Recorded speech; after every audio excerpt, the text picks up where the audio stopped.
Good evening, everybody. It's Tuesday, February 1st of the year of 2022. I'm Vincent Salimi, the mayor of the city of Pinole, and I'm calling to order the regular meeting of the Pinole City Council. Would you please join me in the Pledge of Allegiance in honor of the U.S. military troop?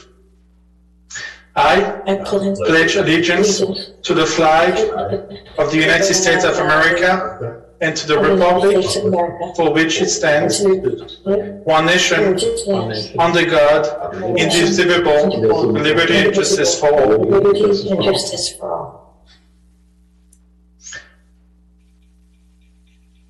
Item number 2 on the agenda, land acknowledgement. Before we begin, we would like to acknowledge the Ohlone people who are the traditional custodian of this land. We pay our respect to the Ohlone elders, past, present, and future, who call this place Ohlone land, the land that Pinole sits upon their home. We are proud to continue the tradition of coming together and growing as a community. We thank the Ohlone community for their stewardship and support, and we look forward to strengthening our ties as we continue a relationship of mutual respect and understanding. Item number 3, roll call, city clerk report, and statement of conflict. Madam City Clerk, good evening. Can you please do a roll call? Good evening, Mayor. Mayor Salimi. Here. Mayor Pro Tem Murphy. Here. Councilmember Tave. Here. Councilmember Toms. Here. Councilmember Martinez Rubin. Hello, here. City Manager Murray. Here. City Attorney Kasher. Here. Mayor and Council, the agenda was posted on Thursday, January 27th at 4 p.m. with all legally required notices. Written comments were received and were posted to the agenda page of the city's website and distributed to the City Council in advance of the meeting. A revised report for item 8G was published after the posting of the agenda. Does the Council have any conflicts to report on our agenda items this evening? Yes, I do have one conflict of interest, and I would ask the city attorney to clarify what the conflict of interest is related to and why. Thank you, Mr. Mayor. So Mayor Salimi intends to abstain from participating in item 11A, which is a discussion of future uses of the Faria House. Government Code Section 87103 prohibits a public official from participating in governmental decisions that might have a material financial effect on their real property interest. The regulations that the FPBC puts out, in particular 18702.2, provides that if a public official resides in a property or owns a property that is within 500 feet of a governmental decision, then there's at least the potential for a material financial effect. We have measured the proximity of the real property interest of Mayor Salimi to the Faria House, and as the crow flies, it's within 500 feet, so it would fall within this regulation. There are no exceptions that we believe apply here because this is a general discussion of potential uses and it's not narrow and specific to any particular use. And so that's the basis for Mayor Salimi's abstention and recusal. So he won't be participating. It's because of the proximity of his real property interest to the Faria House and for no other reason. That concludes my comment. Thank you, Mr. City Attorney Kasher. That concludes item number 3. I don't see any other conflict of interest. Item number 4, convene to a closed meeting. Tonight, we'll be having a conference with labor negotiators, and we'll be discussing employee organization, PPEA. Before we begin, I would like to ask the city clerk, good evening again. Do we have any public comment related to this item, please? Good evening, Mayor. At this time, there are no public comments. Thank you, Madam City Clerk. It's 5:05. We will need about 30 minutes. We will reconvene at 5:35 p.m. Thank you very much, and see you shortly at 5:35 p.m.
Ready. Good evening, everybody. It's Tuesday, February 1st, 2022. I'm Vincent Salimi, Mayor of the City of Pinole, and and the City Council is reconvening in open session to announce the result of the closed session. There are no reportable action at this moment. That concludes item number 5. We'll move on to item number 6. Citizen to be heard. Madam City Clerk, do you have any citizen to be heard tonight? Yes, Mayor, we do have several virtual hands raised. We'll start with Alexander Jason. Good evening, Mr. Jason.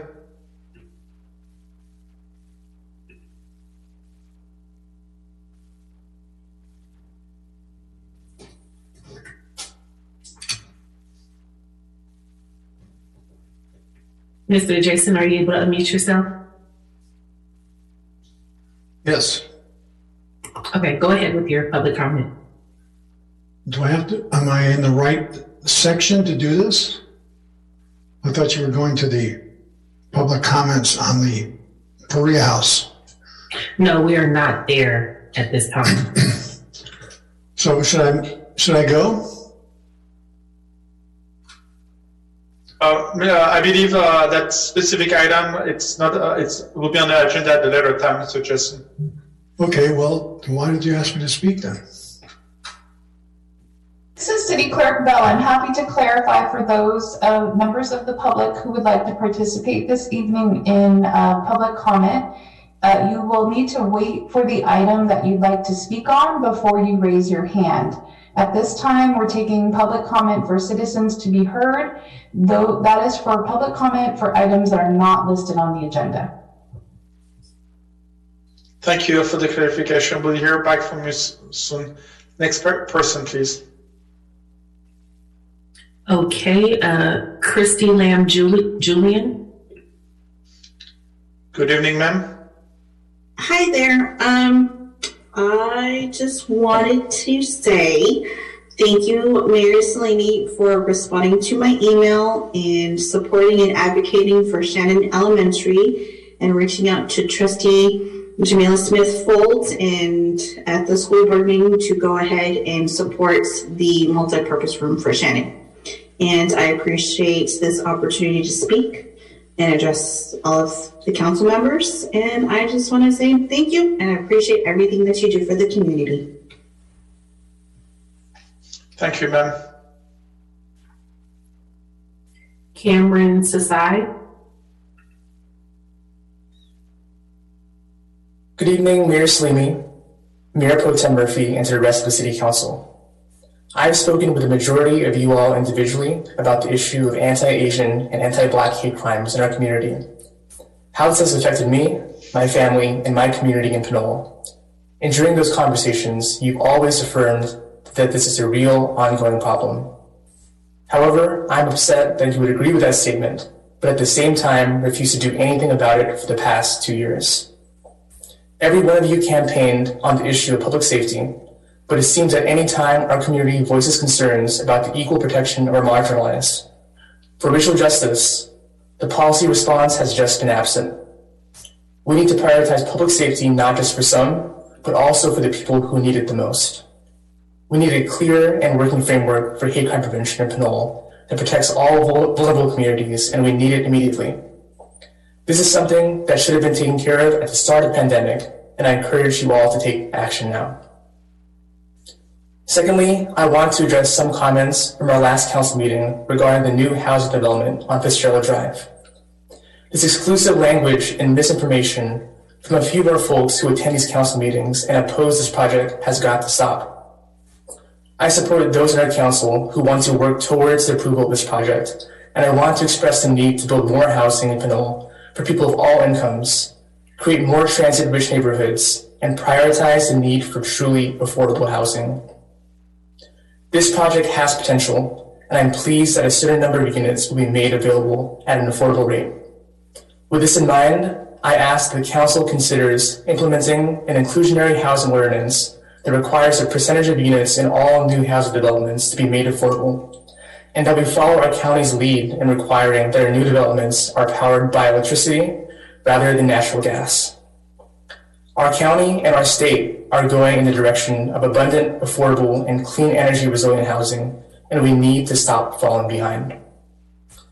Regardless of political stance, there's no denying that California has a housing crisis. Let's please be part of the solution. Housing is a human right, and as one of your constituents, I ask that our city's policies reflect that notion. Thank you for your consideration. Thank you.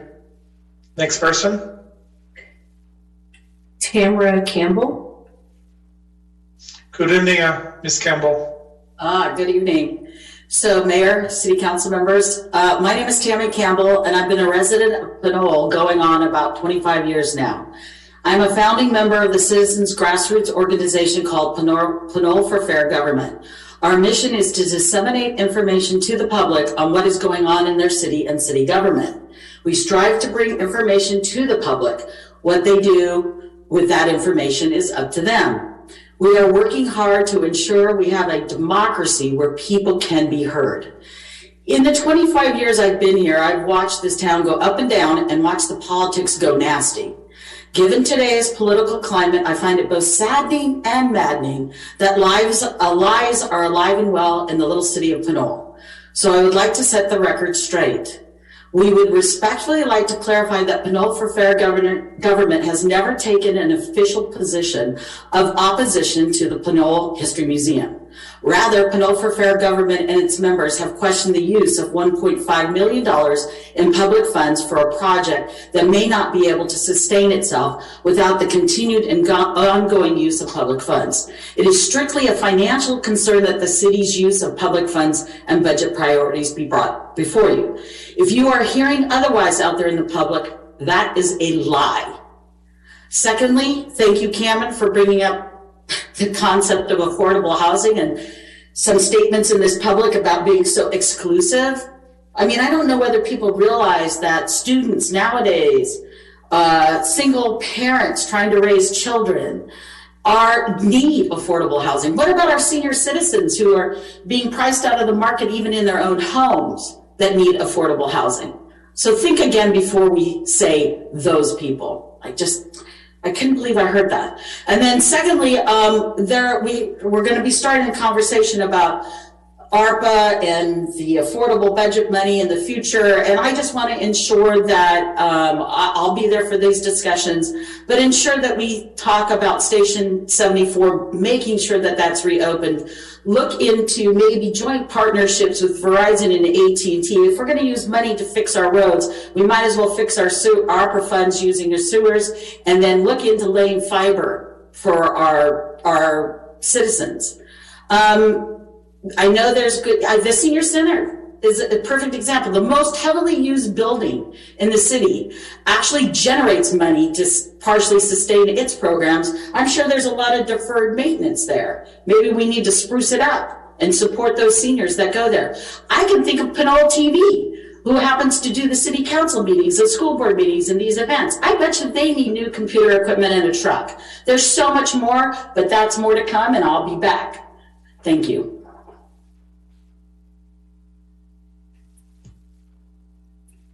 Rafael Menace. Greetings, Mayor, Council, staff, and members of the public. I'm going to have comments on numerous items this evening, so I'll make my comments and citizens to be heard relatively brief. While the overall infection rate from the Omicron variant in Contra Costa County as a whole and Pinole in specific is on the decline, we still have, as of today, 508 cases over the last 14 days, while we've had just short of 3,000 cases over the entire pandemic. In other words, over the past 2 weeks, we've had roughly a sixth of our cases over the entire multi-year course of the pandemic.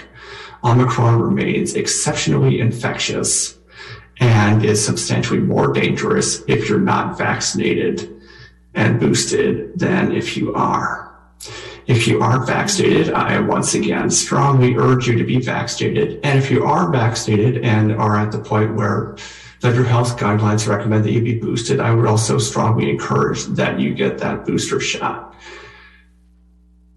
But even if you are vaccinated and boosted, masks are still critically important indoors and outdoors to prevent the spread of the Omicron variant because it is significantly more infectious than any prior variant, and subvariants emerging from it are likely to be more infectious still. Good masks are the first line of defense against infecting others if you're infected or being infected by others if you're not. Wear a mask. Thank you. Thank you. Next person, please. Debbie. Good evening, ma'am. Good evening, Council. I'd like to bring to your attention, as well as to the City Attorney, that the City of Pinole is in violation of the Public Records Act. On January 11th, I submitted a public records request regarding information on the 223 apartment housing development to be constructed on the current Kmart site in the Pinole Vista Shopping Center next to Lucky's. For those of you who may not be aware, a city has a legal duty to respond within 10 days of a request. During that period of time, they either need to comply with the request or, given unusual circumstances, they can notify the requester of the need to take an additional 14 days. Given this time frame, they are still required to follow the law. I waited until January 23rd to follow up on my request, but I never received any additional response. In trying to contact the planning department, I discovered that their voicemail was full, so I was unable to leave a message. I did, however, contact the mayor, and he said that some staff had been out for COVID. After 2 years of dealing with COVID, I would think that the city, in particular the city manager, would have policies in place to deal with the ongoing illnesses. Today at 7:59 a.m., I contacted the city clerk. At 8:11 a.m., I had a response from Connie Kim saying, "We assert our need for an extension due to key staff absences. We anticipate being able to provide a response by February 8th.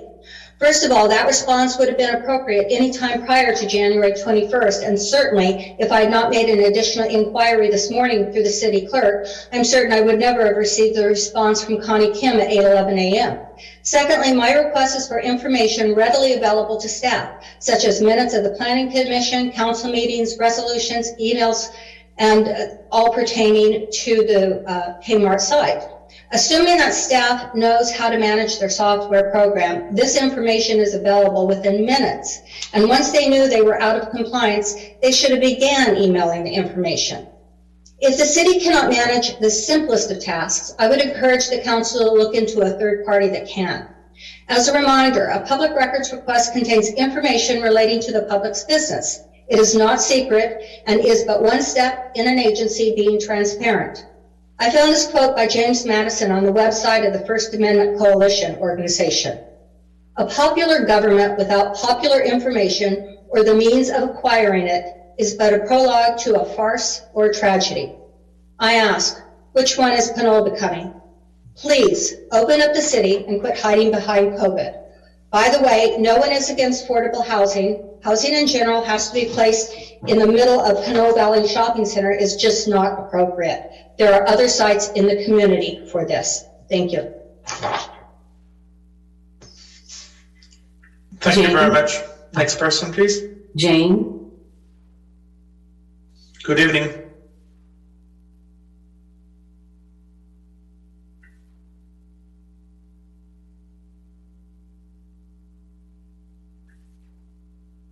Jane, are you able to unmute yourself? Hi, my name's Jane Cole, and I've been a resident of Pinole for 58 years. Recently, I was involved with the Tuolumne County Historical Society Museum in Sonora, which is where I was born. We were donating historical items to that museum and had a wonderful opportunity to see what a wonderful central focus for this town of Sonora the museum is. They sponsor guided tours. They're very aware of COVID. They have children's educational field trips coming through regularly. It's a really wonderful place. They have events there. They have a huge supply of photographs online to look at.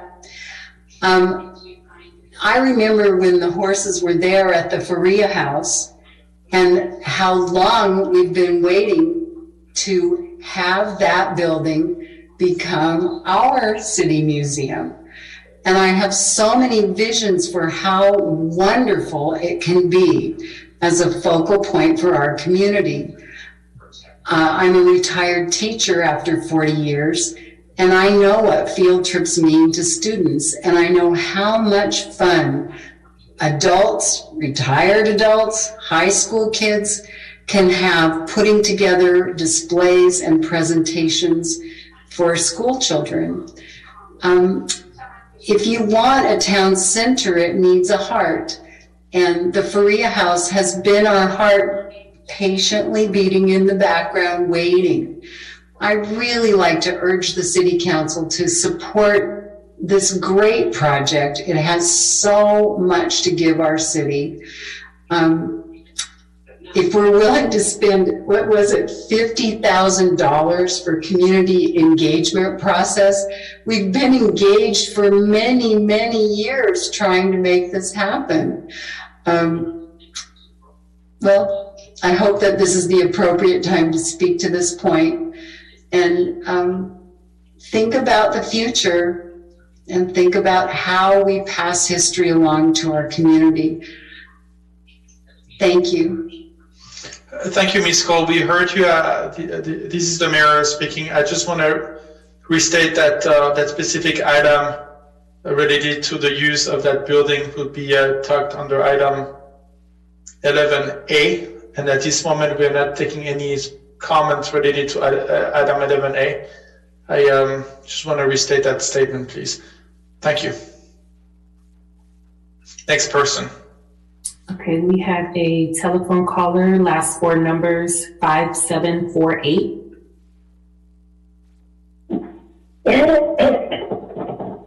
Hello, can you hear me? Yes. Hello? Yes, we can hear you. Can you hear me? Yes.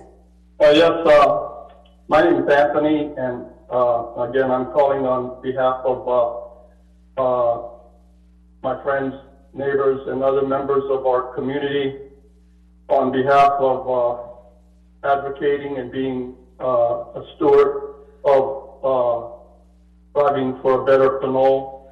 And I'm sorry to say, but I'm having to represent our community for the second or third, and other people have, or numerous times, bringing these following items up with the City Council, the mayors, the Planning Commission, etc. I need a specific update on where the city and you people stand on what's going on with the caretaker's house, specifically the Pinole Valley Caretaker's House for Pinole Valley Parks on Adobe Road. It's been vacant now for over 7 or 8 months. It's a cash drain. We were getting over $1,500 a month, which was a low-ball rental fee for that house with the caretaker living there, and it's been vacant for so long. I don't know why it's taking so long to vet another caretaker in there unless there's some other backstory reasons on that.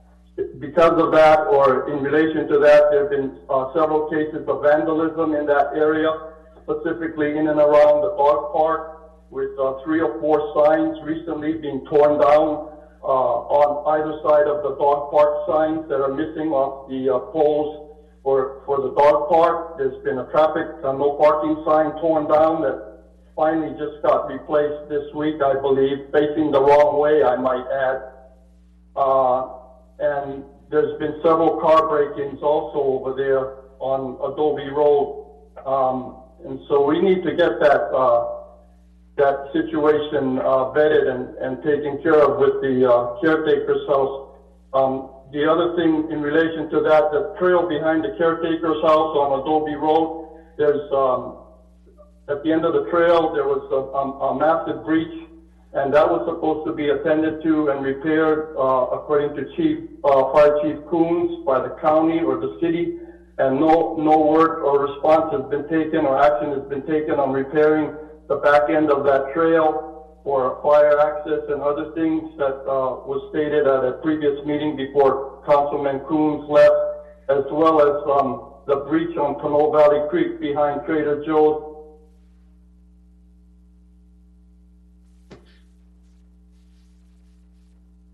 Thank you. Next person, please. Mayor, there are, I'm just double checking, there are no more public comments. Thank you, Madam City Clerk. That was item 6, citizen to be heard. Let's move on to item number 7, recognition, presentation, community events. 7A, proclamations. Tonight we are proclaiming the Black History Month. So I will please invite the City Council to read our proclamation, please. Black History Month, February 2022. Whereas Black History Month, also known as African American History Month, is an annual celebration and recognition of achievement by Black Americans and a time for acknowledging their important role in U.S. history. And whereas Carter Goodwin Wilson, a Black historian, recognized the accomplishments of Black American citizens, and on February 7, 1926, created one of the cultural landmarks of contemporary America, Negro History Week. And whereas the second week of February was chosen for the event because it coincided with the birthday of Abraham Lincoln on February 12th and Frederick Douglass on February 14th. And the 1960s, during the height of the Civil Rights Movement, Negro History Week was changed to Black History Week. And whereas as a part of the National Bicentennial Celebration, President Gerald Ford officially recognized Black History Month in 1976, calling upon the public to seize the opportunity to honor the too often neglected accomplishments of Black Americans in every area of endeavor throughout our history. And whereas since then, every U.S. president has officially designated the month of February as Black History Month. And whereas innumerable Black residents of Pinole have contributed to the advancement of the city, state, and country throughout the city's history, such as the late James Andrew Harris, who was a Pinole resident and groundbreaking nuclear chemist, who helped discover 2 previously unknown elements while working at Lawrence Berkeley National Lab. And whereas Black leaders representing Pinole have broken many barriers, including Dinah Beckton, who is the first Black individual to serve as Contra Costa County District Attorney, Federal Glover, who is the first Black individual to serve on the Contra Costa County Board of Supervisors, and Jamila Smith Bowles, who is the first Black individual to represent District 1 on the West Contra Costa Unified School District Board of Trustees. And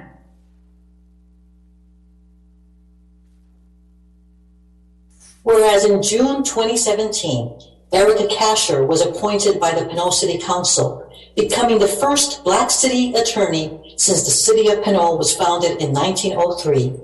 And whereas in November 2018, Anthony Tate was elected to serve on the Pinole City Council, becoming the first Black council member since the city's founding.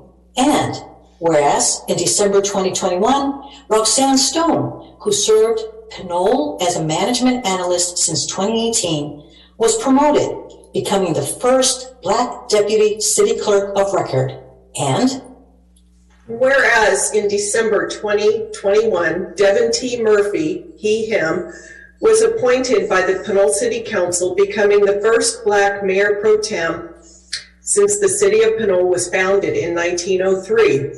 And whereas the 2022 national theme for the observance of Black health and wellness and acknowledges the legacy of Black scholars, medical practitioners, midwives, and naturopaths in Western medicine throughout the African diaspora.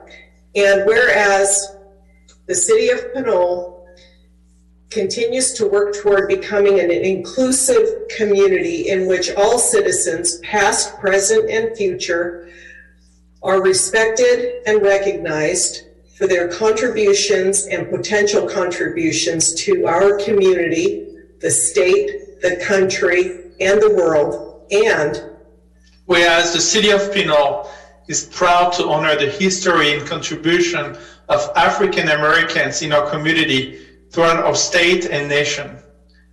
Now, therefore, I, Vincent Salimi, Mayor of the City of Pinole, County of Contra Costa, State of California, do hereby proclaim the month of February 2022 as Black History Month in the City of Pinole.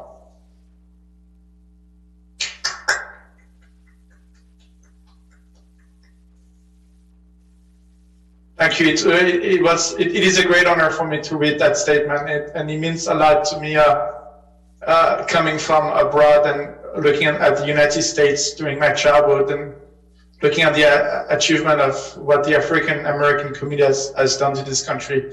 And this is not what they have done is not just for the United States, across the world, and that clearly shows the opportunities that minorities have in this country.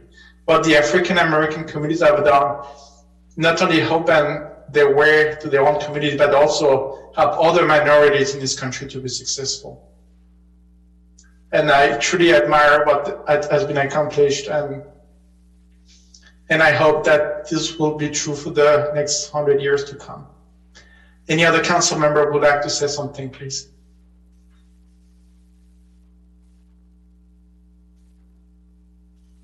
Councilmember Martinez-Ruben. Thank you. No, congratulations, all history makers. Glad to be in your company, and I think we've only just begun. Thank you. And congratulations to our city clerk, Roxana Stone, on being on this proclamation, and Eric Casher, Anthony Tape, and our Mayor Pro Tem, and everybody else who works in the city. Thank you again. Madam City Clerk, do I have any public comments on that item, please? Yes, Mayor, we do. We'll start with Cordell Hindler. Good evening, sir.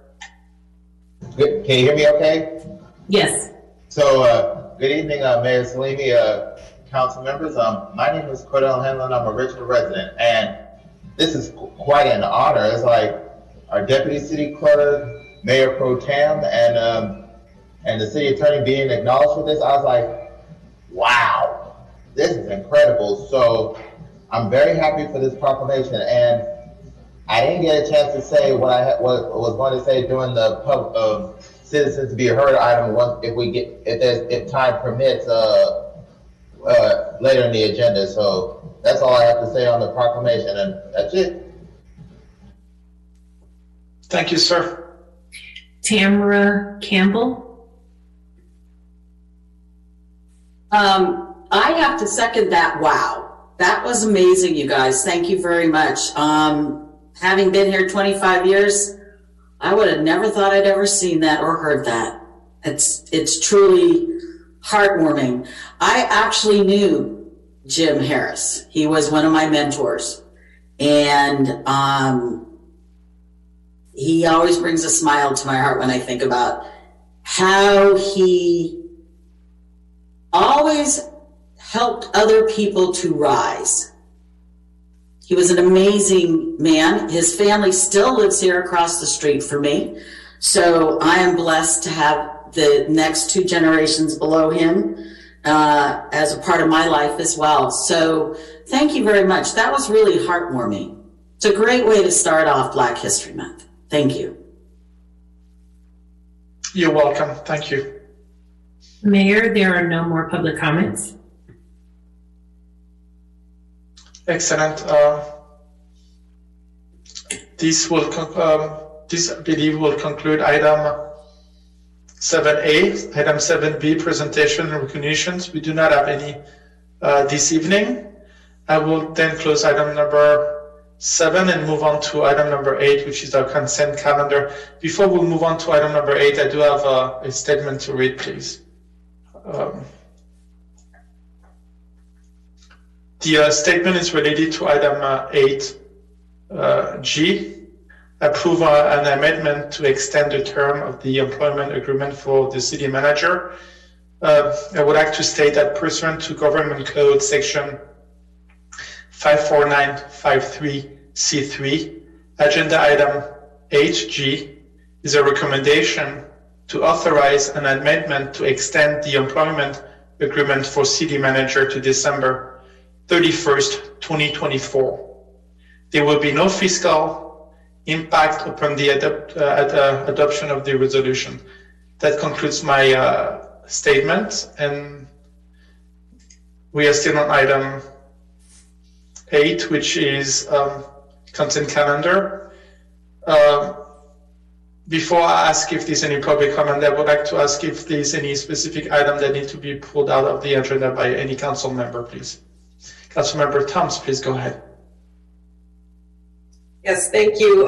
For item 8E, I just have an added, proposed added phrase, and I don't know if you want that now or later. Please go ahead. Okay, on attachment A, page 94 of the packet, under item 6, at the very end of the second sentence, that finishes where it says items may include those requested as future agenda items by city council, comma, those needed by staff to carry out city functions, and the addition would be, comma, and proclamations/presentations requested by local jurisdictions or nonprofits. And that would be the added phrase. And I did work with our city clerk on clarifying that language. Thank you, ma'am. That was on item 8B. Any other item? That concludes your comments? Okay. Yeah. Thank you. Any other item that need to be pulled from the agenda from any other council member? Mayor Pro Tem Murphy, please. Thank you, Mayor. Honestly, I just wanted to make a comment about 8E, especially it seems like we have a number of folks who are joining us who probably weren't here when we worked through some of these revisions. And I thought it was just important to give some context for those who were reading. We hadn't updated our council we update our council procedures every year, but we haven't actually had so many updates in a while.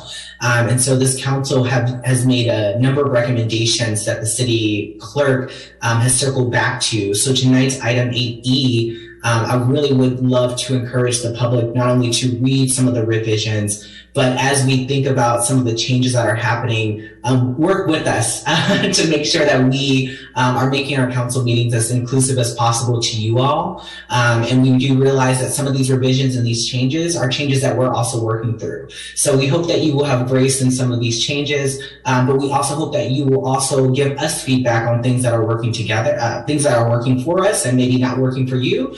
And we hope that we will continue to hear your public comment and engagement as much as possible. So just wanted to give some context to that. And I also wanted to thank City Clerk Bell on putting all of these recommendations together through a resolution, and really appreciate the council for being open also to some of these changes as well.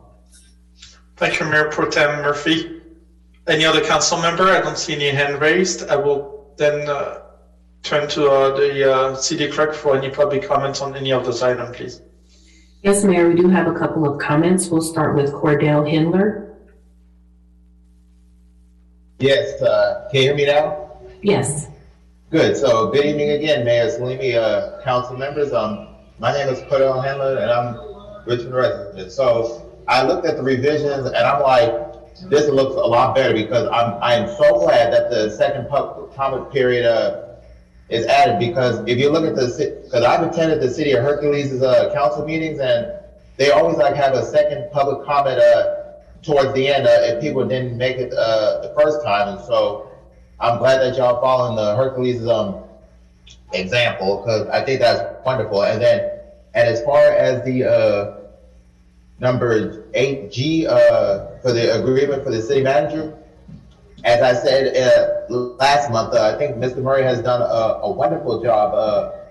He listens not only to the city council but department heads. So he's provided some good feedback. So as far with the agreement, I think that those items should be passed. 8E, 8F, and 8G, and because Mr. Rory, because I mean, you were all impressed by his resume. He came all the way from Pleasant Hill. I was like, I know the city of Pinole has really done a wonderful job of choosing who would be the next city manager.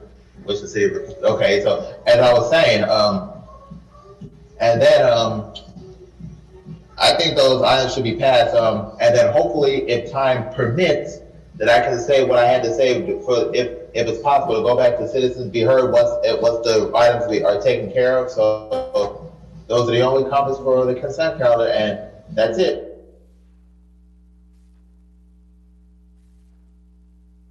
Raphael Menace. So for this, I have comments on consent calendar item 8D and consent calendar item 8E. I'll start with the comments for 8E because they're a fair bit simpler than my comments for 8D.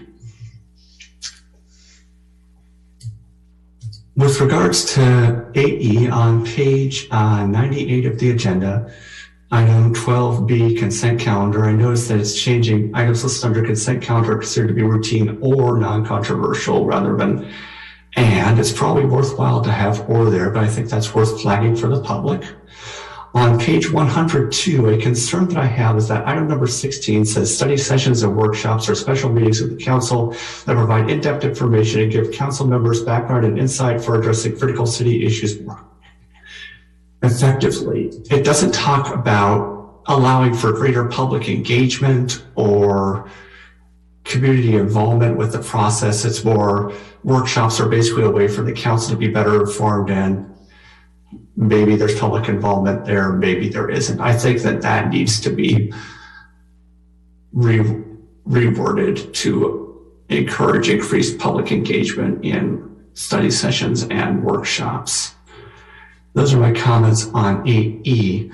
With regard to 8D, I would note that it's taking on a substantial change to the city. It's going to be changes to the housing element, changes to the safety element, and for the first time, the creation of an environmental justice element, which focuses particularly on traditionally discriminated against communities in the city of Pinole and environmental impacts on those communities. I think that all of those items are of significant import in that discussing the health and safety element and the elements discussed in the staff report is worth further discussion. And I also have some comments with regards to the proposal that the staff recommends the city accept from the agency they're recommending conduct the various actions with regards to this bill. I'm concerned that on page 70, that only one interpretation for only one language is suggested as being offered at workshops. Because as is noted earlier on in the agenda packet, I believe it's on page 69 for that, 36% of the population of Pinole is non-English speakers, with Spanish, Tagalog, and Cantonese being common, that there wouldn't be much overlap between interpretation there. I have further comments on AD, but that's the limit of my time, so I will conclude there. Thank you. Any other comments, please? No, Mayor, there are no more public comments.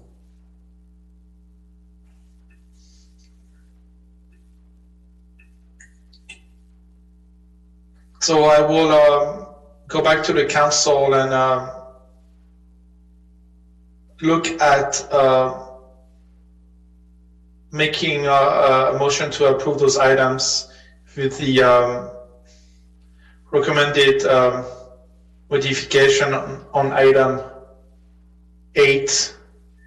I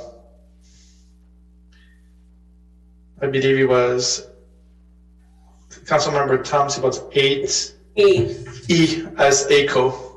Yes. And that language was worked and coordinated with the city clerk previously, correct? Yes, it was. Excellent. Thank you. So through the mayor, this is City Clerk Bella. Would it be okay for me to address the public comment on item number 16 of this, of 8E? That was related to N and E on page 92 by Rafael Menes. 102, and I believe it was 102, item number 16. It's the definition of the study session and workshops. Please go ahead. Yes, thank you. So there is language that says city council members, study sessions and workshops are special meetings of the city council that provide in-depth information and give city council members background and insight for addressing critical city issues more effectively. The suggestion to make it more explicit that some of that background and insight is coming from the public, I think, is a very good one. I just would ask the council to entertain that as something that we could also include. I'm happy to add a phrase, if council wants to come up with a phrase, something along the lines of, and allows additional time for public review and participation. I think that could improve the language there.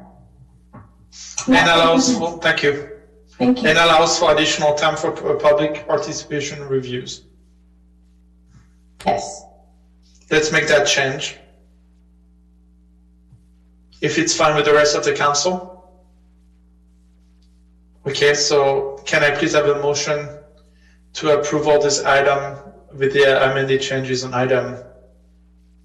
I'll move approval of the consent calendar with the changes identified on item 8E.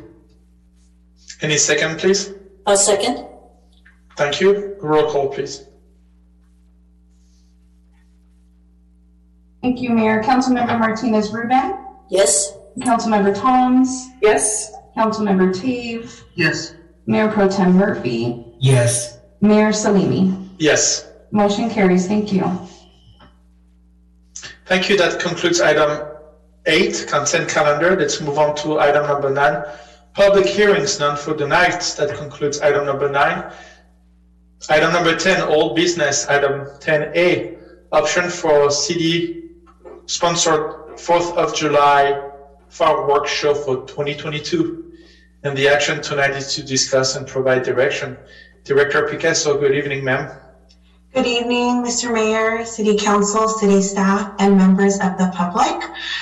This evening, I will be reviewing the options for the 4th of July fireworks show 2022. Before I get started with the proposals, I will provide some background information. Next slide, please. So the City of Pinole provided a 4th of July fireworks show until 2008. The 4th of July celebration included a festival in the park. Prior to the fireworks show, activities included food vendors, music, and children's activities. Funding had been provided by the General Fund Redevelopment Agency and sponsorships. Next slide, please. Funding for the 4th of July fireworks show and festival was eliminated due to the economic downturn. In 2019, Council requested a future agenda item to discuss reinstating the 4th of July fireworks show. In 2020, staff provided Council with information on cost and logistics for reinstating the fireworks show. During the 2020 analysis, it was discovered that a fireworks show would have to be staged from a barge in the bay. Next slide, please. Council decided not to move forward with the fireworks show for the 4th of July 2021 as the city was in the midst of the COVID pandemic. Council directed staff to provide a report in January 22 on options for a 4th of July fireworks show in 2022 with a net cost of no more than $40,000.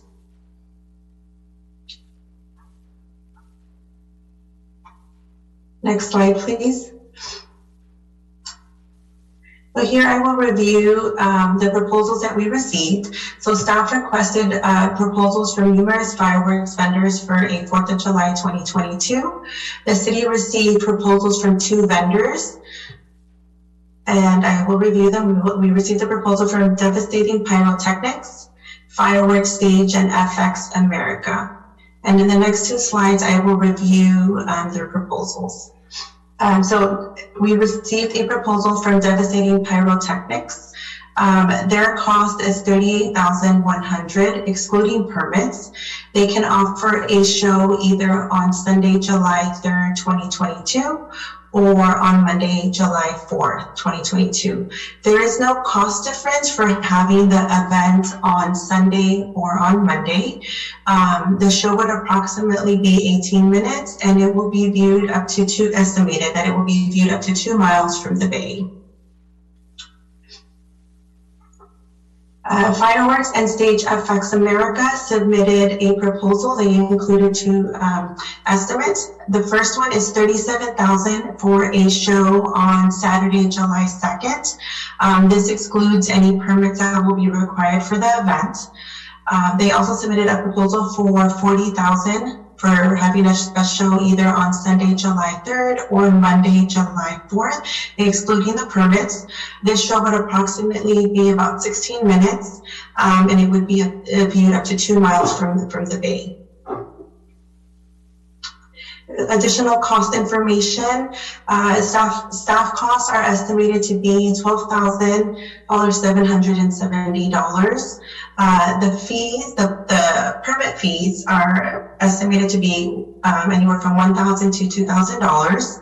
And the gross cost for the event would be anywhere from $51,070 to $54,770. And that the range is based on the vendor and the date that the event is offered. So funding for the fireworks show was not included in this fiscal year budget. However, council did budget $100,000 for unspecified community events. If council decides to provide direction, it could be allocated to this account, to the Community Services Department. Sponsorships, we have not received any sponsorships at this time, but based on our history from receiving sponsorships for other events, city staff expects that it would be possible to acquire $5,000 in private sponsorships for this event. This concludes my presentation, and I'm happy to take any questions. Thank you, Director Picasso. Excellent presentation. I will then turn to the City Council and ask for questions, please. Any council member wish to ask a question? Councilmember Tave, please go ahead. Mr. Mayor, I was just wondering if we have public comment for this item. I will first go with the council question and then go to public comments. So thank you.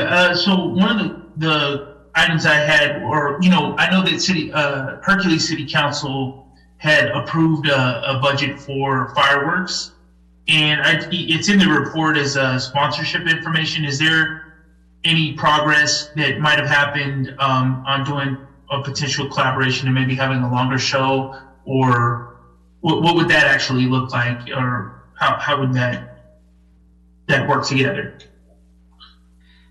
We would, if that's the direction that council would like to take, to reach out to the city of Hercules, we would definitely have to check in with them. I don't have an answer. I know that they are planning for a show, but we are keeping our lines of communication open at this time. If I may, Director Picasso and Councilmember Tate, we have been in communication with the City of Hercules staff, and we had originally approached them asking whether they might want to collaborate on just one show and do some cost sharing. And my recollection, my understanding, and correct me if I'm wrong, Director Picasso, is that we're not initially interested in collaborating because they are tentatively planning to have their own show. So is that correct, Director Picasso? Yes, that's correct. From my conversation, when I initially reached out to the director from the City of Hercules, they did say that they were going to plan for their own show at this time, and just to keep our lines of communication open as we're neighboring cities. Okay. Yeah, that's what I want to clarify, that we had that dialogue with Hercules, and that the reason it's still up in the air, it sounds like, for them, as it is for us, whether we'll go forward with a fireworks show. There might be a possibility for collaboration, but it sounds as of now like Hercules is planning to proceed with their own fireworks show. I just want to clarify something, if I may, Councilmember Tave. Do you know what date the City of Hercules wants to do their fireworks show? Is that on a Sunday, Saturday, or Monday? And question number two is that direction coming directly from the staff of the City of Hercules, or is that coming from the council members? So I would imagine that it would be on July 4th. I don't know the actual date that they were going to throw it, or have the fireworks, but there was I think it was 3 votes, 1 abstention, and 1 no. I don't have the exact date of the council meeting, but I do remember that there was a vote to move forward during the budget process to allocate money for a fireworks show.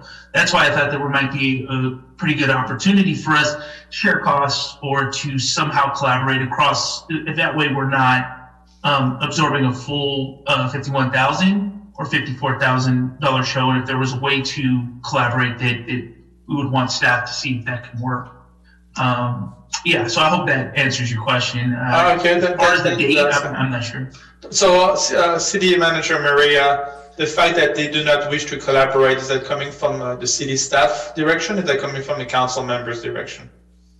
So we've only communicated with staff as is normal protocol between staffs of city agencies. So I've never had a conversation with a council person in Hercules about a fireworks show from 2020. Director Picasso and I have just been in communication with City of Hercules staff. So I think it would be good to reach out to the city council to see what they want to do before we just conclude that they do not want to wish to combine their force.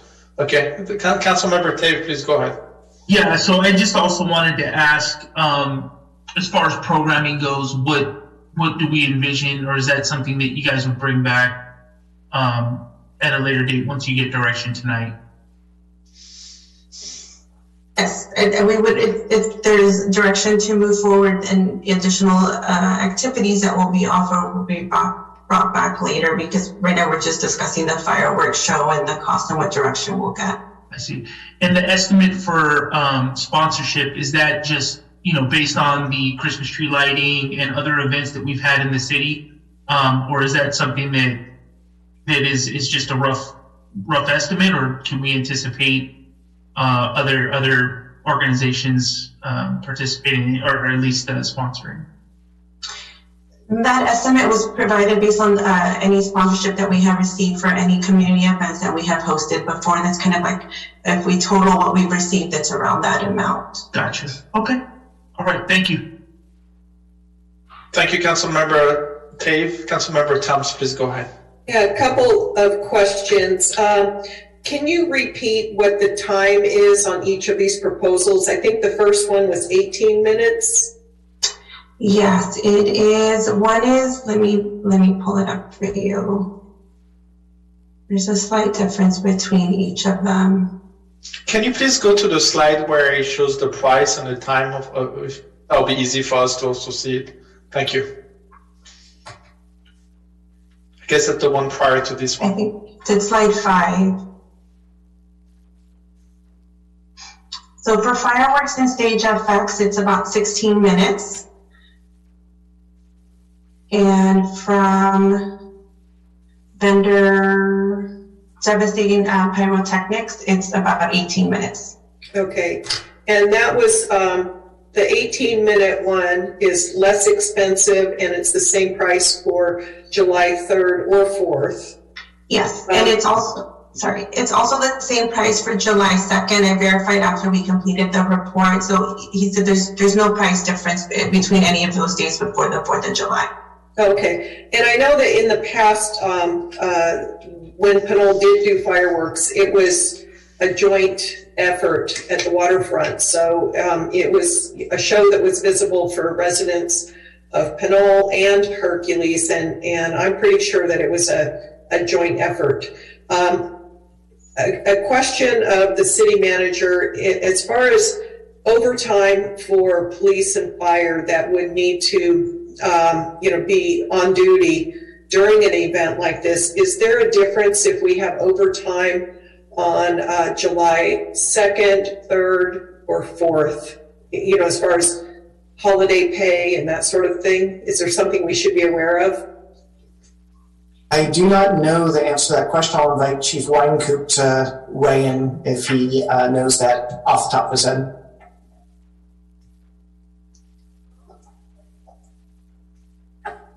Hi, thank you for that. Off the top of my head, there is no additional holiday pay on top of overtime pay. So overtime pay would be overtime pay. So there would not be any increase, considering which day it is. Okay, and then the other thing, I would like to have some weigh-in as far as the illegal fireworks that happen in Pinole, and there's, quite a big call for police and fire while that's going on, and I think we need to be mindful if we have a big event down in one part of Pinole, is the rest of Pinole, are we able to handle illegal fireworks or response to illegal fireworks? I don't have the answer to that, and I don't expect you to have that as well. I did want to note that prior to the pandemic, Richmond has traditionally done a pretty big show at the Craneway Pavilion on July 3rd. I don't know if they're planning on returning to doing that as well. So that's all I had. Thank you, Councilmember Thoms. Any other question from any council members? I don't see none. The permits, I have a question about the permits. I see the permits cost $2,000. Can you elaborate? Is that permits that is due from the city to the county? Is that due from the provider to the city? So we are still in communication with the vendors. They have to determine, there will be several permits that will be needed. So we are still trying to determine which ones will be needed at this time. And then I guess I have a question to the chief, the fire chief, please. Chief Weinkoop, I would like to ask you, what are the risks of having a firework in the middle of July? Just in general, because I believe some committee member will be asking us this question tonight. Sure, and that's why the advice is to have it out into the bay. It would not be advisable, especially as we can see, we're coming into, I know we've had early rains, but now it's showing that we're again in a drought, because now by the time we're of this current date, we still haven't had enough rain days to make up for the drought. So we're expecting a dry year again. Anything on land would not be advisable because of the potential for starting a fire. So that's why the advice is to have this something, if we are going to do something like this, that it would be offshore and out of the range of any falling projectiles that could start a fire. Thank you, Chief. Mayor Pro Tem Murphy, please go ahead. Thank you. I just wanted to quickly ask, this is a bit out of the scope that the staff report include, but Director Picasso, was there any exploration of something like a water show or anything outside of the scope of fireworks? No, we focused on the fireworks shows and the costs for a show. I'm not sure if we would, so that we would have the capacity, or I'm sure there's companies out there, but that was not something that we explored. Gotcha. Okay. Would you be interested in exploring that too, even if we move forward? I'm just wondering, given it seems like there's still going to be some open-ended questions that we have here in response to partnerships and budget. Is that something we can explore just to see? I think I mentioned it last time.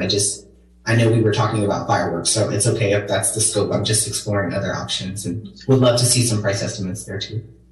If council provides that direction, we can see if that's something that is possible, or there's any companies or vendors that offer something like that in the area. Thank you. Excellent question, Mayor Pro Tem. What's the deadline that the city needs to make a decision by? The vendors have expressed to us that they have received numerous requests from different cities this year, so they are receiving more requests that they will be able to fulfill. So they are requesting that the city does reach, an agreement before the end of February because they expect that they will reach capacity by then. And also they need to make sure they have enough time to get all the permits and everything that is, and supply. Supply is also an issue for the fireworks company this year because it's harder to get supplies. Thank you. I was going to get to Councilmember Martinez, but I don't see your hand raised anymore. I guess it's not a question, a comment. Councilmember Mayor Pro Tem Murphy, you have another question to ask? None? Okay, excellent. If we don't have any other question, then I will ask for public comments. Madam City Clerk, any public comments tonight? Yes, we do. We'll start with Cordell Hindler.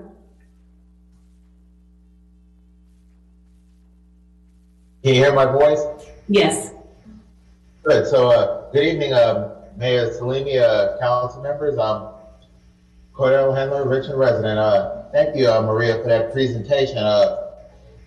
Some of the questions I was going to ask was already answered. And to Councilmember Thompson's point, I think the city of Richmond is planning to do a fireworks show, but it's to be determined. So I want to put that on record. So. Because Councilmember Thomas asked that, and I said, okay. So when I was looking at the staff report, I'm like, all these vendors are really like really anxious like to have the fireworks show. So I would go with the first option. I forgot the name of that company. It's in the staff report. It'll come back to me. So I would go with that because think about it though, $38,000. That's a nice little piece of change right there. So.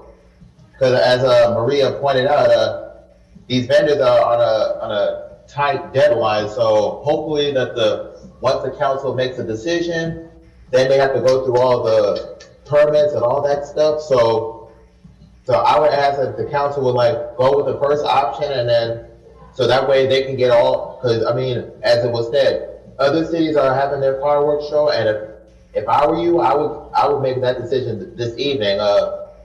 That's it, and I will yield my time. Thank you. Next person, please. We have a telephone caller, last four numbers, 5748.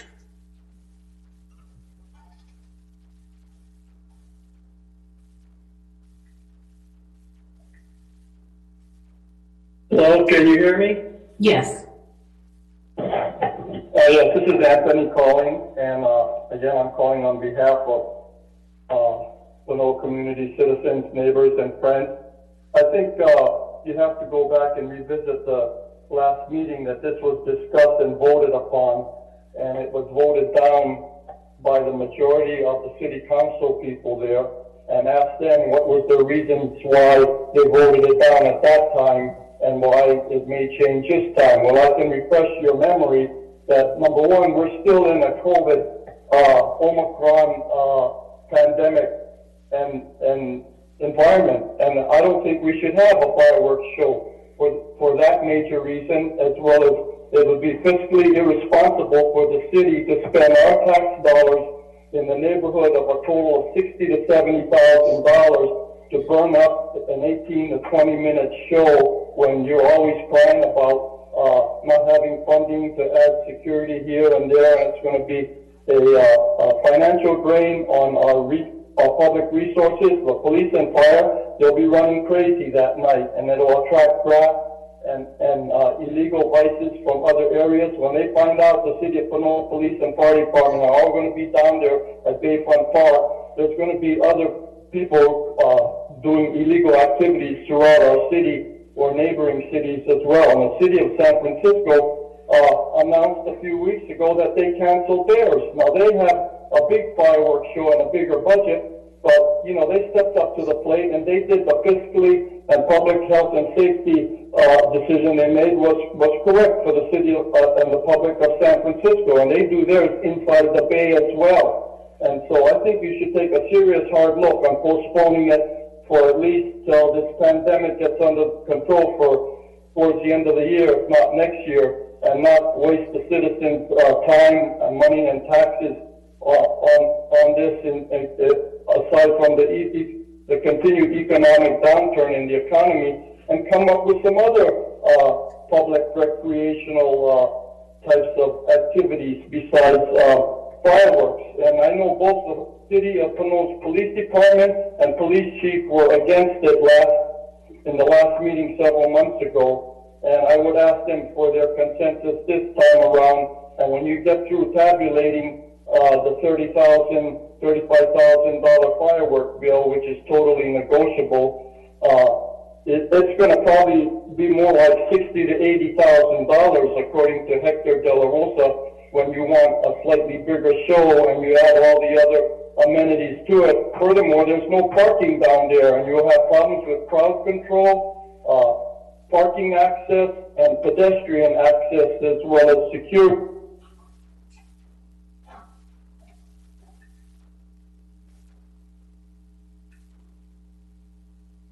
Thank you. Next person, please.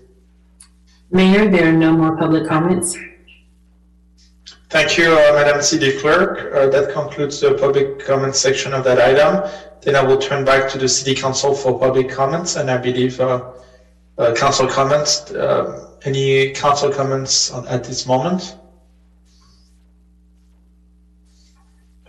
Yes, Councilmember Martinez-Urban, please go ahead. Hi, yes, thank you. Thank you, Mayor Salini. I'm torn about this expenditure if we were to approve it. I'm wondering then what difference it would make to have these or not. And if we look at a purely cost factor, we're not thinking about what it means for people to have an event like this as a matter of feeling like they got something to celebrate. Unfortunately, we can't predict what July is going to be like with the COVID-related situation or experience. So that's unfortunate that, there's that unknown, but we work with unknowns often. So related to what Councilmember Murphy, I think, was thinking, I'm curious to know from staff what we could obtain, what we could purchase, what we could have similar cost as had been proposed by these two vendors of fireworks if we were to have a non-fireworks kind of celebration for 4th of July. So I'm just really curious about what $50,000 could buy us.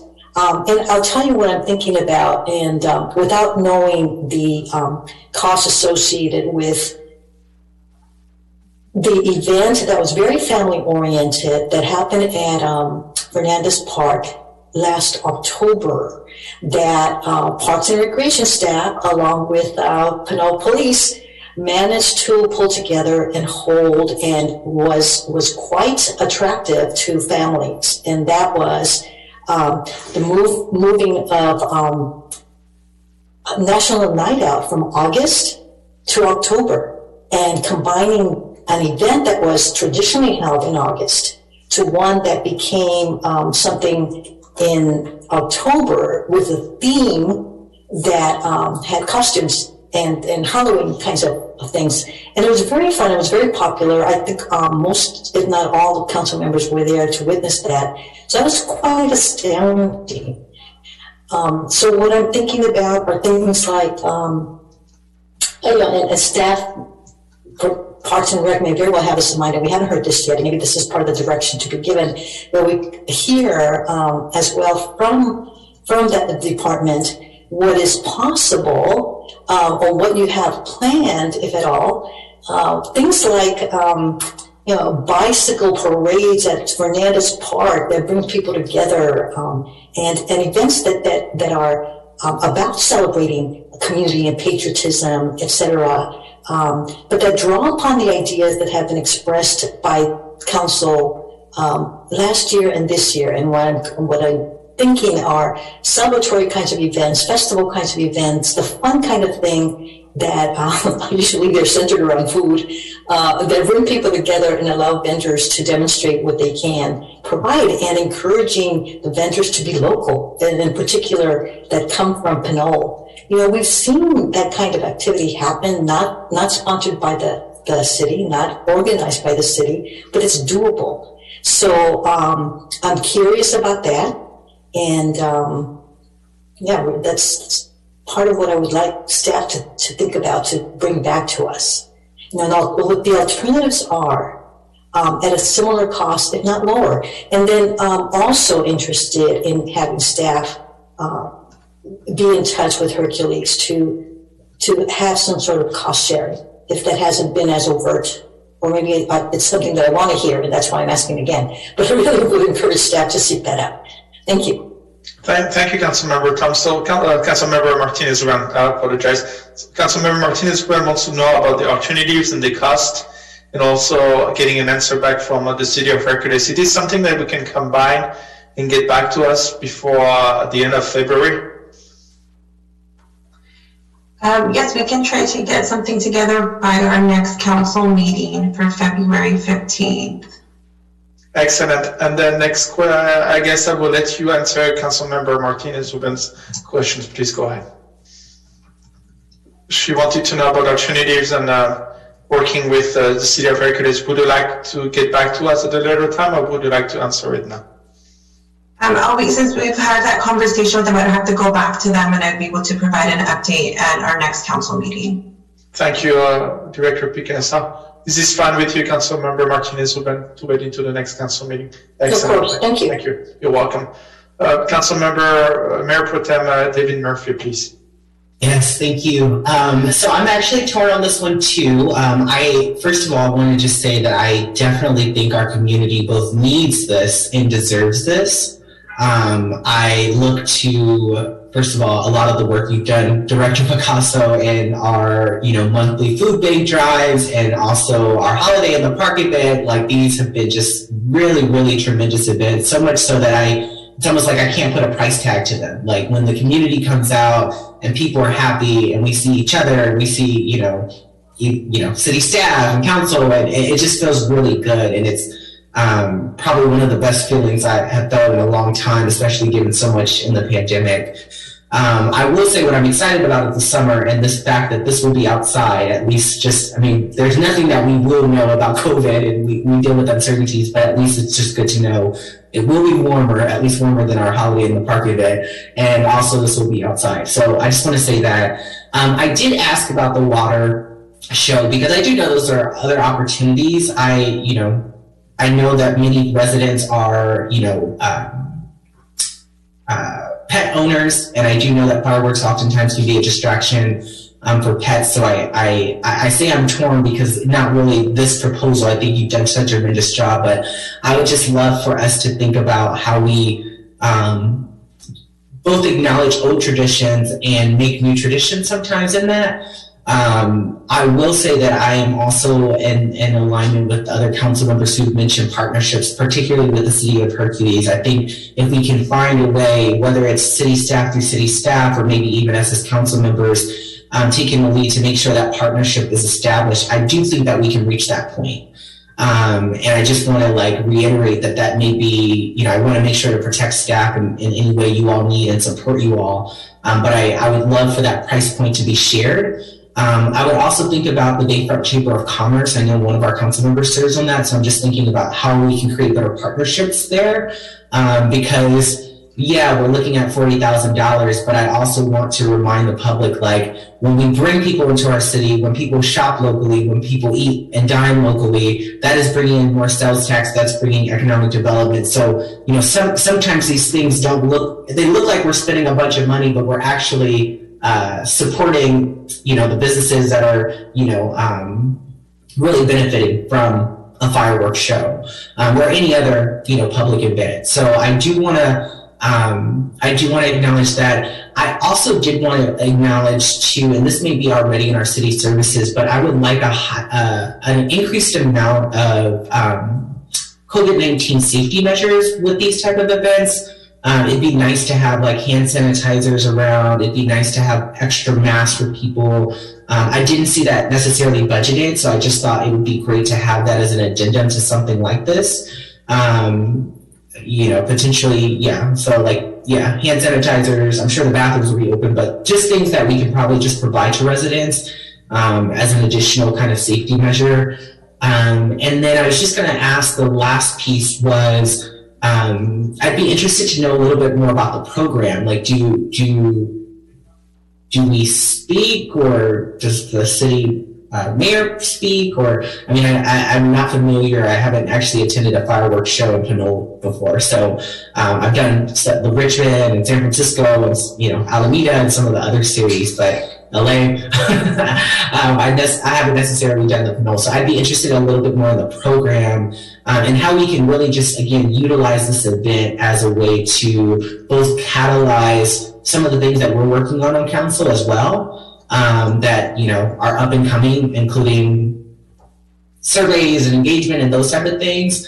Because I think outlining that initially in our proposal would also allow us to, and for the community to understand that the $38,000 price point is hefty. I get it. I don't have $38,000 at all times, but I do think that, again, some of these things are almost priceless, right? When we have a space where people can come together, connect, celebrate our diversity, celebrate our history.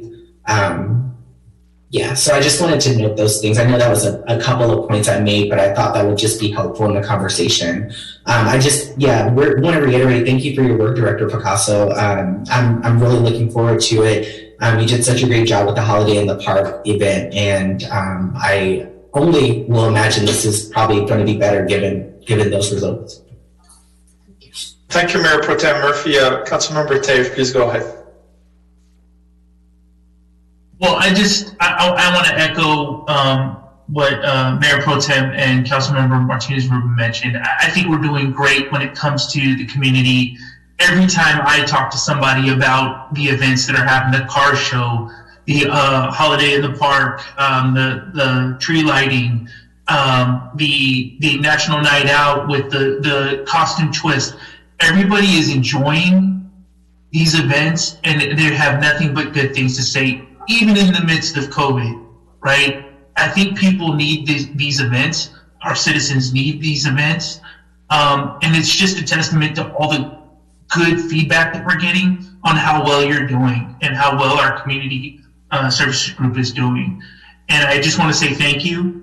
I think this event has a lot of potential to be even better than the events that we've had. We keep building on it. I do want to say that Mayor Pro Tem's comment about weaving in some of our city services and some of our city contacts. We both sit on the communications committee, so this is something that we have to find a way to maybe have a booth and really start reaching out for city staff. But I just, I think that, just an idea that came to mind was if there was a way for us to partner with Hercules, maybe we donate to their, be a sponsor for their event, because those fireworks, 2 mile radius is awfully large.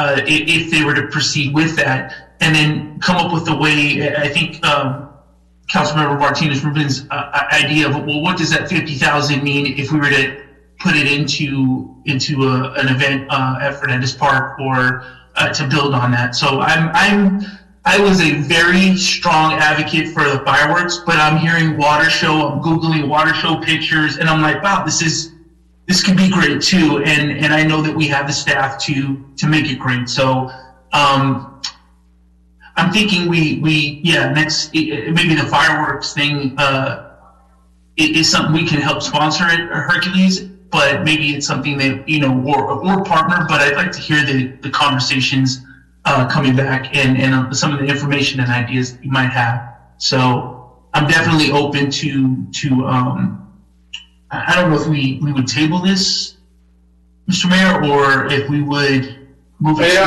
Okay. I understand what you're saying. Thanks for asking. So we have we have 2 council meetings in the month of February, and the direction that we receive from staff is that due to the high demand and limited supply, we will likely need to provide direction on how we want to proceed by the end of February so we can secure a contract. What I would suggest us to do is, and I will go back to Councilmember Thompson and other comments, what I would suggest us to do is to move forward, but still, and give authority to the city to move forward with signing what they need to sign in order for us to secure a spot. But at the same time, I would encourage the staff to reach out to the other cities, trying to see if they are willing to share the cost with us as we secure the date we can negotiate and finalize those items. And since we also have $100,000 dedicated for community events, we can start thinking about adding additional item. But I think as time is of the essence, what we want to try to do is move forward at the same, just to secure the spot, and at the same time negotiate and talk to Hercules, because ultimately speaking, I don't want to have two fireworks the same day at the same time. This doesn't really make any sense, and I'm sure the City Council of Hercules will be willing to work with us. I will go back to you, Councilmember Dave, to conclude your comment. To me, I hear what you're saying, but I think instead of having two small shows, if we were to do the fireworks, maybe we do one big show, if they're doing the barge as well. But yeah, I'll leave it there, but I know there's other council members that have questions. Thank you, Councilmember Dave. Councilmember Thomas, please, and now we'll go back to the Mayor Pro Tem. Yeah, I would propose that we continue this item to February 15th and find out, number one, if when Hercules is planning theirs, and if we can partner with them. If we can do one big show, maybe it's, if we pool our money, we can get a, much longer show, because 18 minutes, you're spending 18 minutes walking to the park to even see the fireworks. So it would be nice to be able to have a much longer show. I think that citizens might appreciate that. And I think if we were to just continue this conversation to the 15th of February, we can get some of those questions answered and still make a decision in time to, get a vendor if we need to. If it's a matter of, if Hercules doesn't want to partner with us, we probably don't want to do it on the same night. We'd be doing 2 nights in a row, and I would still think that we would have traffic control, from our first responders, public safety, doing crowd control, because, if Hercules is doing the show, I could see a lot of our citizens going down to Bayfront Park to try to get a view of that. And that would be a big, draw on staff for, 2 nights rather than 1 night. That's a very good comment. Thank you, Councilmember Thomas. I agree with you. Councilmember Mayor Pro Tem Murphy, please go ahead. Yeah, just wanted to again reconfirm Director Picasso and City Manager Murray. What I heard was in order to move forward with a fireworks show, we want to get back to the vendor, whichever we choose, by February 28th. Is that correct? Yes, that's correct. Okay, which allows us at least one council meeting to appropriate, or we already have budgeted for this? You all are just looking for a little bit more council direction? Okay, so we have the budget already. You all have approval of the budget, just to be clear? So it's a little bit of a fine point, which is that the council budgeted $100,000 for unspecified community events. Okay. You take the council direction to expend a portion of that on a fireworks show. So the money's been set aside, not specifically for this. So yes, we appreciate if council made the specific, provided the specific direction that, staff is authorized to expend a portion of that for this show and to execute the contracts that were needed to get it settled. Okay. But to be clear, we've already budgeted money for something of this degree. It's not that we're adding, there's no mid-budget adjustment to our budget. We've already allocated budget. Okay. That's correct. Thank you. That's correct. Last year during the budget, we voted for community events for $100,000. I guess that we also added money for the car show on the basic annual basis, not coming from $100,000, coming from a different fund for the car show. That's correct. Perfect. I just wanted to make sure we're clear, all clear there. I would just be inclined to say I think we all kind of have given the same direction. I would, support moving forward with the show and just center around both the, of course, the safety aspect, and then as much as possible, just lean into the partnerships, whether it's with Hercules, the Bayfront Chamber, local businesses themselves, Rotary as well. I think there's a number of partnerships that could be opportunities. So that's it. Thank you, Mayor Pro Tem Murphy. Councilmember Thoms, I see your hand raised. Do you have another comment? It's just you. Sorry, I didn't take it down. Okay, thank you. I don't see any other hand raised here. I had the conversation a few times with Assistant City Manager De La Rosa when I was first elected, and one thing he taught me was to not always look at the business aspect of every single thing when I work for the city of Pinole, but also look at what is good for the community, what is here to help the community. And I think a firework it's a great event to put everybody together and helping the community just as an overall. I do understand that the budget is already, the money is already budgeted. We do have the money. I would turn to our city manager to find out what is the best option for us to move forward, but at the same time keeping the line of communication open with the city of Hercules to see how we can move forward, but still make a decision by the end of February. Do you suggest us to table until next week, or do you suggest us to give authority to move and proceed while we have authority, then negotiate with the city of Hercules to see what they have to say? Which option do you offer us here? So just technically, I think we'd be continuing it to the next meeting as opposed to tabling it. I don't think there's anything much more discussion to have with Hercules. We've had the staff-to-staff discussion with Hercules. I don't know that the city staff of Hercules feel authorized to establish a partnership. So this feels like an opportunity for council members to reach out with their peers in Hercules to provide direction to the Hercules staff. We're happy to, a new idea was introduced in my mind as a result of tonight's conversation, which was the city of Pinole potentially contributing financially to a larger show that Hercules puts on.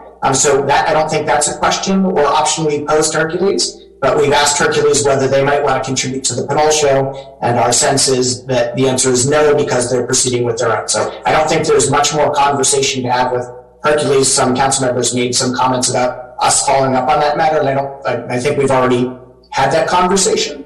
This is a perfect opportunity where there are two peer jurisdictions, and council members are providing direction to their respective staffs on how to implement a program. So this is a great opportunity for you all to reach out to your colleagues in Hercules and encourage them to direct their staff to work on a collaborative effort, which, again, as far as I know, they're perfectly happy to do. So I think that the ball's a little bit in the council's court on that. We would certainly thank you for the comments regarding making sure that it's COVID safe. We've done debriefs after our recent successful large events and identified some number of things that we might want to improve, including signage regarding the prohibition of the use of alcohol, COVID-safe things, additional recycling containers. So we'll certainly make sure that all of our future events, including anything we do for 4th of July, is COVID safe. We are going to be integrating community education and feedback opportunities into our community events that you've mentioned. We can talk with Hercules about contributing to their show. Some council members requested that staff do some research on the possibility of a water show. Does council want us to move forward with that research and come back on the 15th with information on that? I will note that our waterfront is somewhat limited, so the visibility and the number of residents that could enjoy a water show might be smaller than could enjoy a fireworks show because you can be dispersed throughout the city. We're perfectly happy to research that. It's an intriguing possibility. We just need the consensus of the council to move forward on that. And we can talk to the Bayfront Chamber of Commerce. So I think we have our marching orders to continue to the 15th to get back with you. I think the only outstanding question is whether you'd like us to look into a water show as an alternative. Thank you. So you have enough direction for us to come back on the 15th of February to make a decision. So decision votes does not need to be made tonight. Correct. Thank you. And yes. Yeah, with the water show. With the water show, yes. Want us to look into the water shows. So I would ask the rest of the council if looking at the water show is an option. Councilmember Martinez-Uben, since you proposed the alternative, are you proposing to be an alternative to the fire show? Or are you asking it to be on top of the fire show, both together, fire and water? Sorry, that sounds kind of fun, but no, I was not thinking along those lines at all.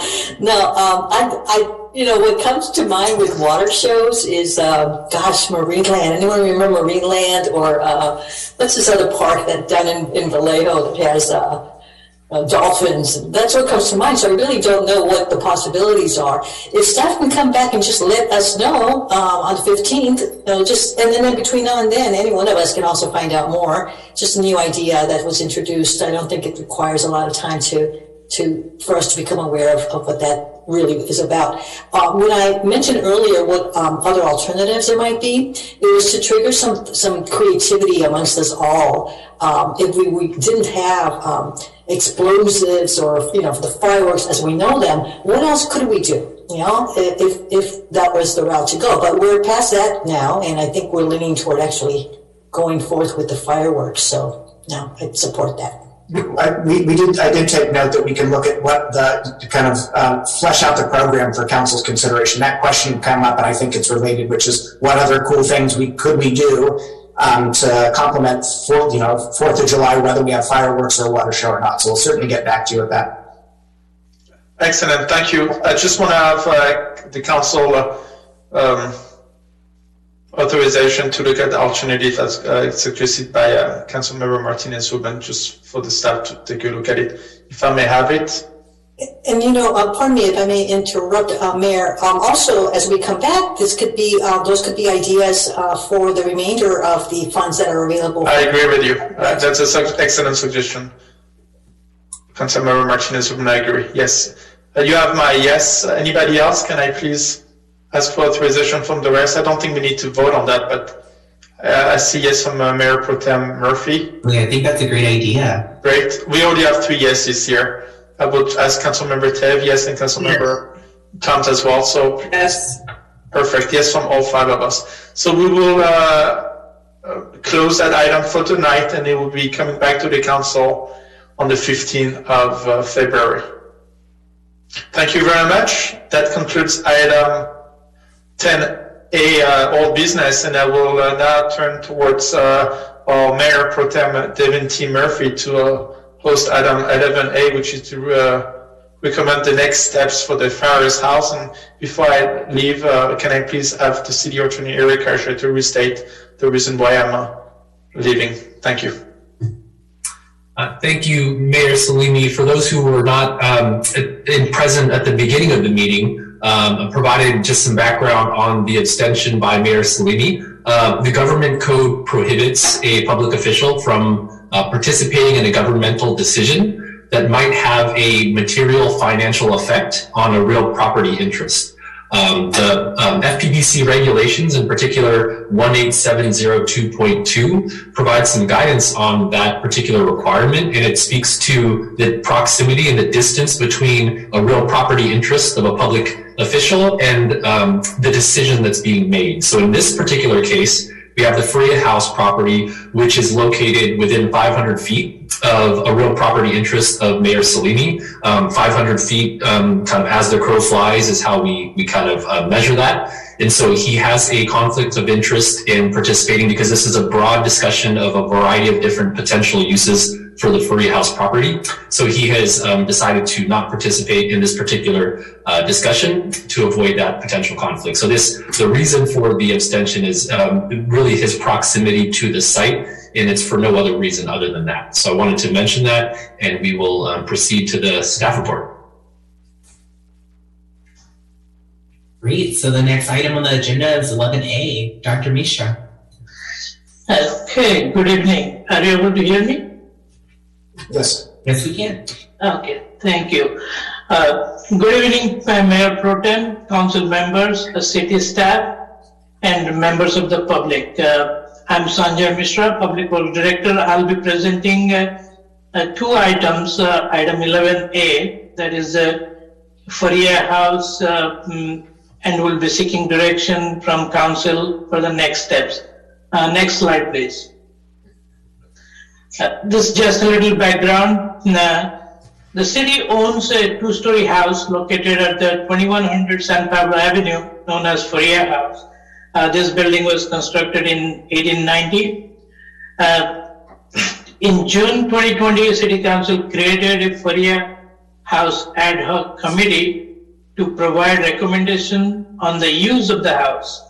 In November 2020, Faria House ad hoc committee provided its findings, and the City Council discussed approving a memorandum of understanding between the city and Pinole History Museum regarding the renovation of the Faria House and its lease to the Pinole History Museum, but it did not take any action.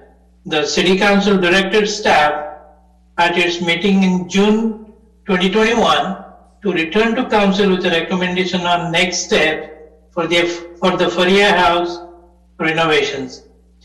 The history of city's ownership and its plans for the Faria House are very well described in the staff report during November 17, 2020 council meeting, and it was attached as part of this staff report. Next slide, please. The status of the Faria House. City has owned the Faria House for several years and conducts basic maintenance to the building and site to prevent deterioration. The building is currently uninhabitable. It would benefit the community for the site to be put to productive use. The city has not reached a decision about whether to renovate the building and for what purpose. A lot of public input have been received regarding potential renovation and use of the building, but it is not clear if those public inputs are representative of the views of the entire community.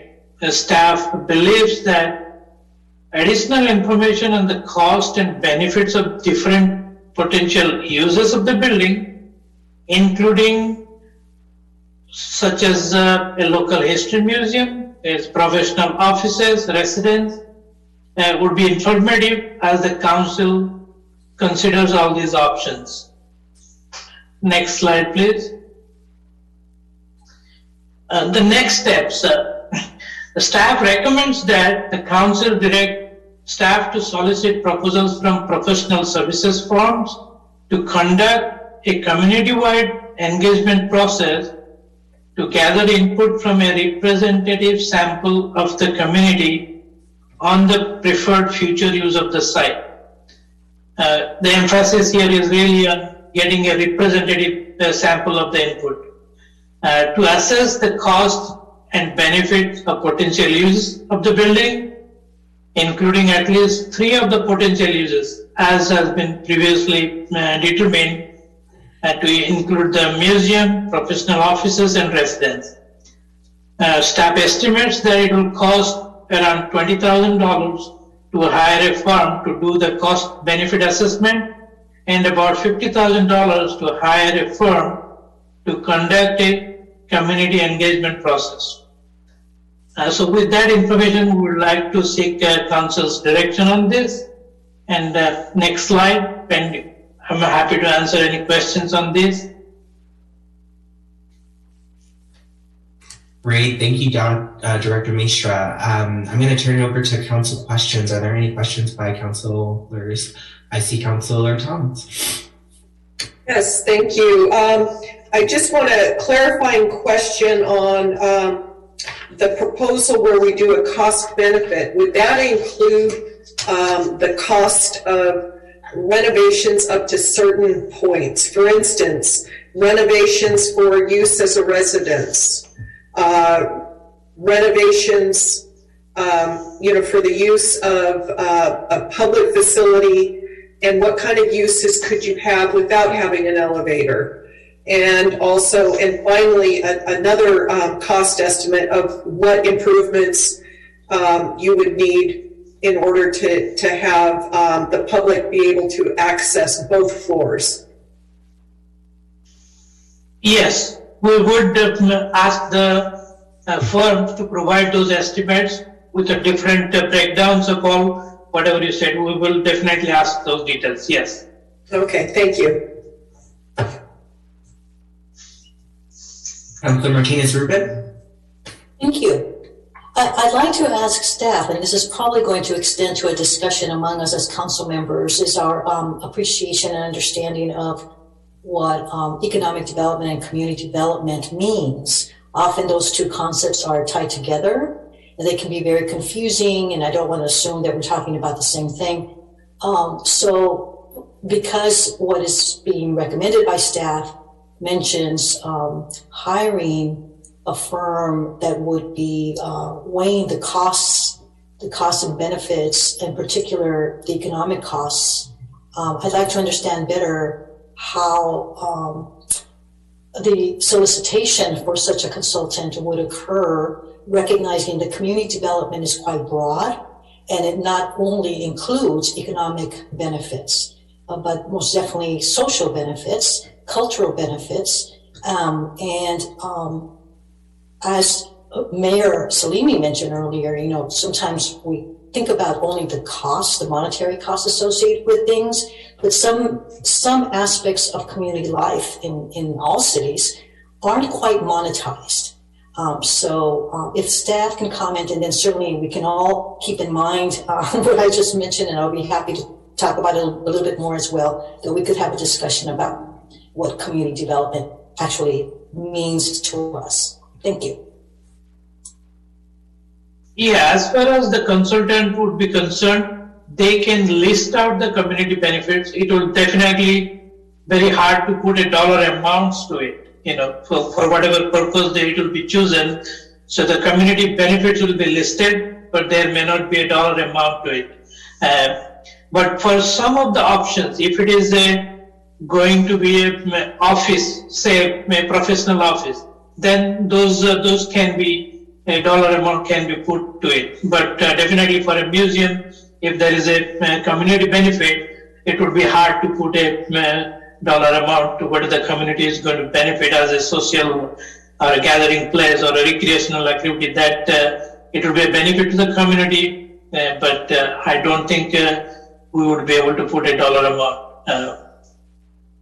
So if I may add to that, Director Mishra, so there are firms that do assessments of different proposed projects for sites. And so it's not going to be possible for them to quantify everything, but they will be able to look at things like municipal revenues that will be generated by different uses, direct, and that might be tax or direct revenues. Say, for instance, if it's rented to for a local history museum, if it's rented for professional offices. So they will be able to monetize things that are quantifiable. I do think it's correct that at a certain point there will be, the challenge of trying to weigh apples and oranges in the same way that we just went through the process for a fireworks show. So we know the hard cost of a fireworks show. It's hard to quantify and put a dollar value on the benefits.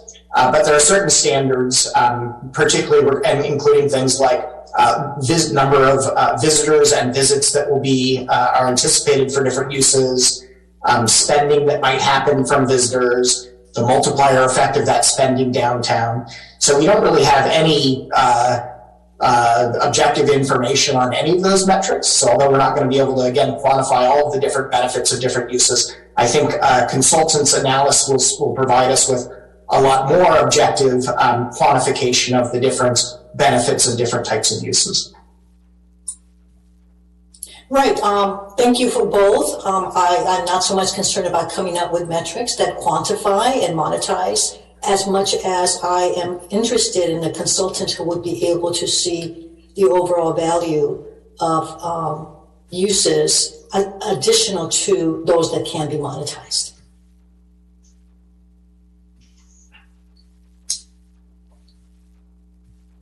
Thank you. Thank you, Councilor Martinez-Roop, and then Councilor Tate. I wanted to ask, is there a current appraisal for this building? I can see that in 2016, it looks like we purchased it for $30,000. I would have to imagine that this property is worth a lot more than that. Can you explain what the value might be, or is that something that the city hasn't approached yet? I don't believe that we've done an appraisal since that time. I do believe that was determined to be the fair market value at that time. And I think a factor in determining that fair market value was the recognition that significant renovation was needed to make it habitable. So we don't have an appraisal. That would be something that we would expect many folks could provide an appraisal, but that would be within the scope of work of the consultant that looks at the costs and benefits of different potential uses. So they might say, if you wanted to sell it outright as is, what would it be? What would you sell it for? If it was improved to a certain degree, what would the residual resale value be, even if you used it, say, for professional offices for some period of time? So that will be within the scope of a consultant's work if the city decides to move forward in that direction. And thank you for that.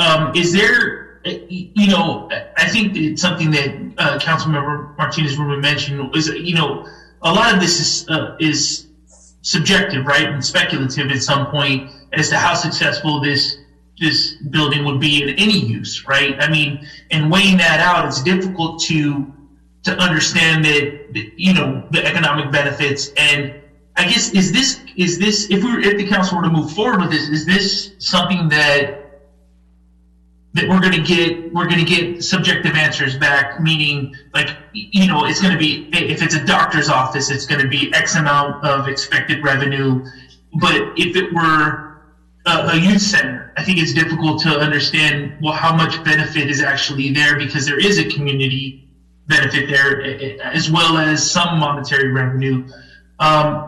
Is that what we're going to be getting back? Or, can you explain a little bit more, and for me and the public, what that would actually look like? Because I feel like we're going to spend this money and then we're going to be right back here where we are, where it's, what do we do with this building? And what is the use that we're going to use?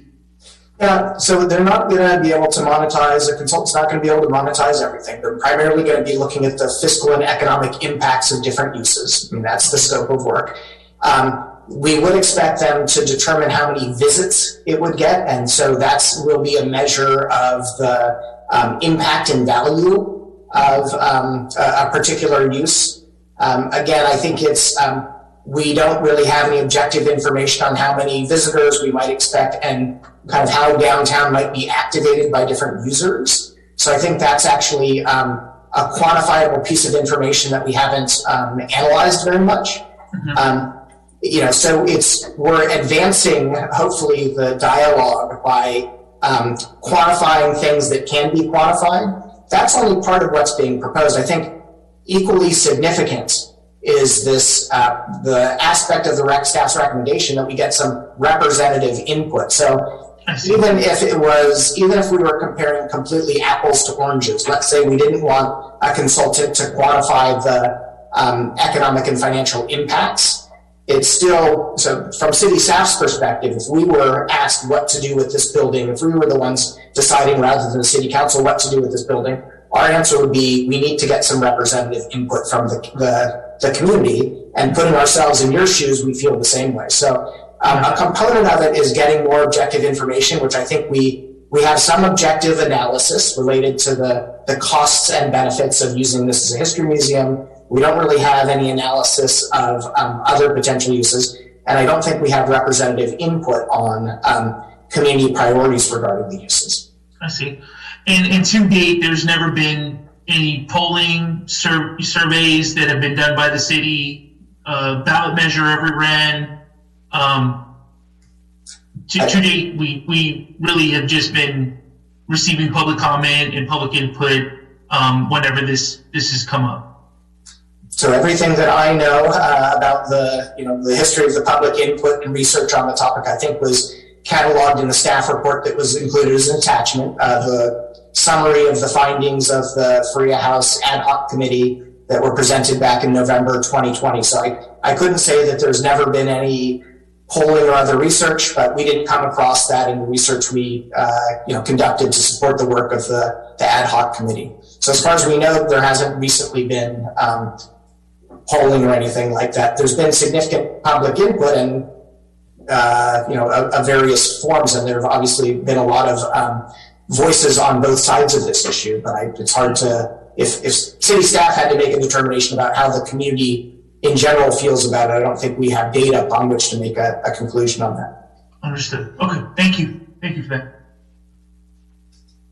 Thank you. Councilor Martinez-Rubin, your hands up.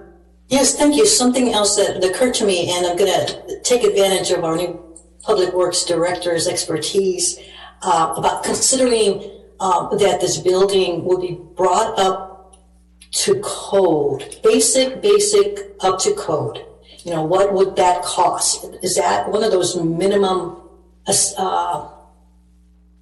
assessments that would be included in the consultation scope, in the consultant scope of work?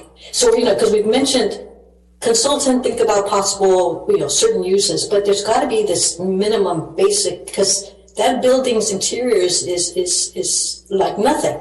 It's at the stud level. So there's got to be some cost. And I believe the reports received and even the ad hoc committee reviewed about the status of the house included some figures that were about that, not just specific to museum use, but that we already have that. So please help us think this through, Director Mishra.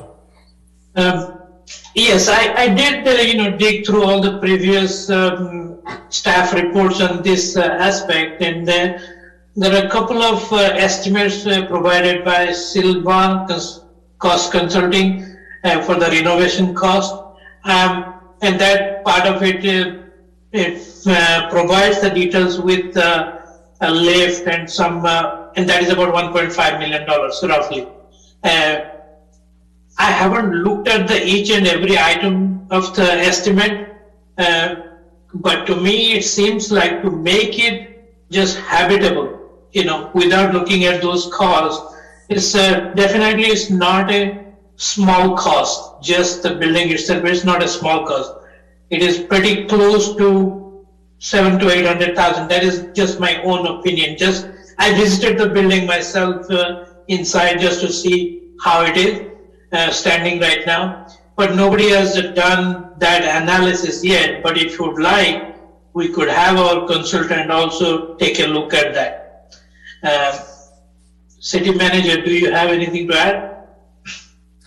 I mean, I think we would get to that if we directed the consultant to provide cost estimates for a couple of uses like professional offices, residences, and as you know, an elevator to provide access to the second floor is a major additional cost, so we can have an estimate with and without that. So, I mean, kind of your intuition, Director Mishra, about what would be required to get it just to basic code and habitability, I think is probably a good ballpark estimate. So it's a little different question.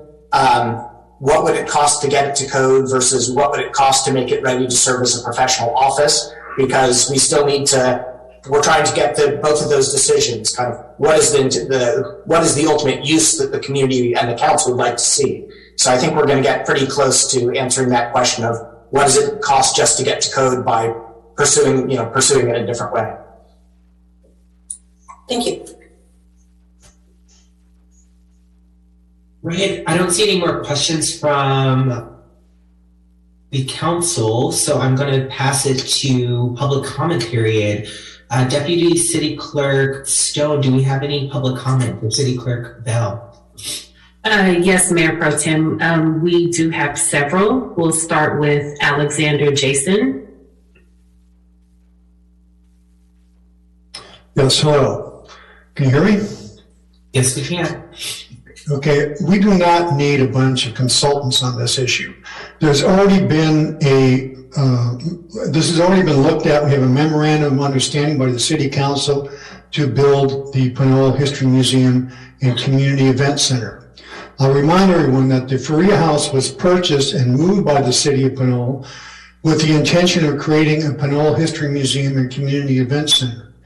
I think it's shameful that the city has not fulfilled its promise to the Faria sisters who own the house and grew up there, and to the community.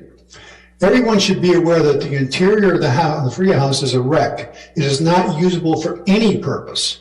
It has been broken into by homeless people. It is city property, and it should not be permitted to stay in this sorry and hazardous condition. We need to have the house renovated for whatever purpose the house may be used for in the future, whatever purpose. The money spent to renovate the Faria house is not for a museum. It is for the renovation of a significant city-owned property. The city is not spending money on a museum. It is spending money on a city property. We do not need a $50,000 survey to be performed regarding this renovation. The decision of the free house has been made by the city council long ago and by the many Pinole citizens who have spoken on and worked for the establishment of the Pinole History Museum and Community Events Center. A $50,000 survey? We don't need to perform expensive surveys to deal with these type of basic civic issues. What is the staff going to recommend next? A citywide survey to repair a traffic light, to repair the city hall roof, or perform a park upgrade? The citizens of Pinole have elected their representatives to make these decisions, and the city council should fulfill their duty by making a decision on needed renovation and then the future of the Faria House. First of all, it should not sit unusable and unused. Like all city property, it should be made serviceable and maintained.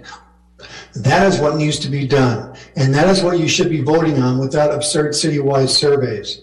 The Faria House needs to be renovated, to be made usable, and then we hope to make it into the Pinole History Museum and Community Events Center, as the Faria sisters and the prior city council members intended. But right now, we're voting only to renovate it, to bring it up to standards, to bring it up to code, to make it usable. Thank you.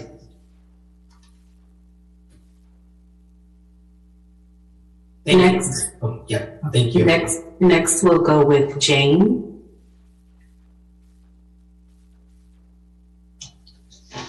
Hi. Hello. My name's Jane Cole. I've been a Pinolean for 58 years, and I'm now a retired teacher after 40 years. Working with children, I've really seen the impact of living history, seeing real items, holding it in your hand, doing activities on children's learning and their excitement about learning.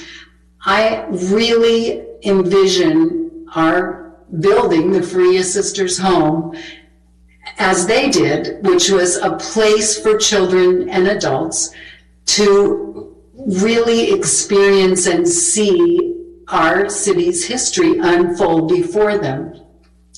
Pinole has long had a problem of being a kind of bedroom place for working families. And when you want to change your citizens from just people who commute, sleep, eat, go back to work, and you want it to be a place where they feel connected, a center for events and activities like I envisioned this museum to become is a way where people change a bedroom community for themselves into a home that they connect with. We have a very diverse, rich, amazing community of people here. And this museum is a place for everyone to be able to follow the roots of those who came before them and grow the branches and leaves of their branch of the tree, what they're contributing. When we mentioned activities that have been very popular, like the Citizens Night Out, or in the past, fireworks, or the car show, all of those things would dovetail in perfectly with activities sponsored by, done at, and out from the museum. High school kids can be an excellent resource. I really, really think we should put our money into getting that building renovated and then move forward into a future that is not just about monetary gain for the city, but about what we build as a community together. Thank you all.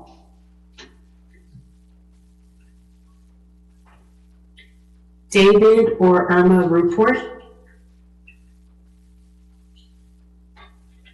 Good afternoon. Can you hear me? Yes. Okay, really quick. My wife and I are using the same computer, so I just want to make you aware that she's going to be right behind me if she's next in line. And I would like to start with a few procedural items regarding the staff report this evening. In reading the staff report, I noticed a couple of items that were in error. One being that I was unable to read a number of documents that were advertised in the staff report. Specifically, I believe it was on page 161. There was a listing of 166, excuse me, of 369, a listing of approximately 20 different attachments that weren't there. The pages listing attachment was. Okay, the second item that I noticed in the background summary of the three staff report here, there was mention made that in November 2020, that there was no action taken on the Faria House. There was. The action was that City's Council at that point in time felt that they did not need to have a museum and an MOU with the city and the Pinole Museum. Having said that, there are a couple other quick items that I want to address that have been brought up earlier tonight by another speaker regarding the issue of public records. I too and my wife have had problems in the past with public records, but I can't blame it on one specific item. So to insinuate from another speaker that the staff is the cause of the problem is not true, because I deal with larger staffs in the city of Pinole. There are a myriad of reasons why things don't get done. So I do think that the actual process of producing records has to be worked on. Part of the fault goes back 10 years or so when public records weren't as organized, and we're stuck in that effect, and it will take maybe years to unresolve that fact. I do want to talk about the fiscal side of things, because I am a fiscal conservative, and the procedure that we've been using to take care of the Pinole Museum has not been the most ideal procedure. It is full of holes. As a consultant to many small businesses, these holes make my hair go gray, and it is. And we have to deal with those, including the fact that we can't even get good information out of the city, which I've had problems with over the past 2 years on the Faria House. And I can't get the information out of the Faria House proponents of the museums, because it took me 3 years to get their taxes, and I didn't get them to Mr. Rubens and the History Museum and Company, nor the city, who potentially have these things. We have to reanalyze what we're going to do, and I think the city manager has done a good job by trying to bifurcate the issues here, but it's still an immense process that has to go through. So I'll stop there, but I have tons of things to talk about. Talk to me, please. I know you sometimes don't want to, but my wife's right behind me. Thank you.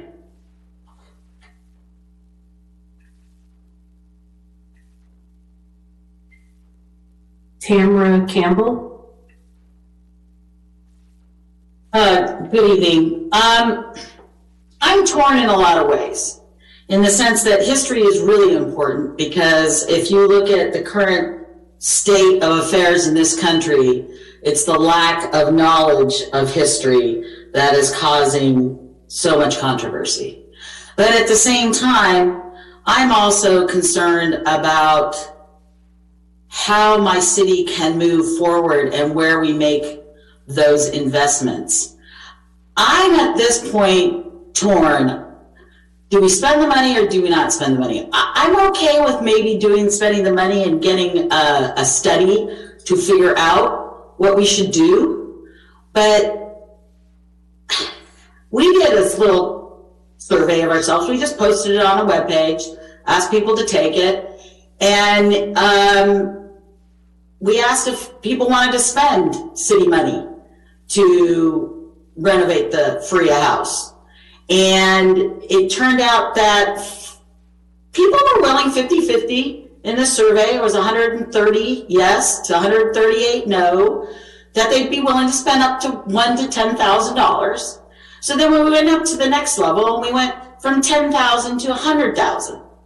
And we got a response, yes. 63 people said, yeah, 28% would spend that money. But 156 people said no, which was about 71%. So even this survey tells you don't spend the money. But this is not a really good, one of those scientific, data-driven, it was just a bunch of people that came to a website and decided. We put it out on the wire. We didn't direct anybody. We didn't target anybody. And this is what we get. So I'm actually willing to put in the money as a citizen of this city to finally get this answer. Frankly, I think we should just sell the property personally and be done with it, because it's caused so much division in the city for no reason. And then I was thinking, the other day, there are buildings all throughout the city that we're not even being able to maintain, and the senior center is one of them. So what makes us think that we need commercial property when everybody's working from home now? So I think we need to really seriously take a look, and frankly, we could probably sell it to somebody and they can make a beautiful home out of it. Or maybe a venue for weddings. I don't know. I'm just torn. Thank you. Jeff Rubin.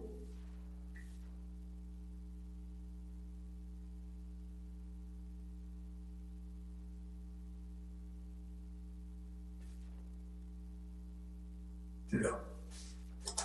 Good evening, council and staff. I'm Jeff Rubin, president of the Pinole Historical Society and Pinole History Museum. Hiring consultants to do surveys for every top dollar issue that comes before the council is a waste of time and money. The two you're considering tonight are estimated to cost $70,000. This is in addition to the $100,000 the city spent to hire an architect to provide plans and a cost estimate to renovate the Faria House. The people who care about these issues, whether it's reopening Station 74, building a skate park, how to spend American Rescue Plan Act money, paying for additional staff hours for the county-run library, or renovating the Faria House, made themselves heard when these issues came before the council, some of them several times. No surveys were done for building the skate park or funding the library. The people who cared about these issues showed up and told the council how they felt. Last fall, the council held 2 ARPA workshops. Postcards were sent to every residence in Pinole with instructions on how to participate in these Zoom meetings. These workshops were advertised on the city's website and on Pinole Community TV. Some of the council members advertised the workshops on their Facebook and Instagram pages, and one did in her online newsletter. 12 residents commented during the first workshop, 14 during the second. Of the 14 who commented in the second, 4 of them also commented in the first. My point is, only 22 residents were interested enough to help the council decide how to spend $4.5 million.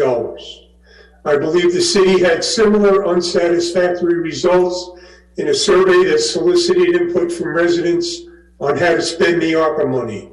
What's the point of having people comment during council meetings when you're going to survey them later on and then complain that the survey results were inadequate? If I had time, I'd read the names of all 70 people who supported the Faria House renovation when it was discussed at the council's June 15th, 2021 meeting. Instead, I sent each council member a copy of the public comments from that meeting. I hope they refresh their memory of the overwhelming support for the Faria House renovation and a museum that were expressed that night. These were from the people who care. My message to the council is, you've heard from everyone who cares about these issues, and it's time to do what you were elected to do, and that's to make these decisions. Thank you for listening. Raphael Menace. So, I think here it's worth considering what exactly we're discussing. We're not discussing funding or not funding the renovation of the Faria House for any given purpose, because right now there's not a majority, as far as I know, on the council to determine what purpose would be done. There's significant support in the community for one purpose, being used as a local history museum. There's also significant opposition in the community. And that's why it would be worthwhile to have a community engagement process. There's also other items later on the agenda that discuss having a community engagement process with regards to the community corner, I believe, and state that it's possible to have reduced costs if it's carried out across multiple different projects. I'd be curious to have some more exact numbers of how, if the city, for example, decided to take up the community engagement process with regards to the Faria House, that it would impact the relevant costs for the community corner project and vice versa. But that's more going between agenda items than maybe we can do. I think it's important to do a community engagement process because a lot of people have commented at council meetings on this item over the years, have heavily engaged people on both sides, primarily on the pro-museum side.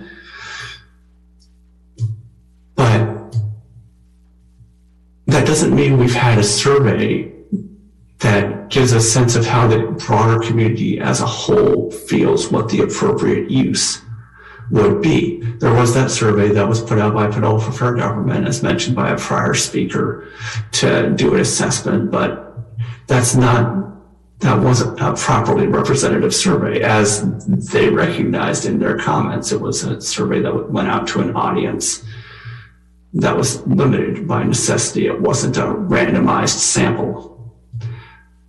So I think that both in terms of reducing the overall cost to do community engagement as a benefit, to have sort of properly sampled polling done just to get a sense of how that's done in the city, and to have a broader cross-section of the community that maybe doesn't have the time or the energy to go to council meetings have themselves heard out. And I also think that a cost-benefit analysis would be worthwhile, but I think the primary benefit is in having that survey done. Thank you. Irma Report. Hello, can you hear me? Yes. Okay. Good evening, Mayor, Council, staff, and public. My name is Irma Report. I have lived in Pinole for over 40 years. Mayor, I was very surprised to see this topic up again. I thought that last year's CIP for this year's budget for the Faria House was put on the unfunded category and not a priority this year. According to the staff report, it states, it would benefit the community for the site to be put in productive use. 2, city staff recommends that the city council direct staff to solicit proposals from professional services firms to assess the cost and budget, benefits, and potential uses of the building. 3, staff estimates that it would cost $20,000 to hire a firm to conduct cost and benefit assessment, and $50,000 to hire a firm to conduct a community engagement process. Mayor, here's my comment to this report. Here we go again, down the same road from last year, wasting staff, council, attorney, public time, and most of the taxpayers' money. My message, Mayor, through you to the rest of the council, do not spend another dime and time with the project. We, a group of taxpayers of Pinole, would like to see it on the ballot this year in November. 3 of you are up for re-election or running for election, and we expect this to be an election campaign issue so that the taxpayers of Pinole can be a part of the solution and decision. The taxpayers of Pinole never were included in the promise of the Faria House. This was not your campaign promise when any of you ran for office. This promise was made by prior councils and city manager. You should not put this on your shoulder and let the voters who voted for you let them down. If Mayor and Council, if you do not put it on the ballot this November, a group of us will be petitioning throughout the city to put it on the ballot. I have already requested the city clerk to pass information to us immediately, either to sell the building or renovate it with $1.5 million. Let the people decide, not you. We run the show. In closing, I would like you all to do the right thing and put it on the ballot. Stop this failure of a project. We have other important issues to discuss. By the way, I just read a report, 2 reports. City of Pinole got an F grade on affordable housing and is last place on streets, and roads. Mayor and Council, I have another issue with the staff report. Page 166, attachments were not included in the report and it's unfair to the public. I requested a public report request since July 22nd, 2021 for all of Berea information, then the Pinole Historical Society information. As of yet, I have not received anything. Please, would you please answer that one? Thank you. Debbie? Hi, good evening again. I think we're just going down a rabbit hole. It's a stalemate. You take a vote tonight, we know what the vote will probably be. I think the best option, I haven't talked to anyone about this, but I think the best option is to sell the Faria House to the Pinole Historical Society for what the city paid for it in 2016. You can justify that cost based upon the cost is how it was justified for the council at that time. It was based upon how much money had to be put into it to make it habitable. Well, while the price of real estate has gone up, so has the cost of the project. And don't forget, anything you do to that site has to be done under prevailing wage. So why not sell it to the Historical Society, allow them in a timeline to improve it. They can go in partnership with volunteers and the union and probably do the job incrementally over a specified period of time and continue the improvement of that house for specific use. And it's okay to define a specific use. We certainly did when Sprouts came in, and the same method was used for Dr. Lee's building. He took much longer to bring that building on, but he was given the time to do it, given times, and it was for a specified use. He could not resell it for anything else other than what he was building. So I don't know why we keep going down this rabbit hole. We put this money, as has been already talked about, into a non-public building, the library, because we pay for all of the maintenance to the tune of about $140,000 a year that continues to increase. And so you can't put a value upon that because that's education. Well, so is a historical museum here. We need it. It'll be a feather in the cap. The county has done a similar project over by their library. They used the old Nancy McFadden building and allowed them to take it over for a museum. So the county thinks museums are awfully important too. I would look into trying to sell this at a reasonable price, somewhere in the same price range that we paid for it, to the museum, giving them timelines and finite time with benchmarks that they have to get where they can get their funding, they can work with volunteer organizations and the unions to bring this place up to code. Thank you.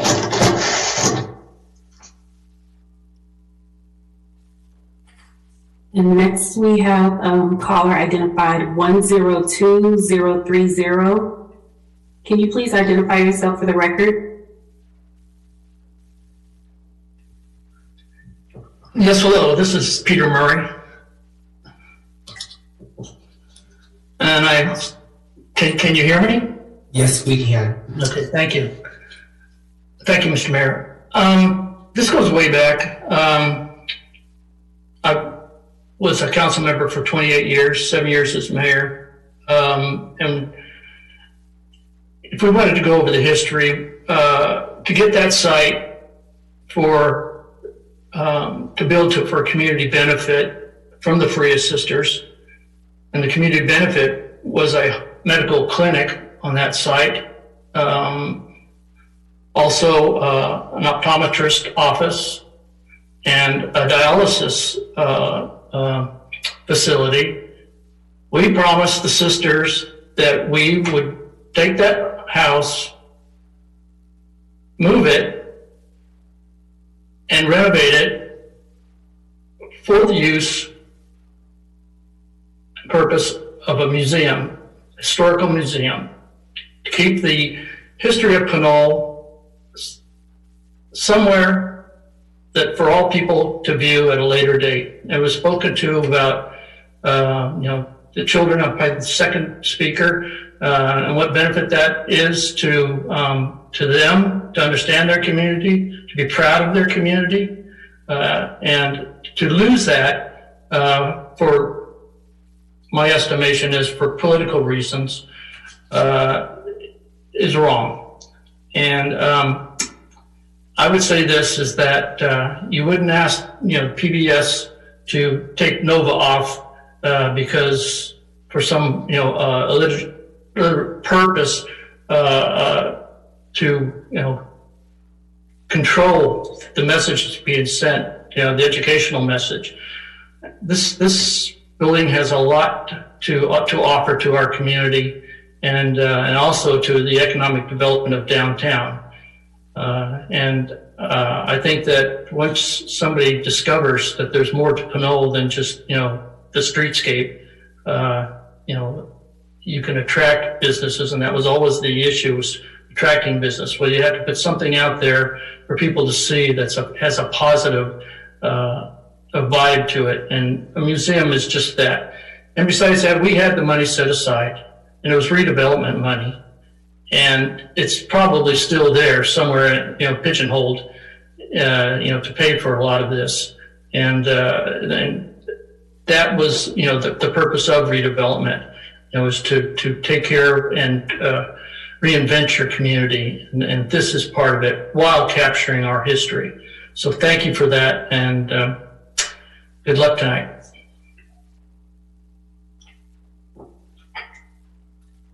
Next we have Christy Lamb Julian. Hello?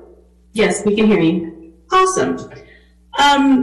So just from what I know, coming to these meetings really late is hard when you have little people in school. To make time to look up all these agenda items and do my due diligence to figure it out and make myself familiar with it is a lot. So I am still making my opinion on how I feel about the Berry House. But what I think the city council and the city should just really do is dig in deep into the community. I do not think it is fiscally responsible to pay another consulting firm to do community engagement, because you saw how great of a job they did for their ARAPA funding. Sending postcards and what have you was just kind of lackluster, and I don't know what else they did.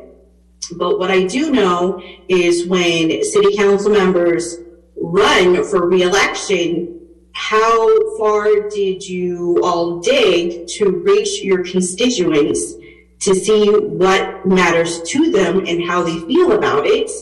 So I'm not necessarily saying we should go door to door, but I do strongly encourage you to reach out to the community, to have some sort of community engagement, to see how people really feel about this.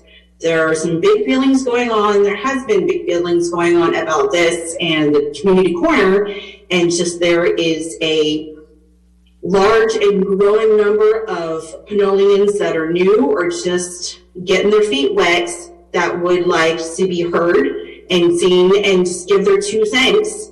No disrespect to the lifelong Pinoleans, but I just would really, really like for the city and the city council to reach in to touch base with the community, is what I really think that we should do. And that would give us an idea of just what the city wants and what would be best moving forward for the city now and the Pinoleans down the road that are just going to be able to using it from years from now.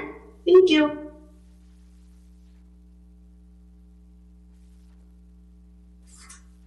Mayor Pro Tem, I'm just double checking to see if there are any more public comments. Looks like there are no more public comments. All right. Well, we will go back into deliberation for council. I do have a couple, before we get into deliberation, I do have a couple, I guess, questions that I want to make sure we, or considerations that I want to make sure we address from either the city manager or Director Mishra. One of them was involving around a conversation about a signed MOU. Can you please elaborate on whether or not our city has a signed MOU with entities regarding the Faria House at this point? I'm going to ask for the city attorney to collaborate with me on this. I don't believe that the city, I don't recall the public comment that referenced that, but no, I don't believe the city has a signed agreement with the Pinole History Museum regarding the use of the Faria House. There was one that was proposed for City Council's consideration at that meeting we've discussed back on November 17th, 2020. I don't know if that was what was referenced. City Attorney Casher, do you have a similar take on that? Yeah, that's consistent with my understanding as well. Yeah, not aware of any MOUs related to the property. Just want to be sure. There was conversation about the ARPA funds budget suggestions and how many recipients submitted information. I think there was a comment surrounding someone not knowing the actual number. Director Guillory, City Manager Murray, or Director Mishra, are you familiar, or do you have the number of folks who submitted a response to our ARPA budget simulation? No, I do not have any numbers for that, but we can get back to you if you'd like that. I can dig in with the previous records and get back to you. Director Guillory might have that information. Let's hear from her.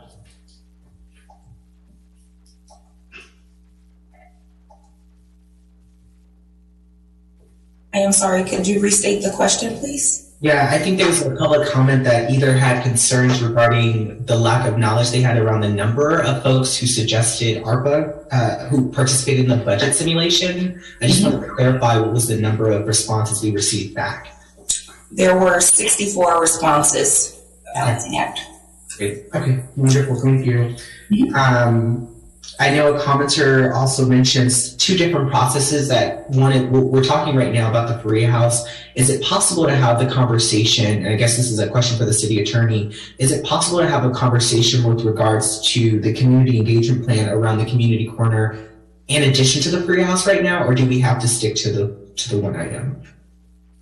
So this particular agenda item is for direction on the retention of a consultant to conduct a study related to the Faria House. We have another item on the agenda for Community Corner, where we'll be discussing that one, I believe, next. So I would avoid conflating the two and just kind of keep this one limited to the Faria House. Okay, great. Thank you. That's all I had. Council members, any questions, any thoughts? Yes, Councilor Tom, excuse me. Sure, thank you. Couple of items. Regarding the recommendation of $20,000 to conduct a cost and benefit assessment, that I would be in favor of that as long as it tells us what level of improvements need to be done for different types of uses. And when I say that, I mean, if it's a residence, what's the building code requirement? What's the building code requirement for a business, museum, whatever, with no elevator, and maybe offices upstairs? And what is the, we have the cost estimate already for the full proposal for a museum on 2 stories with an elevator. We have that. I don't think it's necessary to conduct a community engagement process on this. Of any proposals going on in Pinole, we have that engagement already. It's just that, the sides are far apart, and I don't see, spending $50,000 on a community engagement process that would even move the needle. I think what we need to do is figure out what are our goals? What can 4 council members agree upon? And I think we can all agree upon the fact that we would like to have the Faria House renovated. What we can't agree on is, do we sell it and some other party do the renovation? Do we do the renovation at certain levels, or do we convey the property over to the nonprofit historical society? But I think that I would need to have the more information that the study, the cost and benefit assessment would tell us. And, whenever you have a stalemate like this, it seems that not everybody is going to get everything they want. And we're going to have to compromise on this. And if the compromise is that if there's a number of investment that we can make that where the Faria House can be reused to a certain level, and then there's fundraising by a nonprofit, or if there's some other, if a museum could be on the first floor only and some other use that doesn't require an elevator is used on the second floor, I think we're going to have to really figure out, which of these two ends, what can we do to move towards an agreement so that we have a usable building in our downtown that is currently, this is a city-owned property. Now, whether or not we need to, be the long-term owners of this facility, that's something that we also need to come to a decision on. Do we sell it? Fix it up and sell it? Do we just sell it? Debbie Wong brought up something that I've been bringing up, that, if it's a city-sponsored rehab, there are prevailing wage requirements, and it's difficult to do sort of a Habitat for Humanity type of improvement where you have volunteers come in. But if it's conveyed to a nonprofit, that's something that can be done. So I think we need to have a picture of all of these itemized things, and we all four of the council members that have a vote on this are going to have to understand that you're going to have to make some accommodations for all sides in order to move forward on this. Thank you.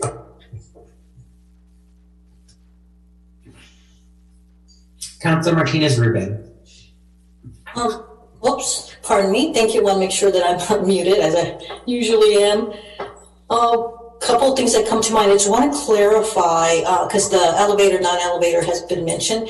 I think we might, if we're talking about inclusivity and openness and all that, that's almost like a non-questioned matter because of American Disability Act, but that's a question back to staff. That might impact how we proceed here if we do go the route of asking for someone to give us a bit more information as to different uses.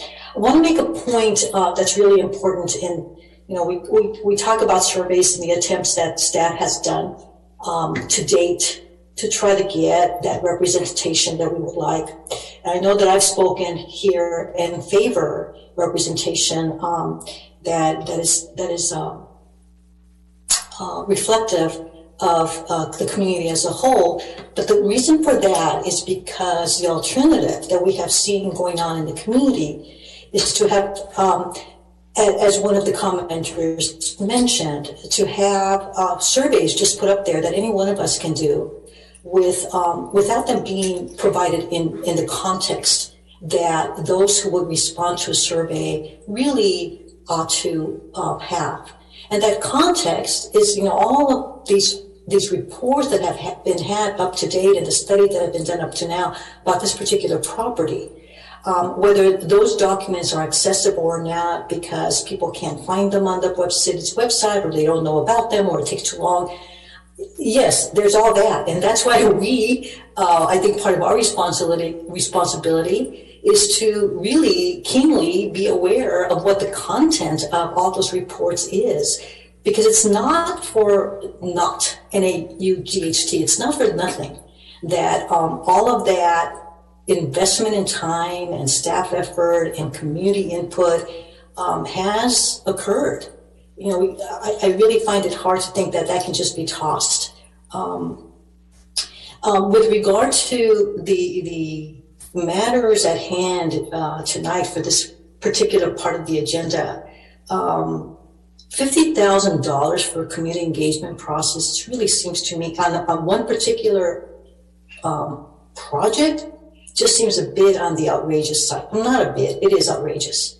For a matter that really, as the electeds here, ought to be able to resolve amongst ourselves. I think otherwise we're deferring to this other approach to be taken in the guise of involving more people. But we know how difficult it is, not only in our city, but across different sizes of cities, that to attain, one, civic involvement is quite a challenge. Two, that a survey alone doesn't inform the best decisions, and that the context that is required to inform and make a public aware of why we consider any project at all and its merits and its value, that is not put simply in one method that's used to assess people's opinions about something. So as an example, again, is that I think it's a Survey Monkey survey out and all these different ways that one organization here in town has done. The questions there are not in contest. They're highly loaded, and people can respond only in a certain way, which is about the monetary cost associated with a particular project, which doesn't provide the kind of thoughtful response that I think we as electeds need to make about which direction to take with a particular project. So I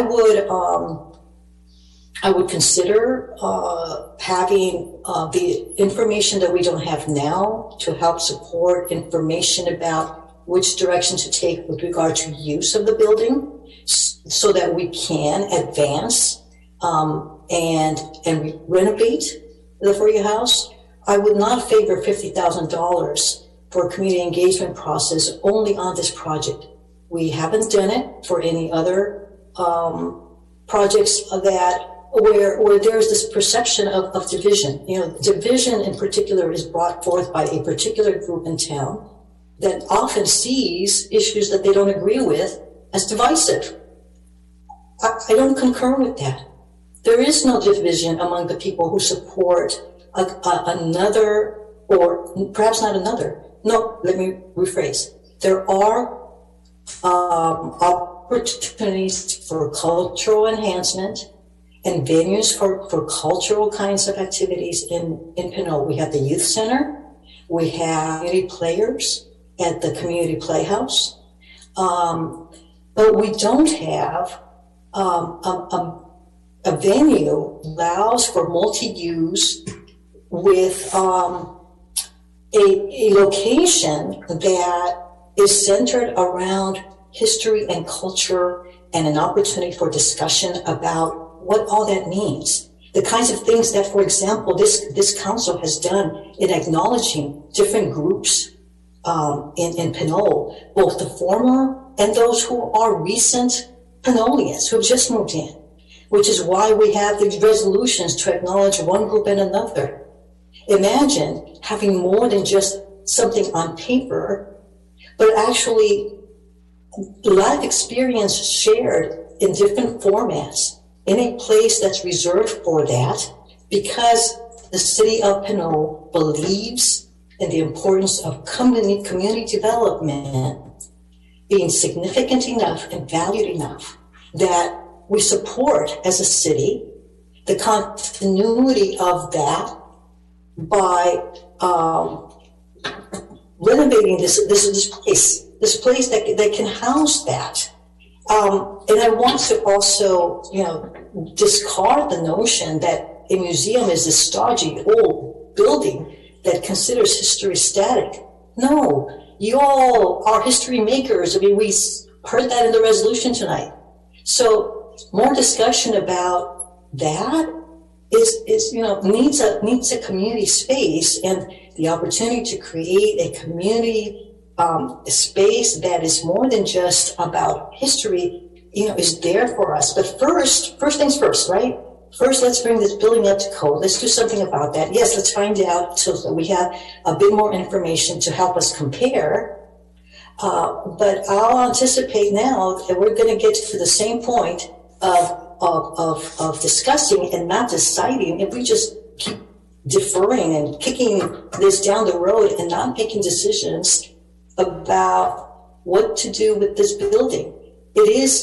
I don't see it as something to be sold to someone outside of Pinole.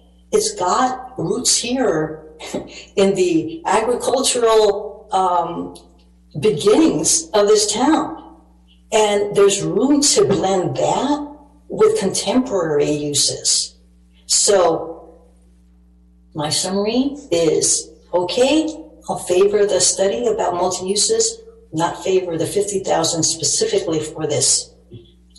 That would be that broader aspect of trying to identify what else needs to be discussed about the value of having a city-owned community asset that would allow for a structure to be a gem here, if only we were to renovate it and make it useful.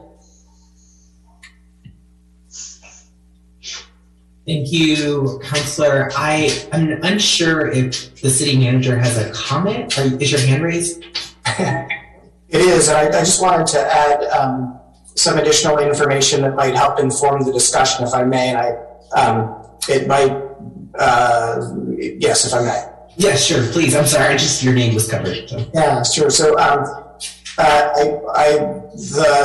the idea has been raised that as you know, in the recommendation, there are two components. One is to assemble some additional information about the pros and cons of different uses, and another part of the recommendation is to undertake a community engagement process.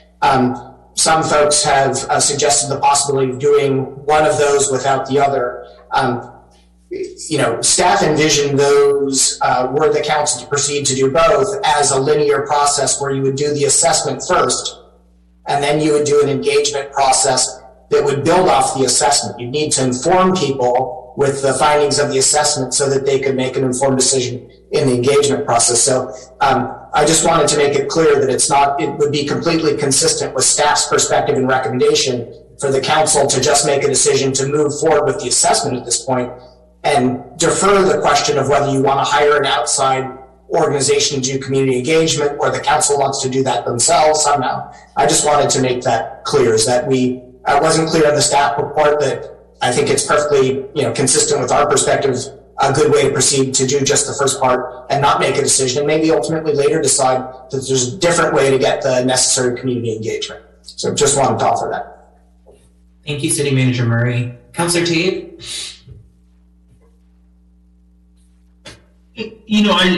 Mayor Pro Tem, I just want to say that, I appreciate this conversation and in hearing the different perspectives, but, I think I've said this before, we all have constituents. We all hear what we want, what we hear from from the people that we talk to in the community. And I gotta say that we have bosses. That is our voters, right? This is taxpayer money that you've been entrusted to make decisions with.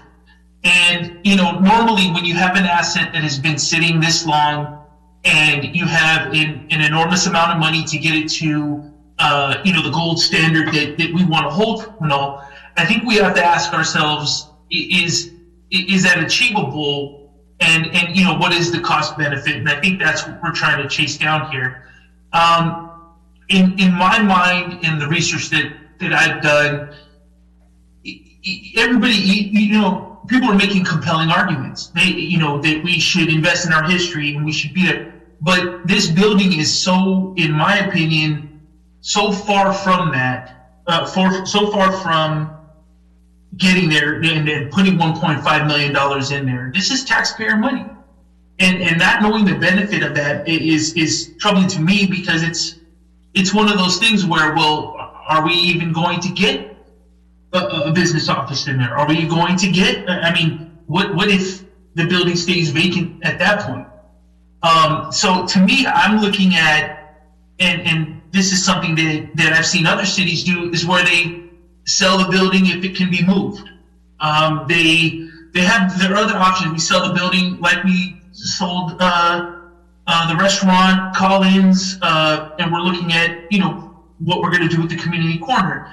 I mean, there are other avenues that we can take that to me seem that we can try to catch. I mean, this conversation probably has to be a lot more developed with the council. I don't know if a workshop is necessary for that, but to me, it seems like, nobody's ever ran a ballot measure to compel the city to renovate this and put it as a museum or whatever. And for me, it seems like this amount of money for really a use that hasn't been solidified really by this council at least, just makes me feel kind of like how do we get there? And I see this, $50,000 to me is just way too much money. I think this is a community workshop that could potentially happen. But to me, I feel selling this building is an option, in my opinion, that we haven't really talked about. We don't have an appraisal for it. I think 2016 it was $30,000 because it was so much to put into this building that prior city councils never put money in there. We basically got to a point where this building has been sitting. It doesn't have a security system. It doesn't have like these common things, like the lighting there is not so good. I mean, there's a lot of things that the council's just never put into this building.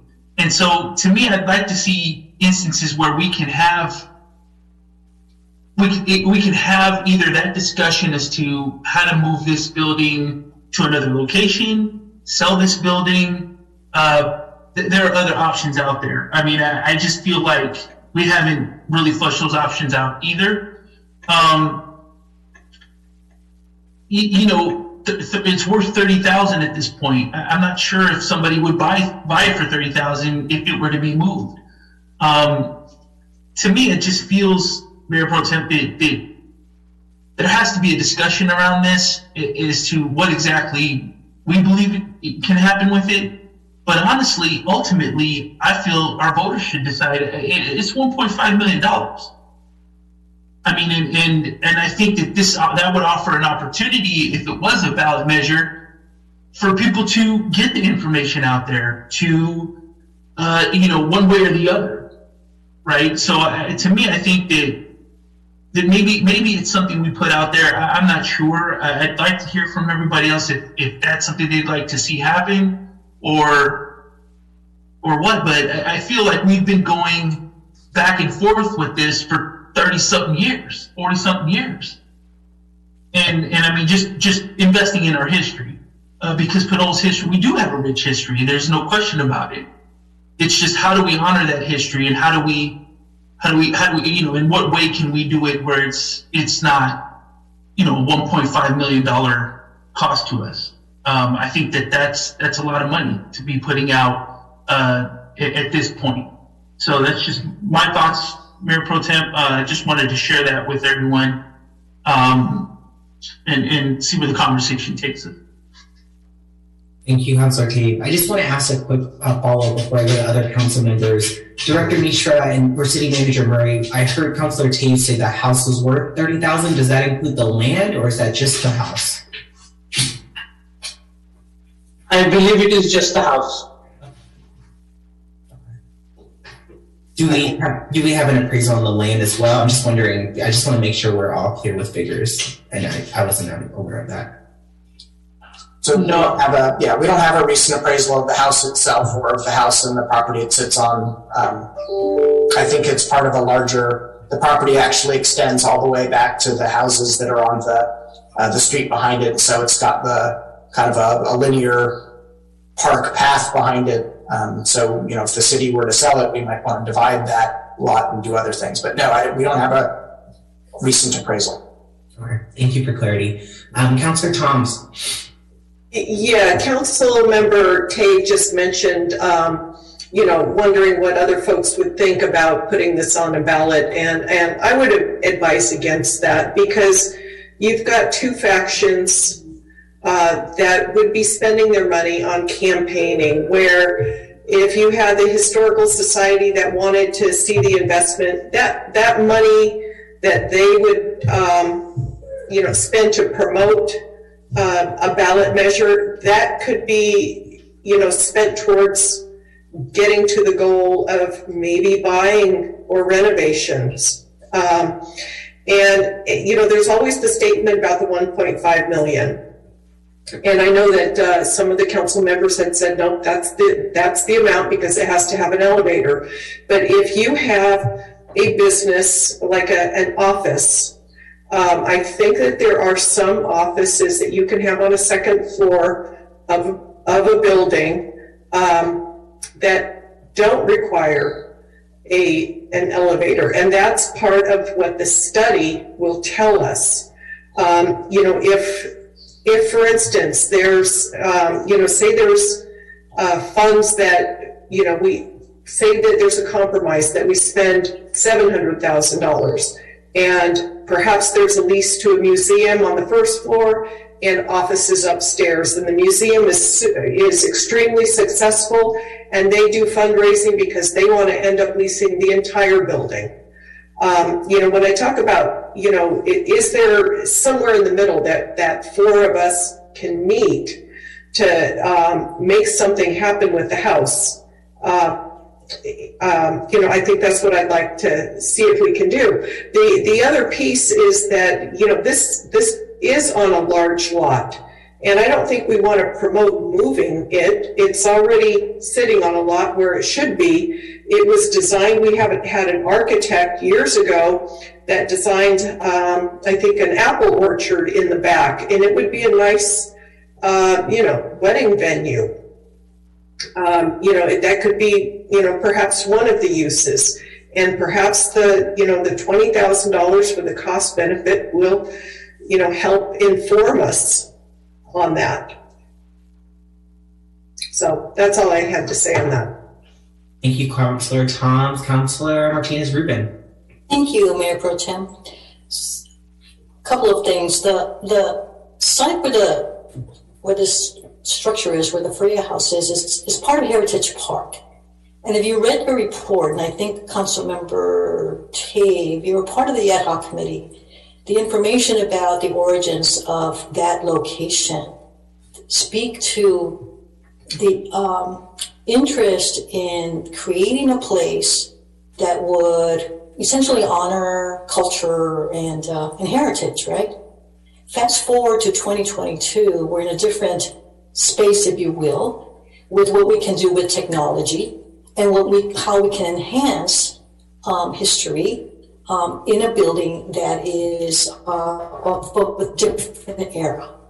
It can also be something that could highlight this building, could highlight some of the things that I think we're all interested in, which is the use of solar energy, the use of electric energy, the use of technology that creates dynamic exhibits. And I think you are most aware that in the discussions that you had during the ad hoc committee, that there had been plans to use the house not only as for one purpose, but for community's purpose.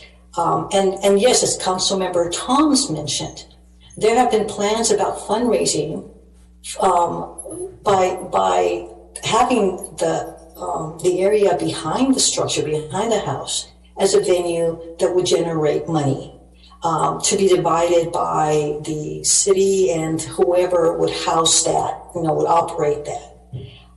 So in particular, I want to bring back this notion of 1.5 million that faces us. What a tremendous cost. And it can seem that way because, one, that's the cost of repairs. Second, again, allow more time, these prices and costs are going to increase, and there's no doubt about that.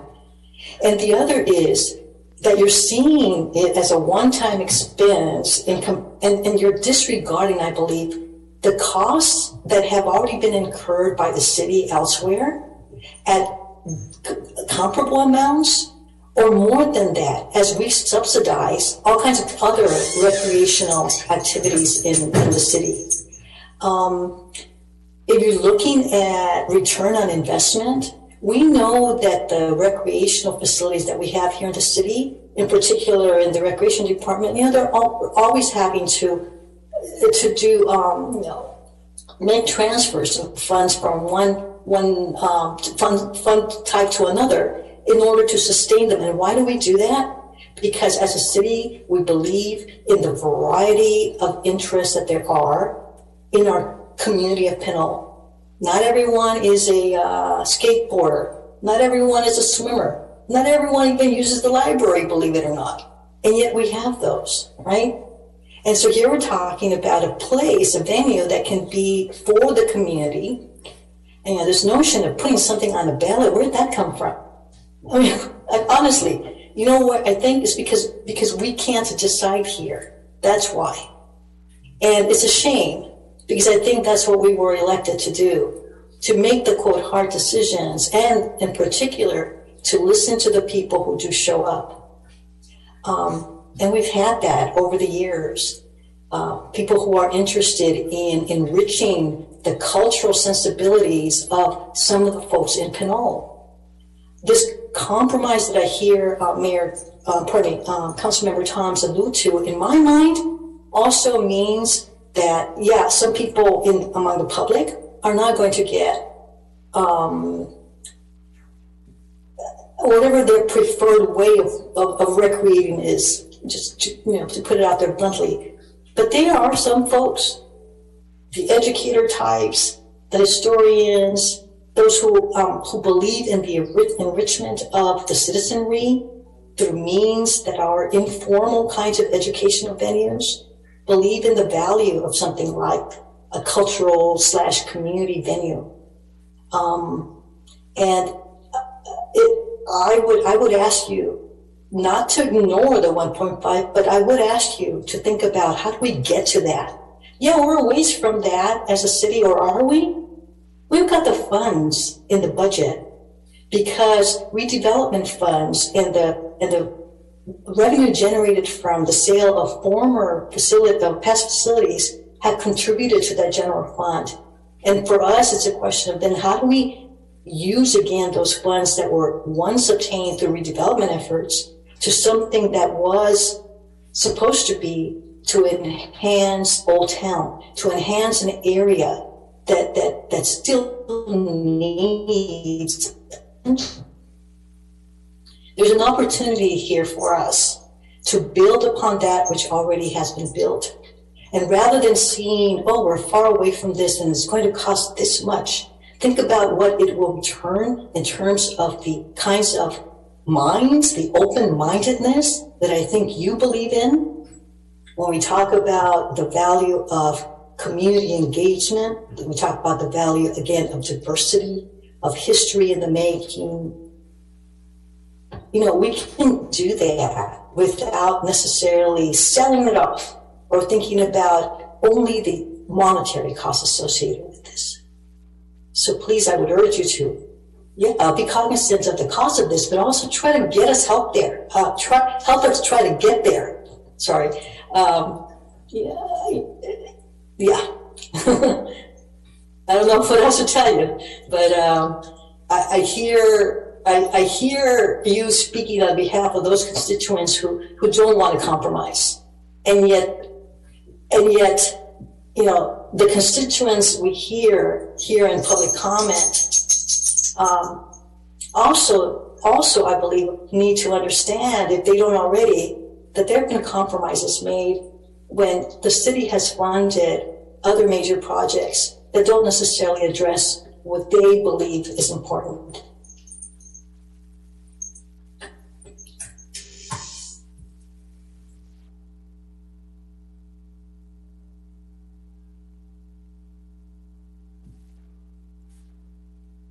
Want to just make sure that was the Oh, Council. Okay, great. Thank you, Councilor Martinez Rubin. Councilor Tave? You're muted, sir. Mayor Pro Tem, there were comments made, and as we said, there's no one's going to argue that history isn't important. The question is, there was comments made about the senior center, and we can talk about Pinole seals, and we can talk about these other the holiday tree lighting, and all these things that we as a city pay into for community enrichment. But there are contributing partners there. I think we have contributing partners along the way. A lot of times we're offsetting budgets that do fall short, $3,000, $13,000. And for me, 1.5 million was borrowed against, and a lot of the surplus that we had was borrowed against deferred maintenance in this city for years. Ever since 2008, we stacked money. We were very, very conservative. We had staff doing 3 and 4 jobs. So that money, there was a cost along the way. And that's why I stay relatively conservative when we look at a $1.5 million expenditure. Our roads, we all know, and we've said it over and over, are not in the best shape. We just got to a point where we have adequate staffing across our departments that we can start to have these larger conversations. We have $12 million in the account to start paying back some of the things that we didn't do. And when I say we, it's a council, and it's previous councils as well. And so when someone says, we want to renovate a building that really is past, this is more than a cost here, because it's past that. It's $1.5 million. I don't know. It's cheaper to build the building exactly the way it is with new construction than actually renovate it. And so for me, it's a very hard jump to deal with something that is a want, really, versus a need, and differentiating those two. So when I hear comments that, obviously, if we're putting history again, that's forever, right? And I get that. And a lot of the arguments that we've had, Mayor Pro Tem, are compelling. But at the end of the day, we have a duty, a fiscal duty, to make sure that we are taking care of the needs versus the wants. And like I said in the beginning, contributing partners. There are a lot of these organizations that were mentioned, the senior center. There is a revenue generation there that offsets things by these small organizations. And so I just feel that without this building being flushed out as far as use, the revenue that potentially can be generated, I just don't think that $50,000 is going to get there. I think that when you have an asset that's this far gone, selling it has to be one of the options that we discuss, in my opinion. And I think that if we are looking at history enrichment, there's other avenues. There's other avenues to have history placed. We have that at City Hall. We have that at the library. We potentially have more at the senior center. I mean, there are other options here to capture Pinole's history and put it on display. So for me, I think that as we're talking about this, the conversation, I think, veered a lot further off the actual agenda item. But it's a conversation that obviously, us four, right? Because we do have a councilman, the mayor is conflicted out on this discussion. It's not unreasonable to talk about a ballot measure. It's not unreasonable to talk about different options. So that's just my perspective based on the comments that I'm hearing. But I'm ready to call the question if we can move forward with the agenda. I'm going to let Councilor Martinez Rubin go, and then I will love to entertain a motion for some type of action.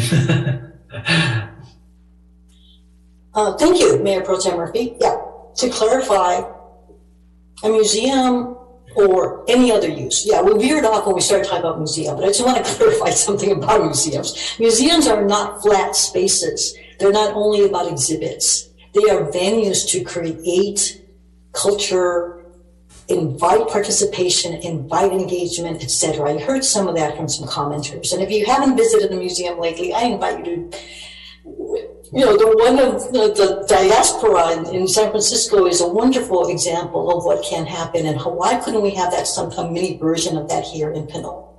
So again, I want you to thank Councilmember Tabe about helping us get to a place where we're talking about renovating a building, getting the information that would help you decide which way to go.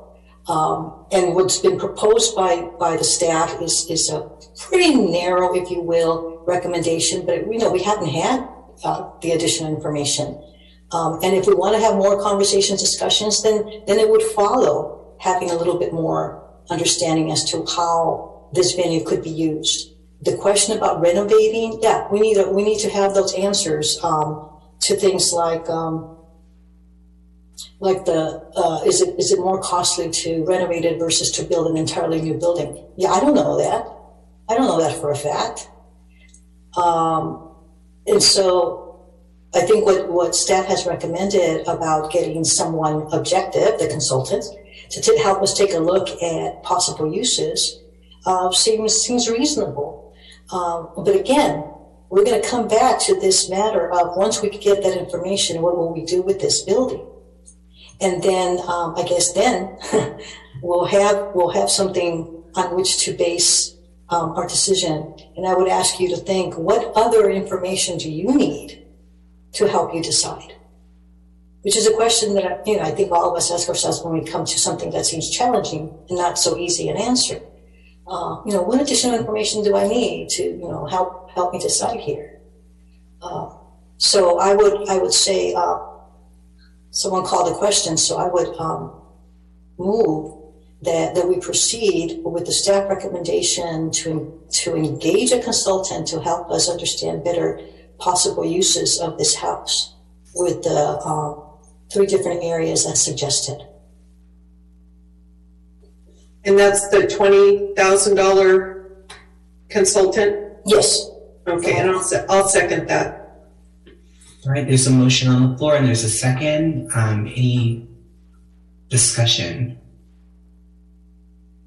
Councilor Thomas? Oh, no. Okay. Well, I do want to add my 2 cents in here because I think this is really, actually, I got to be honest, it's actually a quite frustrating conversation, I think, that I've seen. Not just today's conversation, but the ongoing, what I feel like is very limited dialogue regarding the future of the Faria House. I, joining this council, had never made a promise to the public around this house. I heard a lot of conversations with regards to what former council members individually, former council members and current council members have done and made promises about. But I have not personally made promises. And I think the dialogue with regards to the limitation of what this house is supposed to mean has been quite frustrating. I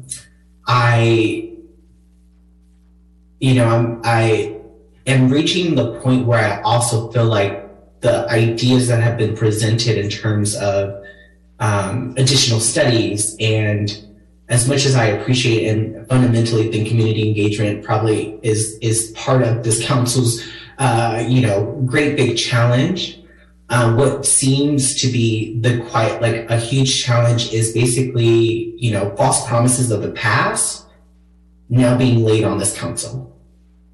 And what I am really leaning to, and I'll just say this, is what I've heard from public comment is 2 different opportunities. Opportunity 1, we sell this property,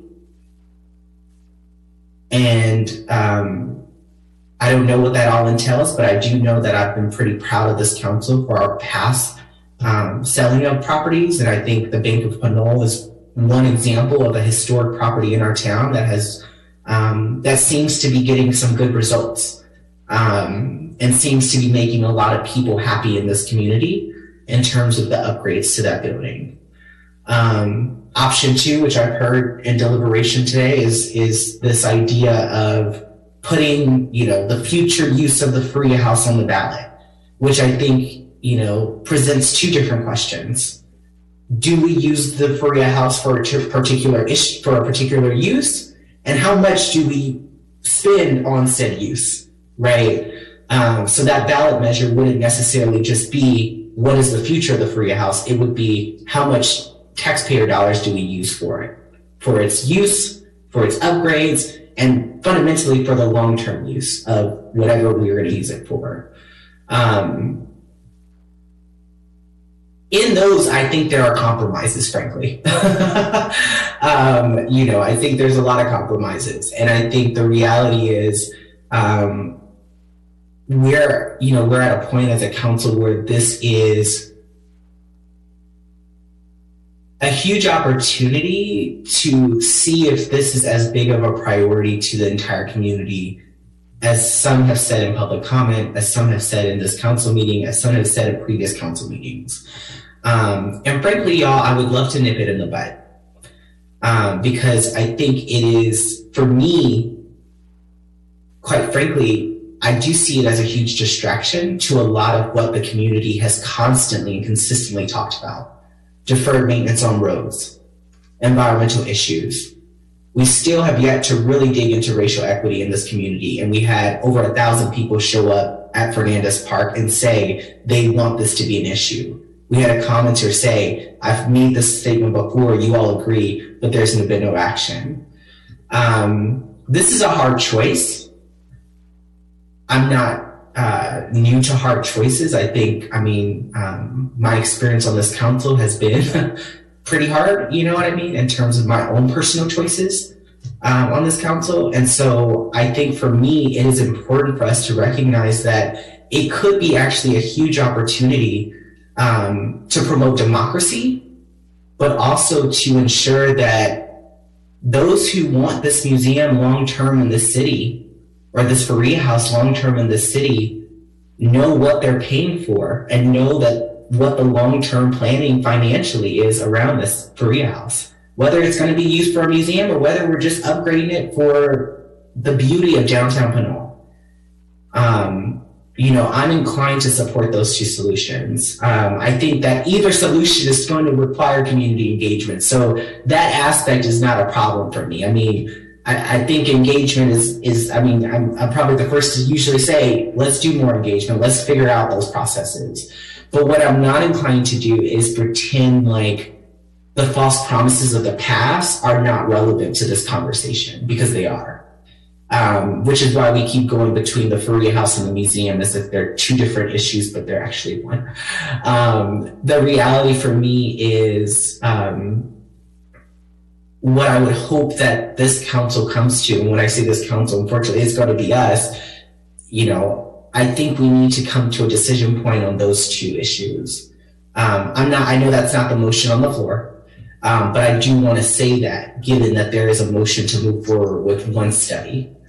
I would love for us to explore those 2 options, because I honestly think between either selling it and finding an opportunity where a buyer, if that is the Pinole History Museum, if that is the Pinole Historical Society, or if it's a different other party, if we can if we can have the same success that we had with the bank, with the Collins House, with, the mixed use area across from the Playhouse, I would be pretty proud of that. And I think this council would be pretty proud of that.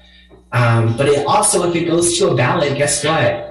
That's an opportunity where the taxpayers of Pinole can engage in an issue again. And yes, there may be groups, that's part of democracy, who are advocating for one side and another group advocating for another side. That is why we have ballot measures. That is why we have, opportunities to go back to our bosses, as someone said, and talk to them and ask them, what do you think? I think the 1.5 million is a big number. I see a lot of opportunities for that money. But if that's something that the public of Pinole, the voters of Pinole want, so be it. Let's do it. And if they say no, I think we'll have an answer too. And I don't think it's just like the money. Like I said, I think the use needs to be on the ballot too. So that is where I stand on this. And I say that because I also will say this has come to our council several times. And quite frankly, there are so many things that haven't come to council that I would like for it to come. So I think I am in the interest of closing the conversation out, particularly because I would like to make a final decision, even if it's hard, even if it's the tough choice. What I don't want is this perception that this council is doing something that we promised when none of us have, well, I will speak for myself, when I have not promised that. When it seems several council members have not promised these false promises that have been said in the past. So what I will say is that's where I am standing here. I will not support an ongoing study. I will not support another consultant around community engagement for this. What I will support is mapping those two plans out. And I appreciate Director Mishra and City Manager Murray, your work on this. I don't want, my frustration with this issue to be a reflection of you all and your, the work that you have done to put this in front of us. But I do feel like the current solution right now is not the solution to what the real problem is. I think it is another way to deflect and defer this decision, this hard decision. And I think for me, I would really, really like those two options, what I've just mentioned out, to be laid out. And again, I know I'm one council member, so I don't know how the rest of the council feel, but that is where I'm standing right now. Councilor Martinez-Rubin, you are muted. So one, there is a motion on the floor and a second, I believe. Yeah, and I thought you were discussing. Okay, so if we're discussing, then I want to discuss as well. In your, Councilmember Murphy, in your statement of seeing two priorities, that to me is very telling that you haven't listened to some of your constituents. Same thing with Councilmember Tate. There's, to what extent do you take the suggestions that are offered by certain members of the community who have made those suggestions and consider those as the only options? The option that also is before us is one, the recommendation that staff has made to have us all gain information about possible uses for this structure. That's new. And the other matter about this whole thing about, feeling the people have promises made. I for one have not promised anything in particular for the structure either.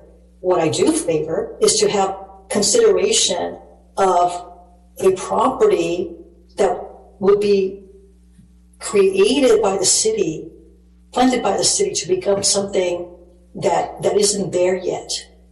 Because I trust and I believe that there are opportunities to do something with this that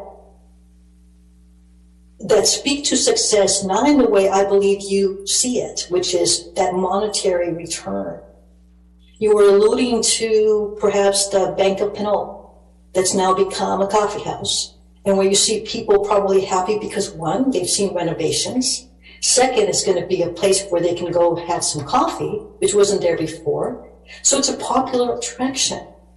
Yes, it's a success because there are people in town and from outside who are drawn to that.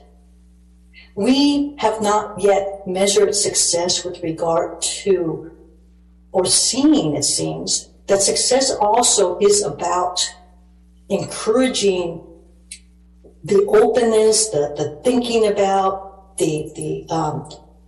having a location that is not just about retail, it's not just about offices, but it's about a community space that is enriching of a whole diverse group of people, both the folks who have been here for generations in town, as well as for the people who have only moved in within the past 5 years. I think you lean to the most recent kind of measures of success because that's your history, that's part of what you know. But I would think that you would also, as a fair and open-minded elected person on this council, that you would also regard the interests and the needs of people who are looking to have the opportunity to create that success. That's what community development is about. To have community come together and help create that success. Not just for someone to deposit money and build a facade or create a place where others can go and drop their dollars for a cup of coffee or entertainment. That to me alone is not success. Success is having in a city all kinds of different venues that cut across particular interests. And we don't know entirely what the monetary cost of that, which is why a study is being recommended by staff.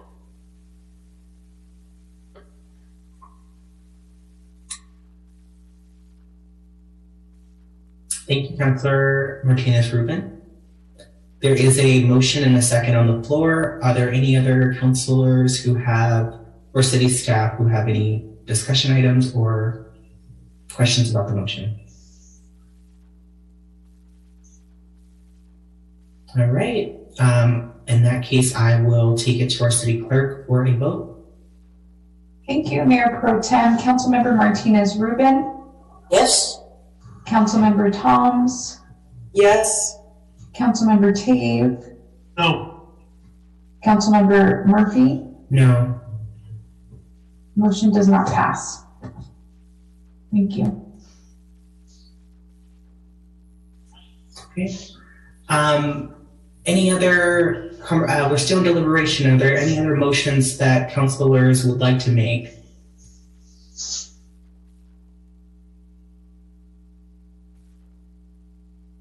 I would like to move to direct staff to move forward with a ballot measure with regards to the future use of the Faria House. I'll second. Any discussion or questions or otherwise deliberation with regards to the motion?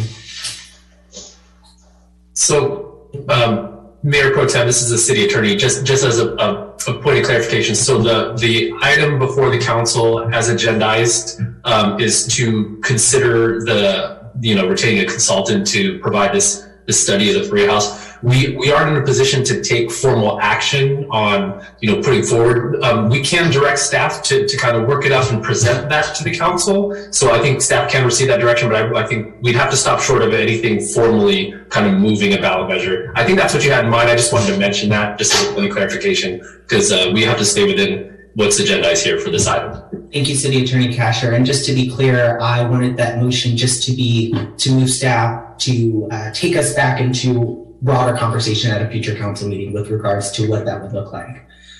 So I understand that if we vote on this motion today, it is not officially saying this is on the ballot. It is to give staff direction to next steps with regards to the use of the Faria House and what would be possible on it as a ballot measure. Is that fine, City Attorney Kasher? I think that works. Yeah, yes, because this would have to come back for future discussion anyway. Wonderful. Yeah. I see Councilor Tate. Yeah, my question is that through consensus or is it a motion second and a vote? I believe we're going to need a probably official motion, but City Attorney Kasher? Yeah, motion second vote. Yeah. Okay. Yeah.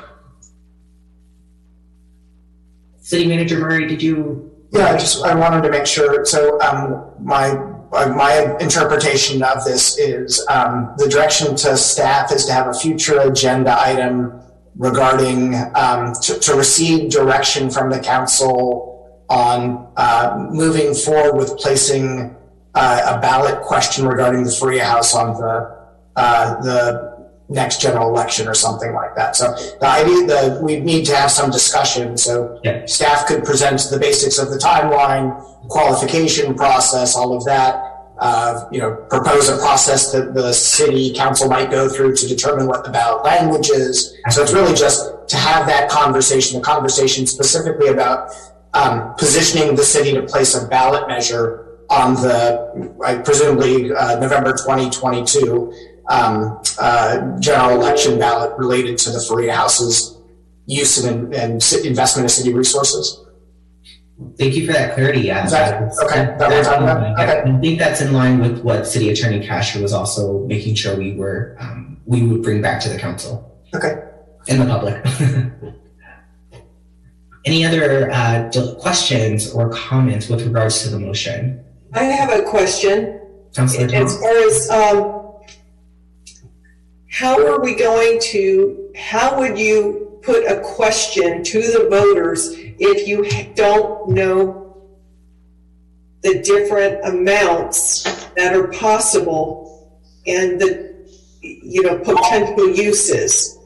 If we just voted down trying to answer that question,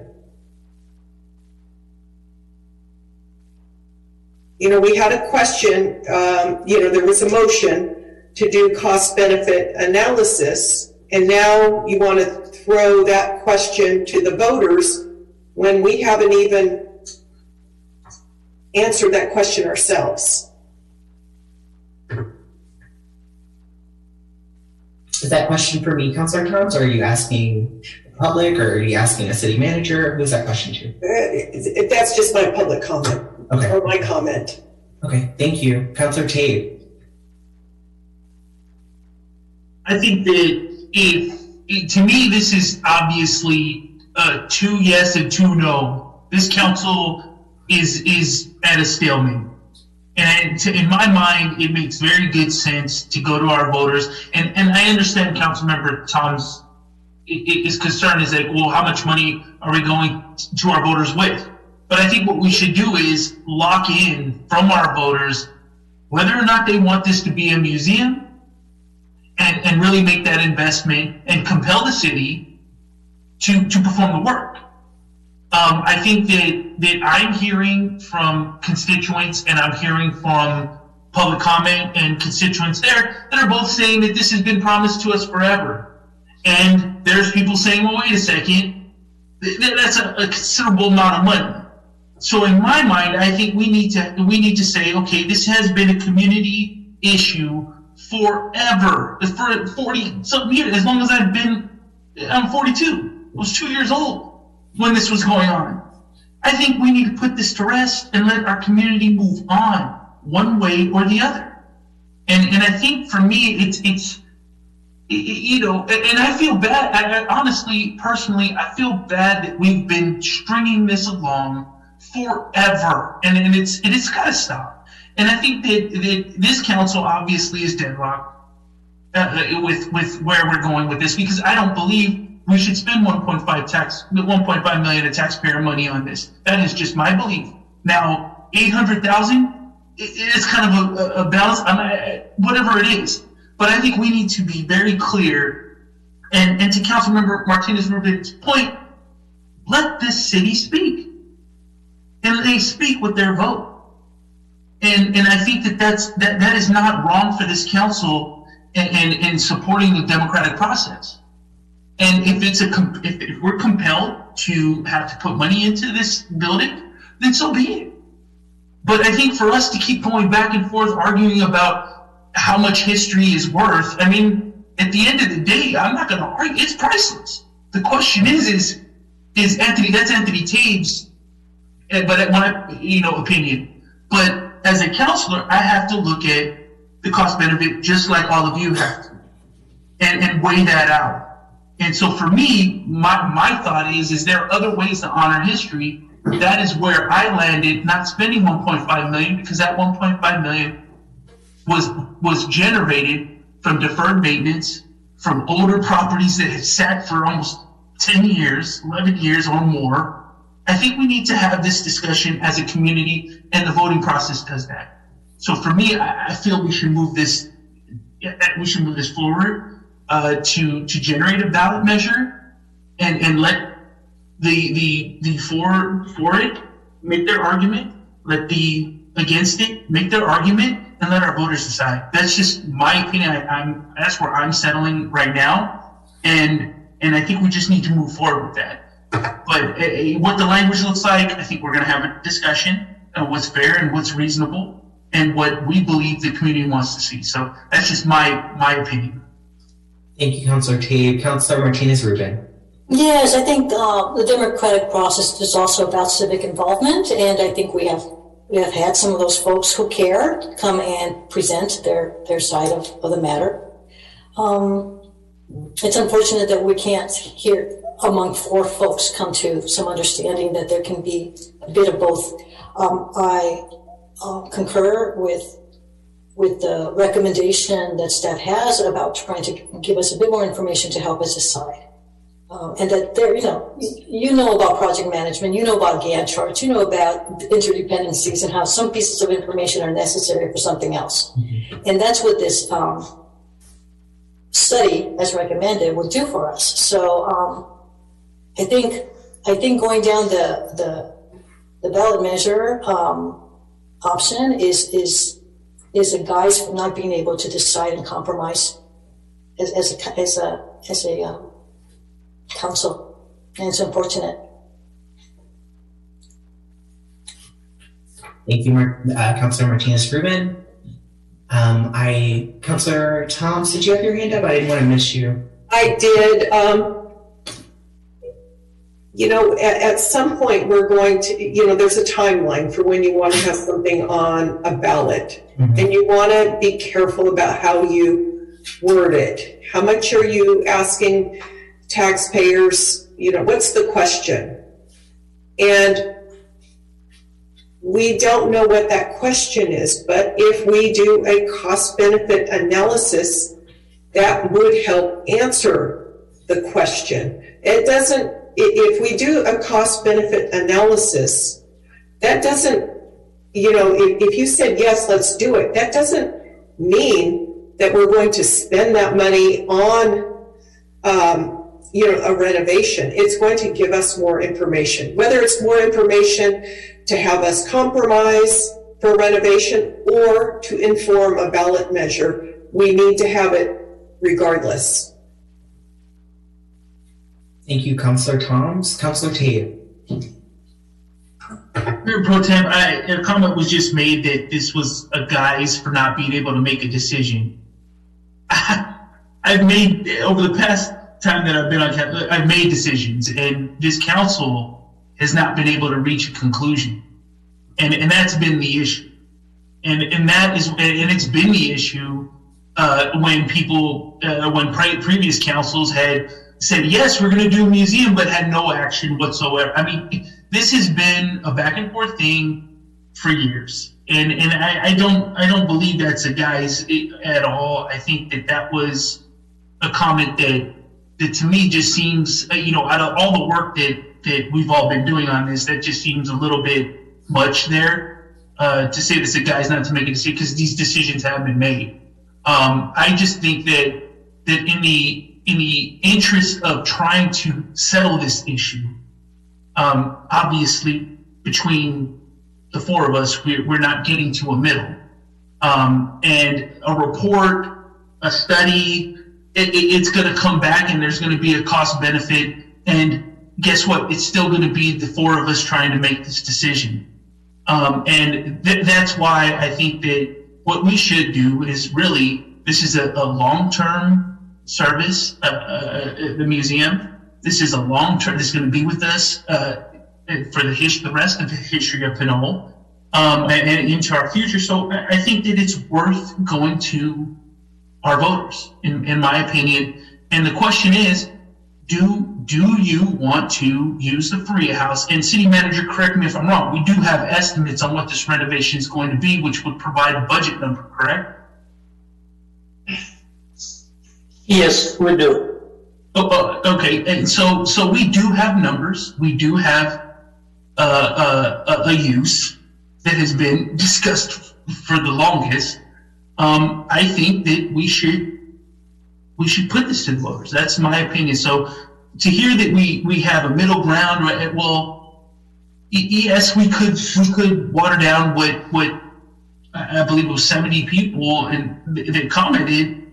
We could water that down to a partial use, or we can ask our voters if they're willing to invest in that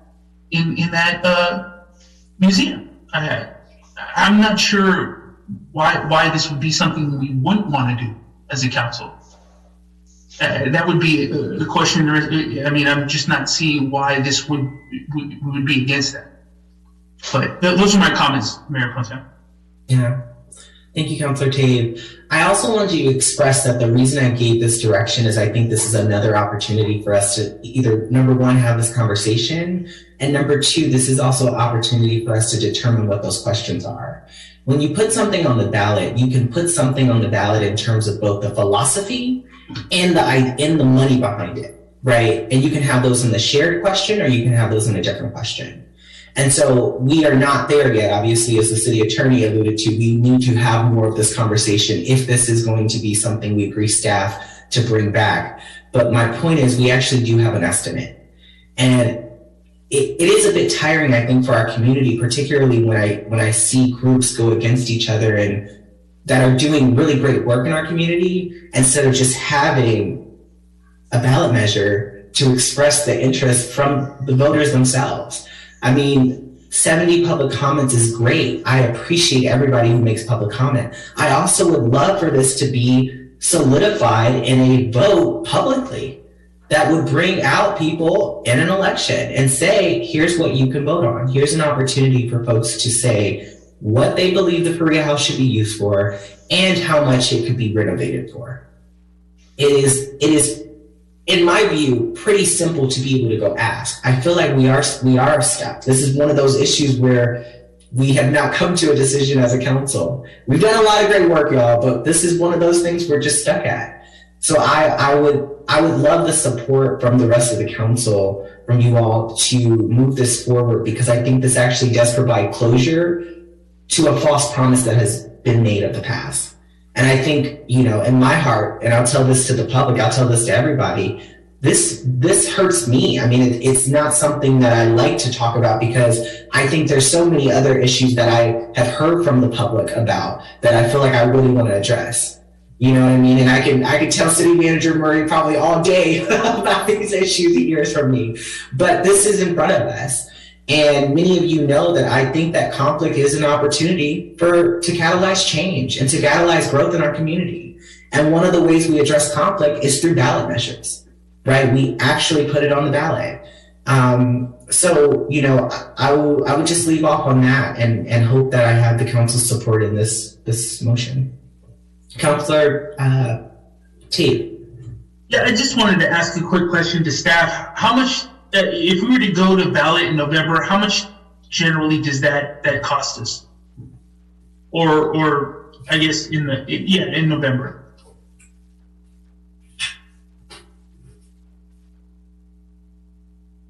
I'll ask City Clerk Bell to weigh in on that, please.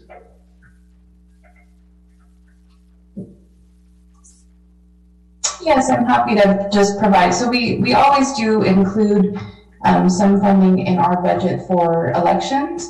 Putting a ballot measure on a regularly scheduled election doesn't actually add significant costs. What we would want to consider is polling and engagement and those types of activities that would cost additional money. And I think I'll defer back to the city manager for what he thinks we would estimate. But you know, we've considered this question in the past, and so we've come up with some, you know, estimates. I'll defer to City Manager Murray.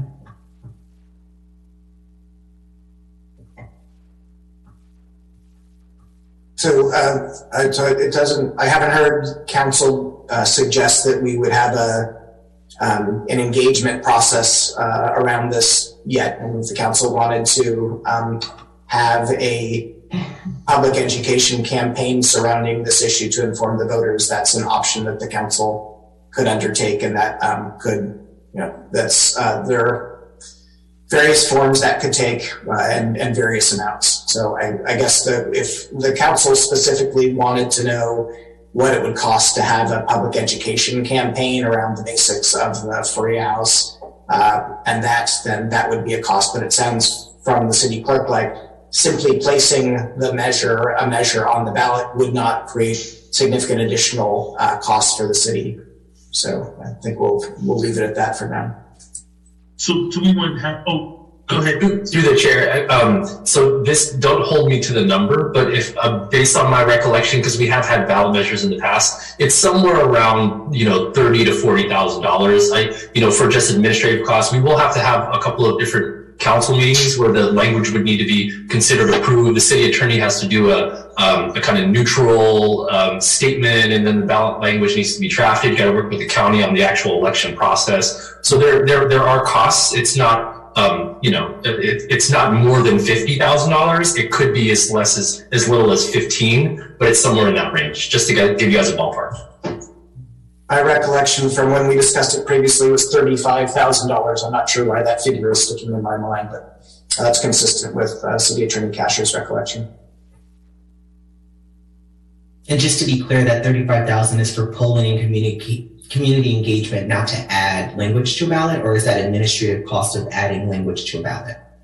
My recollection is that is just purely the administrative costs. Again, the low end being 15, the high end being probably 35, 40. A consultant to do community engagement, polling, and all of that would be in addition to that. It could be another 25 to 30,000, depending.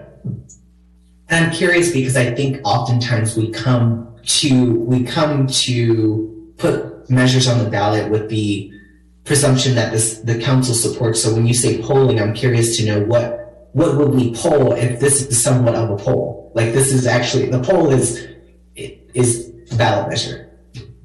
Right. So in the past, sometimes the council, if they have a hard time settling on the specific ballot language, sometimes the council will want to test different versions of the same question to get a sense of what maybe is kind of fair or what is the kind of right word choice for basically the same question. Because you got to be very precise with the language. Can't be leading. There's a lot of different kind of requirements around how the ballot question can be written. So part of it is really just coming up with that language. It's a process and it's involved. Thank you, City Attorney Casher. All right, other comments, questions, or deliberation from the council?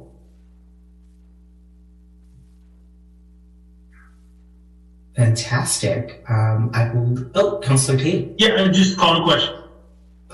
Yeah, we are going to City Clerk Bell. Can you please call the vote? Yes, thank you. Councilmember Martinez Rubin. No. Councilmember Toms. No. Councilmember Tave. Yes. Mayor Pro Tem Murphy. Yes. And Mayor Salimi is an abstention. So motion does not pass. Motion fails. All right. Councilor Toms. Yeah, thank you. I just wanted to explain my no vote is that, this wasn't on the agenda for discussion, for consideration of taking this to a ballot. There's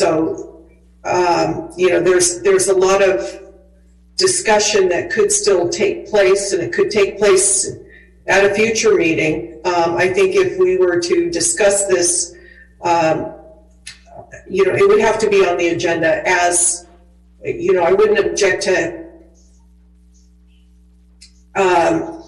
exploring this a little bit further. But I also think that if we could have a future agenda item for real estate negotiations and just to have that closed session discussion about a real estate negotiation around the Faria House. Is that a motion, Councilor Tom? It is, yes. Can you repeat the motion just for the record? That we have a future agenda item related to real estate possibly a sale. This is just for discussion in closed session. Okay, is there a second to that motion? I'll second. Okay, fantastic. Questions, comments, clarity? Councilor Tate. Just for clarity, the vote we just took was to provide direction for staff to bring information back to council, right? This is pretty much the same type of motion, right? Where we're basically saying we're going to have a future agenda item. I'm wondering,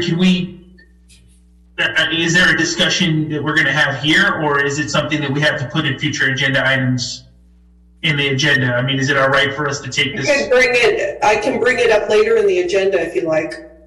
I think we could probably just move on and then bring it up in the back, you know, when we're in future agenda items. Okay. Okay. Well, there is a motion and a second on the floor. So are you retracting your motion? I'll withdraw. Okay. Thank you. Just to make sure. I want to make sure we all. All right. So that being said, I'm not seeing any other comments or questions. We aren't taking public comments. We already took public comments for this item just to make sure the public knows. And I'm also not seeing any other staff members who are going to speak on this item 11A. So in that case, I will assume we are moving on, but I'll give about 3 seconds for us to hold this conversation. All right. Well, it seems like we are certainly going to wrap up with item 11A. And I think we can move forward with item 11B. Okay. All right, thank you. And I think at this point are we okay with, am I facilitating this still, chairing the meeting, or? So Mayor Salimi is, he does not have a conflict with item 11B, which is the discussion of the community corner. So he's welcome to rejoin the meeting, notify him. I'll send him a message to make sure that he's aware. City Attorney Kasher, I've notified the mayor, he's on his way back to the meeting. So thank you for that. Mayor Pro Tem, he should be joining shortly. Okay, perfect. Thank you, City Attorney Kasher and City Clerk Bell. Thank you. Yeah, welcome. I think we probably should wait for the mayor just to make sure he's a part of the entire presentation, Director Mishra. Yeah, we wait, yes. Dave, can you put the presentation up just for the first slide? Thank you. Fantastic, thank you.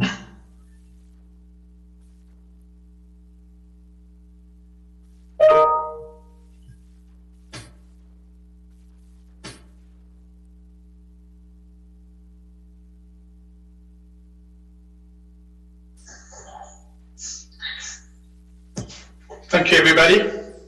Welcome back, Mr. Mayor. I'll continue with item 11B. This is a staff report for the recommended next steps for the community corner at 2301 San Pablo Avenue. Next slide, please. So the background for this community corner property. The vacant lot located at 2301 San Pablo Avenue is referred as a community corner, was transferred from the former redevelopment agency to the city for development under long-range property management plan. The property previously housed a gas station, which has been removed. The site was most recently improved in 2011 through a collaborative project with Pinole Chamber of Commerce called the Community Corner that involved removing a perimeter chain link and installing gravel and mulch. The city conducts basic maintenance of the property at this stage. The city has received proposals to develop the property and marketed it for sale on multiple occasions in the past, most recently with 3 other former redevelopment agency properties. So there was an offering memorandum which was published with this property in August 2021, which was attached to the staff report. The city did not pursue any of the offers received for the property in response to that marketing. Since the property is a former redevelopment agency property, it must be sold for fair market value and the proceeds distributed to the appropriate taxing entities. If the city desires to retain the property for a public use, the city will need to pay for the fair market value to be distributed to the taxing entities. Next slide, please. Staff recommends that the City Council direct staff to solicit proposals from professional service firms to conduct a community engagement process to gather inputs from a representative sample of the community on the preferred future of use of the site, and to assess the costs and benefits of potential uses of the site, which is could be a commercial development, mixed use development, public park, or any other use that can be drawn as per the zoning of that location. Staff estimates that it will cost roughly about $10,000 to hire a firm to conduct the cost benefit assessment and about $30,000 to hire a firm to conduct a community engagement process. If directed, staff will solicit proposals and return to council with a recommendation for a firm to conduct both the scopes of work and request budget for appropriation to fund the firm's work. Next slide, please. I think that concludes my presentation, and I will take any questions you may have. Thank you very much. Then I will turn it to the City Council members and ask them if they have any question at this moment, please. I don't see any questions from any council member. I will move on to the next item, public comments, please. I do apologize. Mayor Pro Tem, do you have a comment? No? I was just going to ask a question. Yeah, I'm so sorry. The current, can you reiterate, Director Mishra, the current, like who currently owns the property itself? And also, can you elaborate on the safety of said property due to the fact that it was a gas station before? So currently the property is still under the redevelopment agency's authority, but which is eventually got to the successor agency by the city.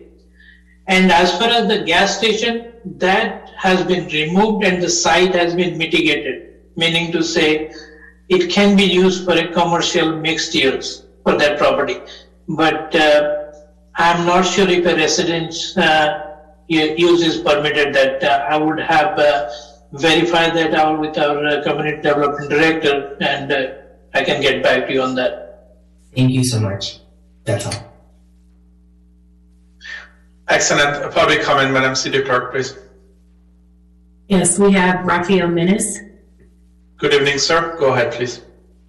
I'd just like to briefly reiterate my comment from earlier that I think that having a cost-benefit analysis and community engagement would be helpful here. I don't think it would be as helpful as it would have been on the prior agenda item. But I do think that at the very least, having a cost-benefit analysis of what we can do with this property will be helpful to get us a more fully informed decision as a city as to what we ultimately want to end up doing with the property. Because if we just want to end up keeping it and using it for any purpose, as the agenda item itself notes, we would need to buy it, essentially speaking, and distribute the funds to all the various other successor agencies to the redevelopment agency. That's all. Thank you. Excellent. Thank you. I'll turn it now to the City Council members for comments. Councilmember Thomas, go ahead. Yeah. This property has a general plan and specific plan designations for mixed use, not park, not plaza. That's just park, and plaza is just an interim use. We really need to move forward on implementing our specific plan to help reinvigorize our old town. Now, whether or not it's a mixed use with, ground floor retail, office, restaurant, and second or third floor office or residential. I think that's where the flexibility is. I don't necessarily think that a public engagement process is going to tell us, anything that a proposal, a development proposal won't tell us. So I would rather, focus those funds on trying to find another developer for the site. I know years ago we did have a really good proposal. It was, they stepped away when the economy turned around. But I think that, we need to just try with a wider, cast a wider net on trying to get that developed. And how is that different from what we tried earlier? It's the same, but just trying again. And casting a wider net. City Manager, do you have any comment to that comment, please? Because we tried, and trying again will make a difference, please. It may. I mean, so we've gone through numerous rounds of offering this, and we've gotten different levels of response. It does, the changing economic circumstances, and if there happens to be a buyer or developer who happens to look at it, so things like that do happen in real estate. So it's possible that doing, we had a fairly strong response from the most recent round of marketing we did of our surplus properties using a new real estate consultant. So I think, in a sense, doing the same thing again, but with a different consulting firm did result in stronger showing of interest. So I think that is one option.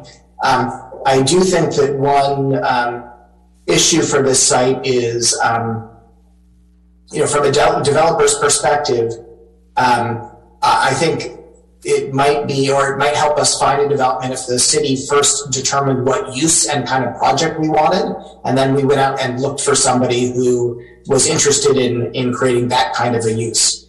So I think that is, cities do it both ways. They market it for sale and to all comers and see what is proposed, and sometimes jurisdictions define what the project and use they want is and try and find somebody to develop that. I do think ideas broader than just a private development have been mentioned in relation to this property. So it's I think that could be on the table. That's up for the city council to decide if it wanted to consider it for public use. So that's really up to the city council. Thank you, City Manager Murray. I just want to restate that the item to look at tonight is to provide direction for community engagement and assessing the cost. It's what the staff would like us to direct them on. Councilmember Martinez-Ruben, please go ahead. Thank you for that reminder. I hope I'm not too far-fetched. Let me know otherwise, because I could be. Are we at liberty of reviewing and some of the reasons why up until now we have not been successful at having a developer attracted to the site? And I'll share something else related to that may help answer. I've wondered, right? I wonder why are developers, coming and finding this place and not being in the business of construction. When I had the opportunity to ask a development firm at our last Cal Cities Expo, the matter of size, so size does matter. The issue came up. This was not big enough lot. So now I've had that in mind. And I'm wondering if it would serve us to just review that there are some constraints that we're dealing with. So regardless of what direction we take or staff takes, that those constraints may continue to exist, and indeed we don't find someone who's attracted to this. I mean, I would be hopeful, but the question is, how come up until now we haven't gotten someone who could do something with this? So in all of that, I hope that I made some sense, and you can let me know otherwise, but I'm wondering if we can identify a couple of reasons why it's been such a challenge to have a developer do something with it as we know it. So the question is why we have not been successful in selling it, and does the size of the lot has to do something with it? So yeah, it is less cost effective and efficient to develop a smaller size lot. There are fewer options for what can be constructed there, and therefore the value of that. The city has received offers for this lot for development. The city did not end up pursuing those or accepting them. So it's not that no private parties have shown interest in this lot. It's just that the combination of the terms that the prospective buyers offered were not persuasive to the city council. So there has been some interest. And again, I think one of the questions is, how wide-ranging does the city want to consider, including things like a public use versus a private development. And if the city council narrows that, is there a specific kind of public use or private development the city would like to see there, in which case we might promote it and seek proposals from prospective buyers and telegraph that so that we can get folks who are proposing a project we already know in advance we're somewhat interested in. Thank you. Any other question, Councilmember Martinez, Ruben? Thank you. That was helpful. Okay, excellent. Councilmember Tave, please go ahead. Thank you, Mr. Mayor. And this is more to staff. When we put this out, did we have very specific? Councilmember Thomas mentioned, the specific plan and the specific use for this property. I know that developers at a point would say, that's too specific, and we're not going to spend the money to do the proposal and go through the process of putting a bid in. What I'm wondering is, when we put this out, did we put this out as all comers, any proposal, or did we have very narrow type? Because I guess what I'm saying is if we're not drawing anybody in, should we be opening this up a little bit more so that we get creative ideas, we get different types of uses, and can have that discussion in closed session when we receive them. So along the lines of what you were saying, Andrew, is how do we and also Councilmember Thomas, when we cast that wider net, should we just pull back those restrictions and really just let developers, do their thing, come up with a proposal and then vet them through that process? Because I do hear the constraints issue too. Access to the property is somewhat constrained. I don't know if you guys saw the map, but I think there's an electrical transformer or electrical box. It might be data that's sitting in the corner there, which makes it a little bit more difficult to navigate. I mean, I mentioned, I guess in my opinion, it's kind of like, I think I'm in favor of casting that net, but what do we do in the interim? Parking, how do we make this lot useful until we actually get somebody through the door? I mentioned the lunch trucks, or something to generate some type of activity, something useful, and I'm not sure. To me, that would make sense in my mind, is to have something going, but I guess is that part of the equation? I brought this up with vacant lots before. Vacant lots just sit there. And there are useful things that we can have done with them so that they're benefiting the surrounding businesses until somebody comes along and decides, they're going to do something, such as a developer. But one question I had was, what's the value? Do we have an estimated value of that property? Appraisal, whatnot? So I'd have to go look it up. I do think we got an appraisal for it when we marketed it last. Okay. We did, yeah. So it was appraised at $240,000. Okay. When the firm that did the marketing of the property for us, RSG, listed it, they created what's called an offering memorandum.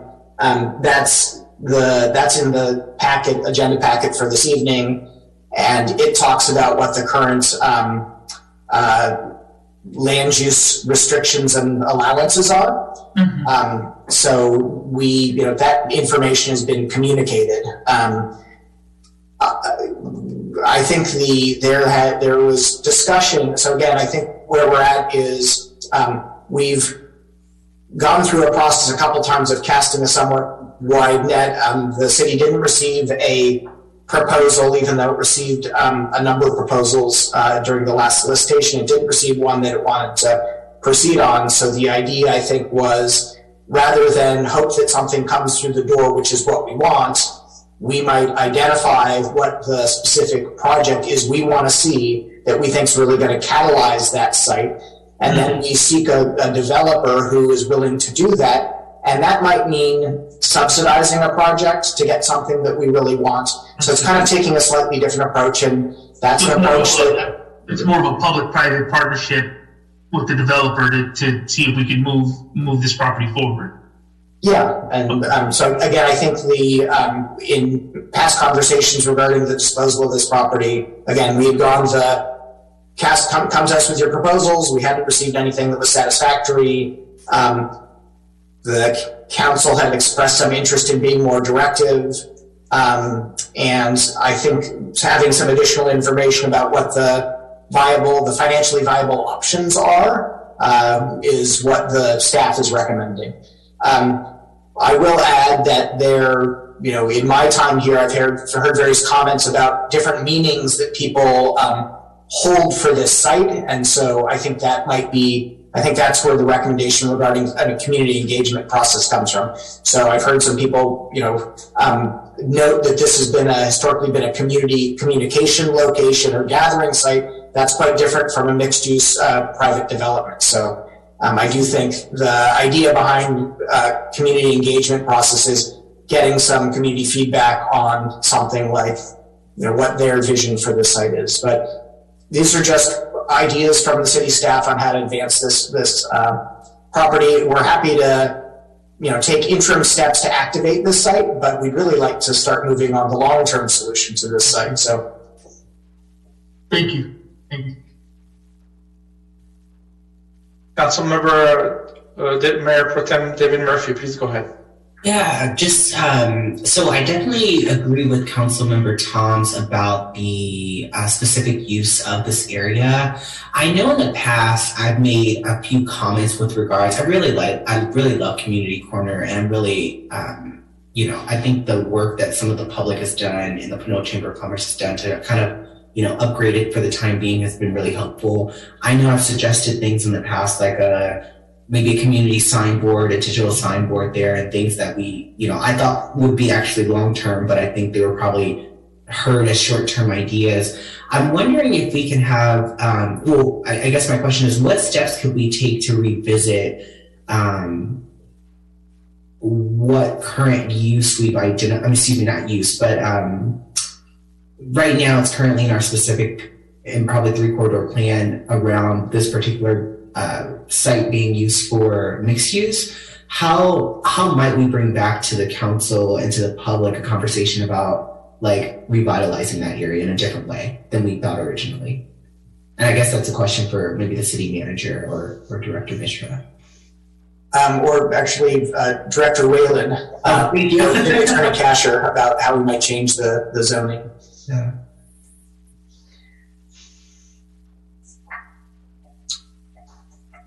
Let's see if we'll be joined. And City Attorney Casher, do you want to take a stab at that while we wait for Director Whalen? Yeah, I'll defer to Lily, but if we're gonna change the use of the site, that would require several levels of approval, zoning code amendments. That goes to the Planning Commission before it goes to the City Council for formal approval. An amendment to perhaps the specific plan also would require Planning Commission. So there's various levels of kind of Planning Commission, then City Council approval before all of that can take place. I see Lily has hopped on. She's the subject matter expert directly on this, but generally speaking, it's a process, and it would involve the Planning Commission and the City Council for sure. Okay. But I'll defer to Lily if she has any additional thoughts.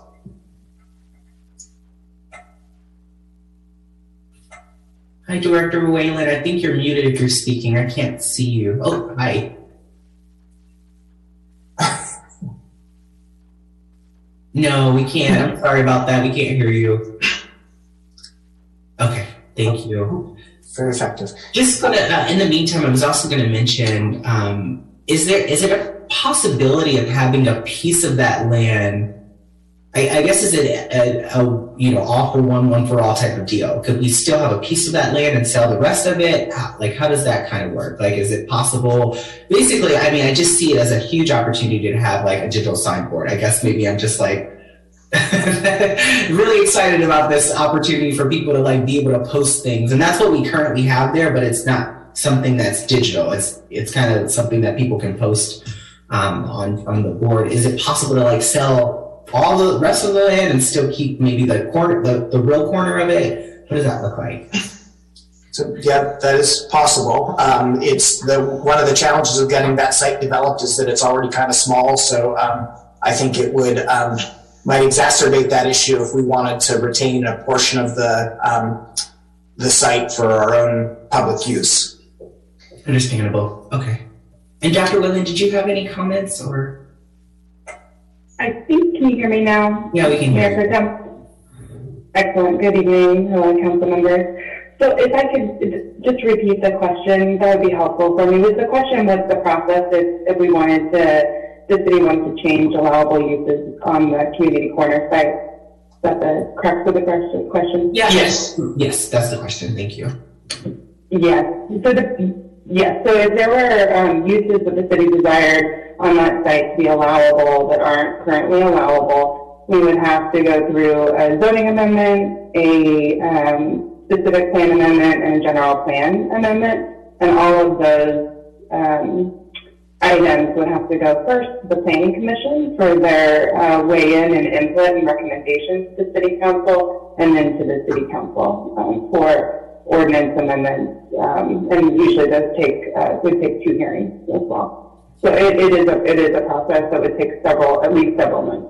There would also be some analysis that would be required on the city's part as well, in looking at the site and how big the site is and how it's currently zoned, and if there's any impact for making that change of allowable uses in terms of environmental impact.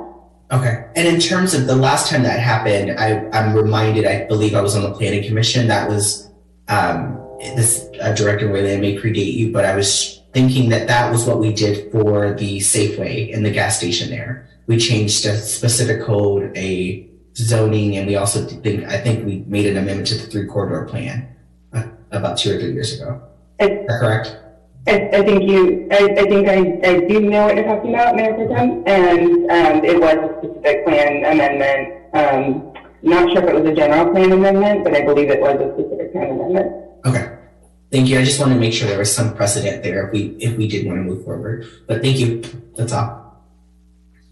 If I may, it does kind of get us back to that same point, which is, before we would move forward with an amendment to the specific plan, potentially general plan and zoning ordinance, we need to have a sense of what kind of use we want at that site. And so that's kind of what we're trying to advance in this dialogue, is having, assembling some data and having some sort of an engagement process to decide to support the council in making the decision about what it would like to do on that site.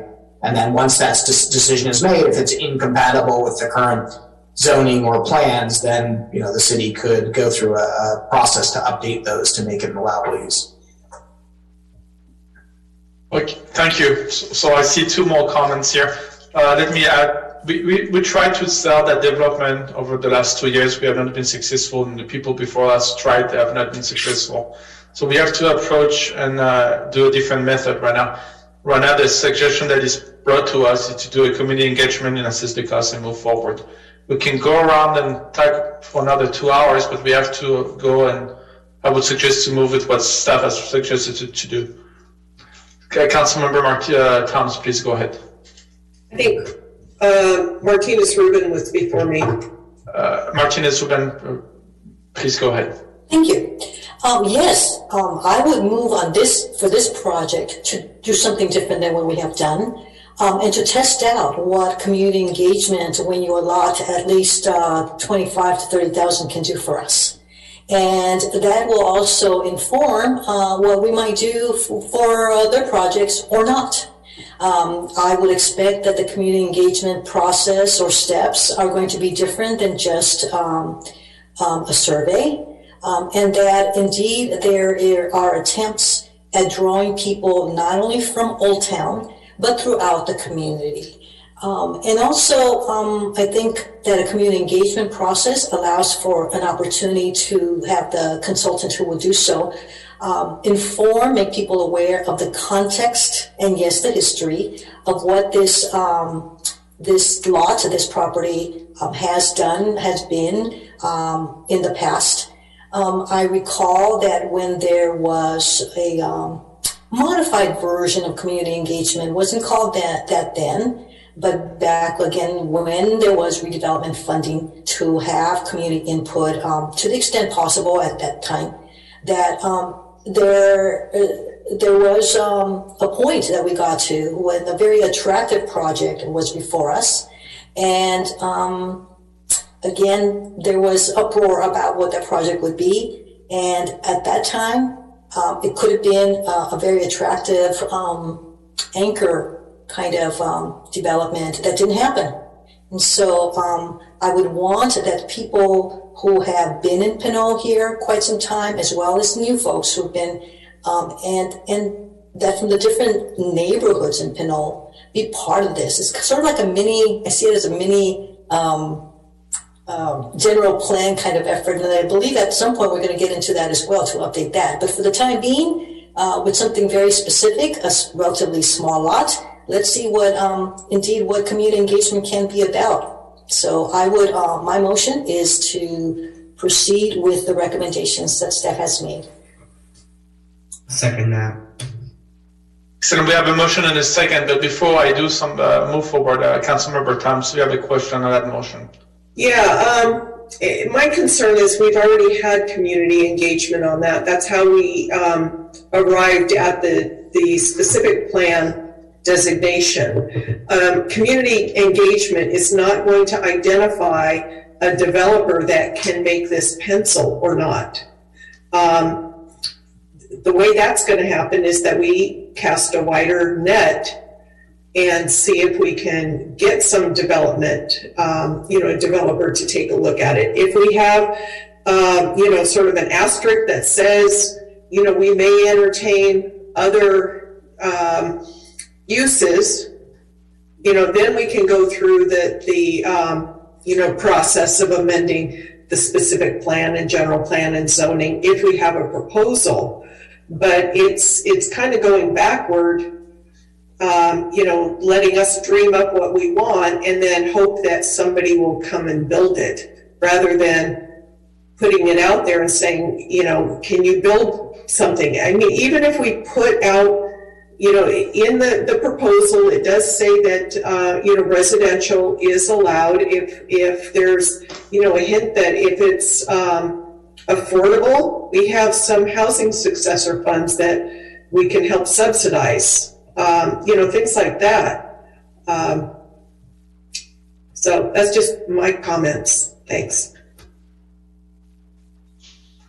Thank you, Councilmember Thoms. We have a motion on the table, and Councilmember, we have to vote. But you have a question? You have a comment on the vote? A question on that specific motion, Councilmember Tate? Go ahead. Yeah, I just wanted to agree with Councilmember Thoms. I think we're going to narrow this down to a very narrow scope that may not attract developers. We're already having a hard time with this, and I think I mentioned this a couple of years ago with the general plan, a specific plan. They're usually about 10 years. Every 10 years or so, you have to refresh that. And if we're seeing development for whatever reason start to slow down, or some of our properties not getting sold, that's when I think we have to look at that larger picture. So I think for this property in general, I'd much rather cast a wider net, and use that money towards and just really take all suggestions for that property, and then have the discussion amongst council within closed session as to how to approach it. So.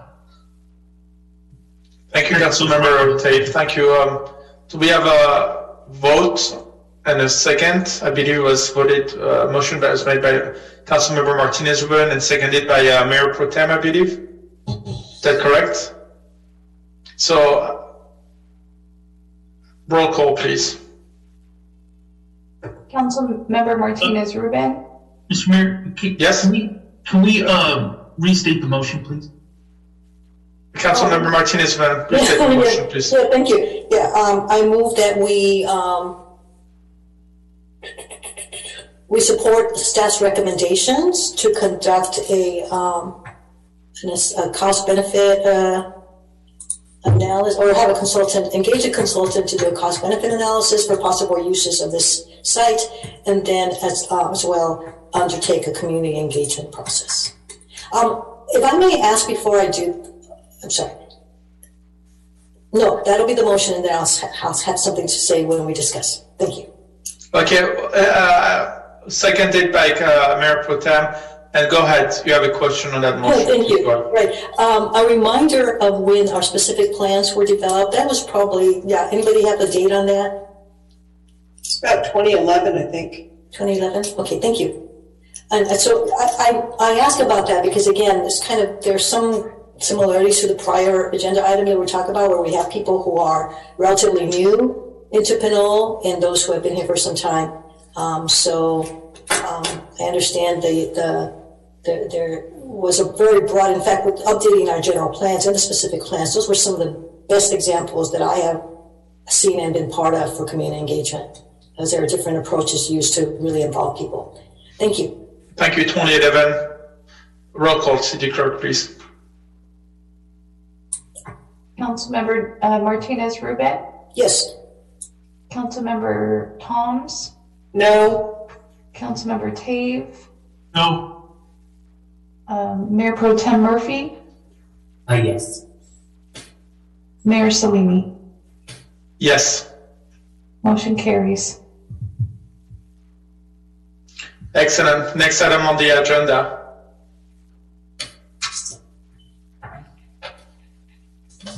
Go back to item 11C, received and accepted annual comprehensive financial report for the fiscal year ended June 30th, 2021. Good evening, Director Gilroy.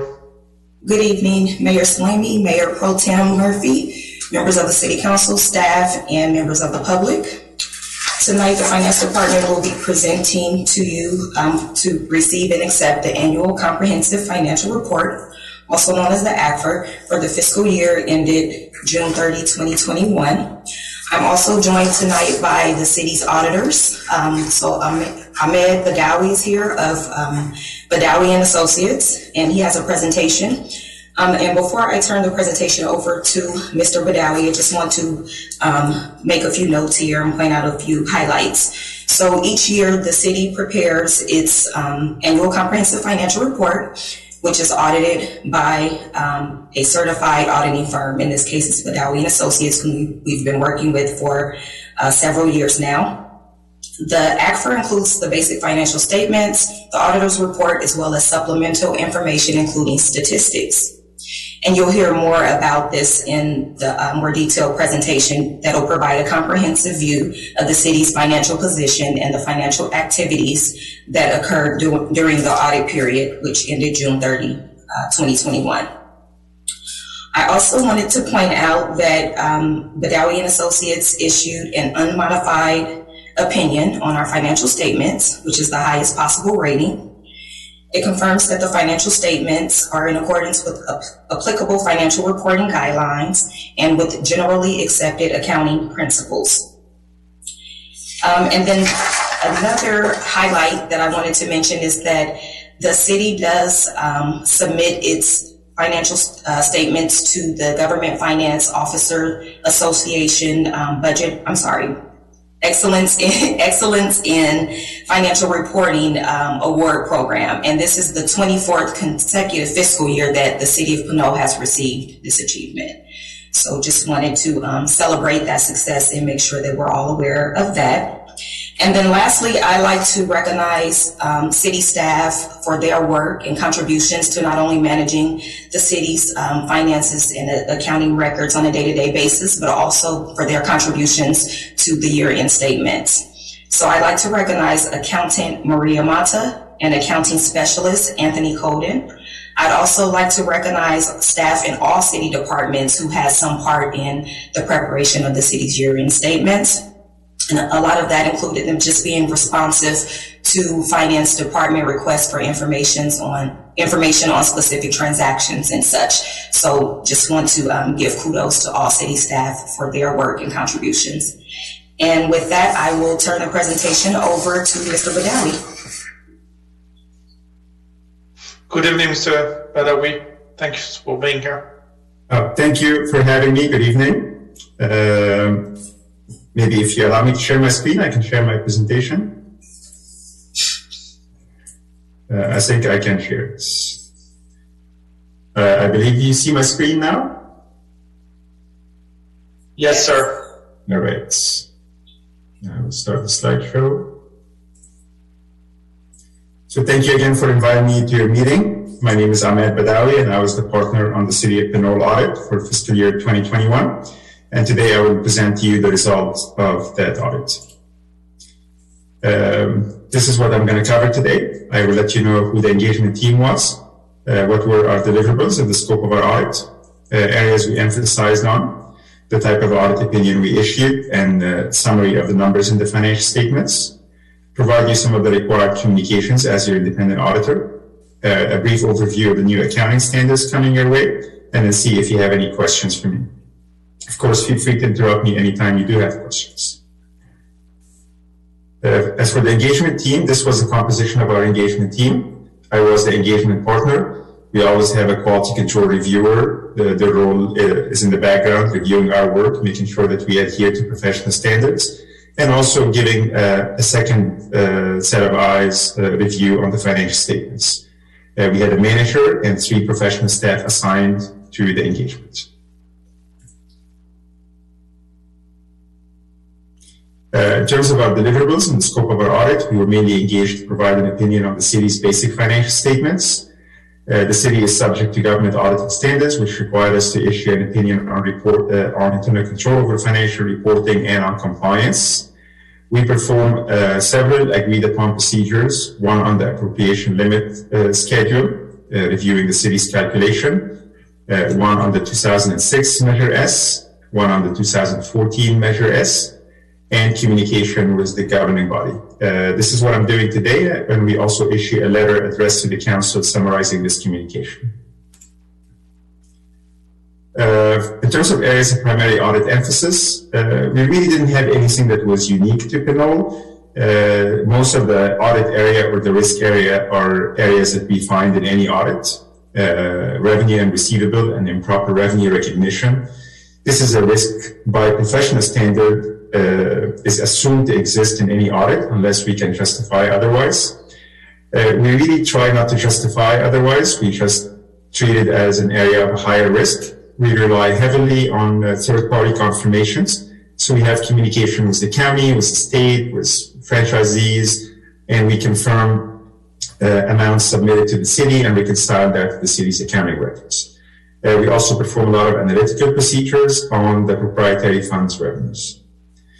Pension and OPEB is another area of higher risk, just due to the complexity of the accounting and also the dollar amount involved.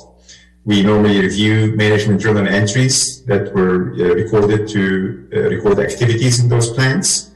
We also obtain reports from CalPERS and CalPERS auditors. We tie city's assets to the CalPERS reports. We review the actuarial assumptions used by CalPERS. We test census data provided by the city to CalPERS, and we review allocation of pension and OPEB to enterprise funds. Risk of management overriding control is a risk that exists in any audit.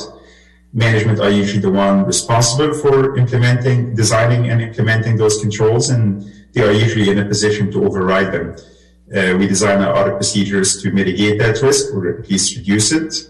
And we do that by making sure that we assign more experienced staff to more complex area, that we incorporate an element of unpredictability in our audit process, that we make sure that the accounting principles have been consistently applied.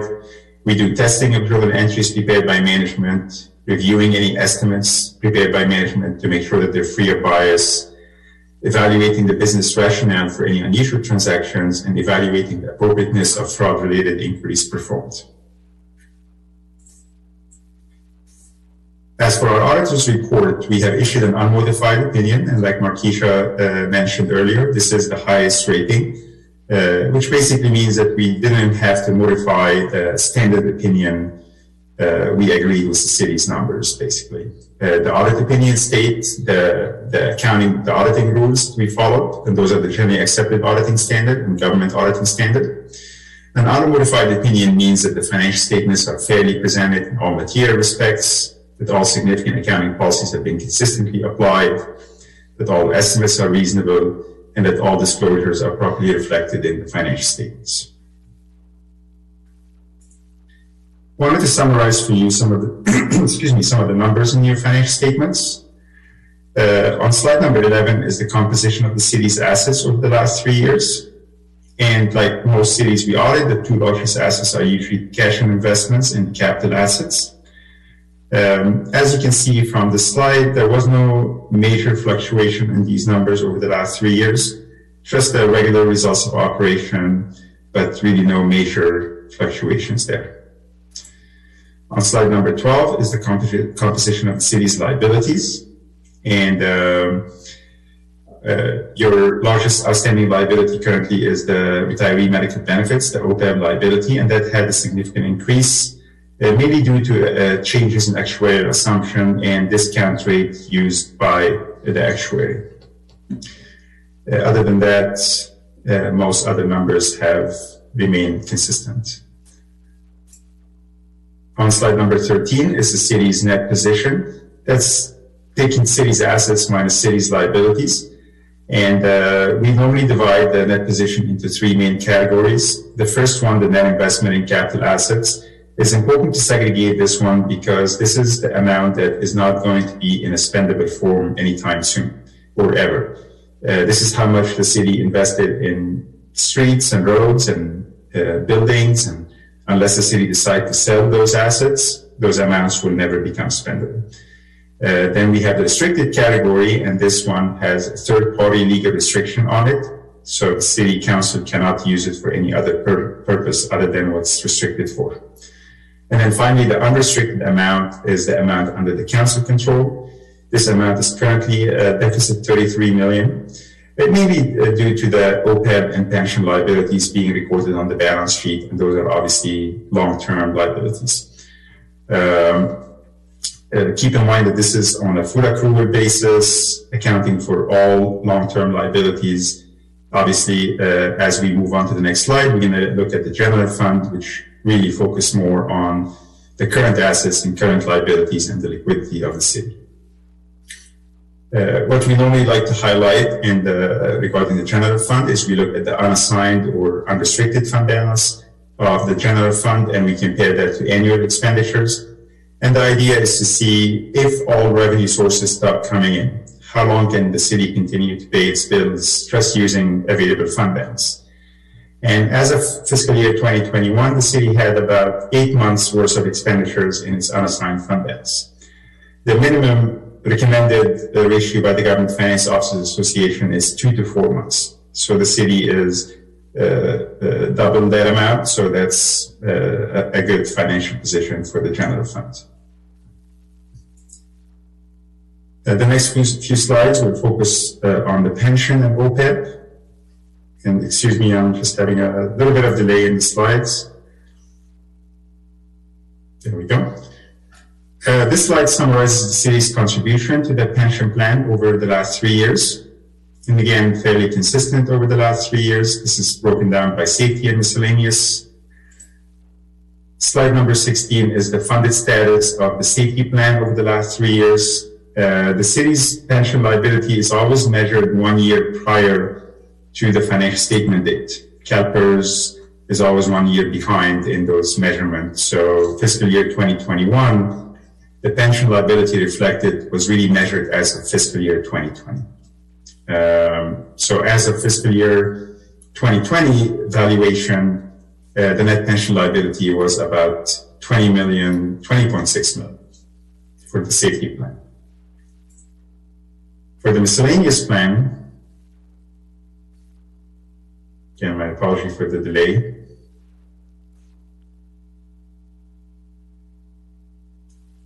For the miscellaneous plan, the outstanding liability is around 16 million as of the most recent valuation. The city also offers retiree medical benefits, and this plan is not funded, so the city does not have a trust fund where it put money aside for this plan. So currently, this plan has about 45 million of unfunded liability. The next section of my presentation are the required communications. On slide number 20 is a summary of the different responsibilities between the audit firm and the city. On the left side, some of our responsibilities as the audit firm. We are mainly responsible for providing an opinion on the city's financial statements. We're responsible for evaluating internal control over financial reporting, evaluating compliance with laws and regulations, ensuring the city's financials are clear and transparent, and finally, we're responsible for communicating with the governing body. As for management responsibilities, management is ultimately responsible for the financial statements.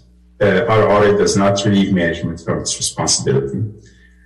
Management is responsible for establishing and maintaining internal control over financial reporting, for making all financial records available to us, for adjusting the financials to correct any material misstatements, for establishing control that will prevent and detect fraud, inform us of all known and suspected fraud, comply with laws and regulations, and take corrective action on audit findings. In terms of independence, it is our responsibility as the audit firm to maintain our independence. We normally follow the AICPA and the California Board of Accountancy independence rules. We look at independence, we evaluate any additional service that we offer the city, such as compiling the basic financial statements, and we put safeguards in place, such as having an independent reviewer who's not involved in the audit review those financial statements. We also review any relationships that any of our team members may have with the city. We normally circulate questionnaires with list of clients, and we ask our firm members to identify any relationships, and we ensure that those individuals are not involved in the audit. As for the timing of the audit, we believe that the audit was performed in the time frame communicated to the city in our engagement letter. We really had no difficulties encountered during our audit.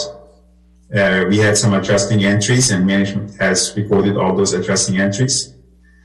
There were no significant risks or exposure. We normally communicate with the city legal counsel and confirm any outstanding litigations that may require some additional disclosure in the financial statements.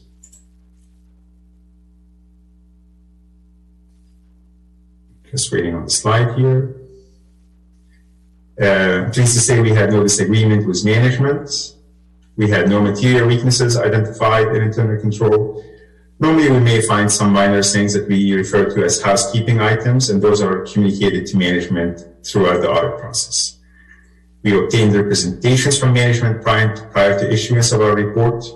Those are usually representations management acknowledging that they have taken responsibility for the financials, that they have disclosed to us all known facts, and a variety of other representations. We're not aware of any significant accounting or auditing matters for which management consulted with other accountants. Normally, this happens when management hired another CPA firm to consult on some audit-related matters. This CPA firm is normally required to contact us to make sure that they have all the information needed before providing an advice to the city. The next slide here is a summary of all the new accounting standards that are coming the city's way. Normally, we discuss those with management. We assist management in determining which ones would be applicable. and then we work with management on getting ready for implementing those. So this is a list of everything that was issued so far. Doesn't mean that it will be applicable to the city.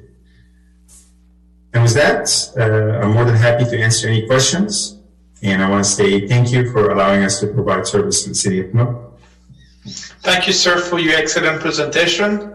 Then I will turn it to the city council members for any questions, please. Councilmember Tave. Thank you for the presentation. My question is related to the OPEB liability. I mean, that was the one thing that kind of jumped out at me as a considerable amount of liability that's out there. And this is kind of a dual thing. How is that incorporated into our overall liability? And this might be to the city manager, what steps do we take to try to mitigate that? Or is that something that's standalone? I don't know if you can go back to the slide.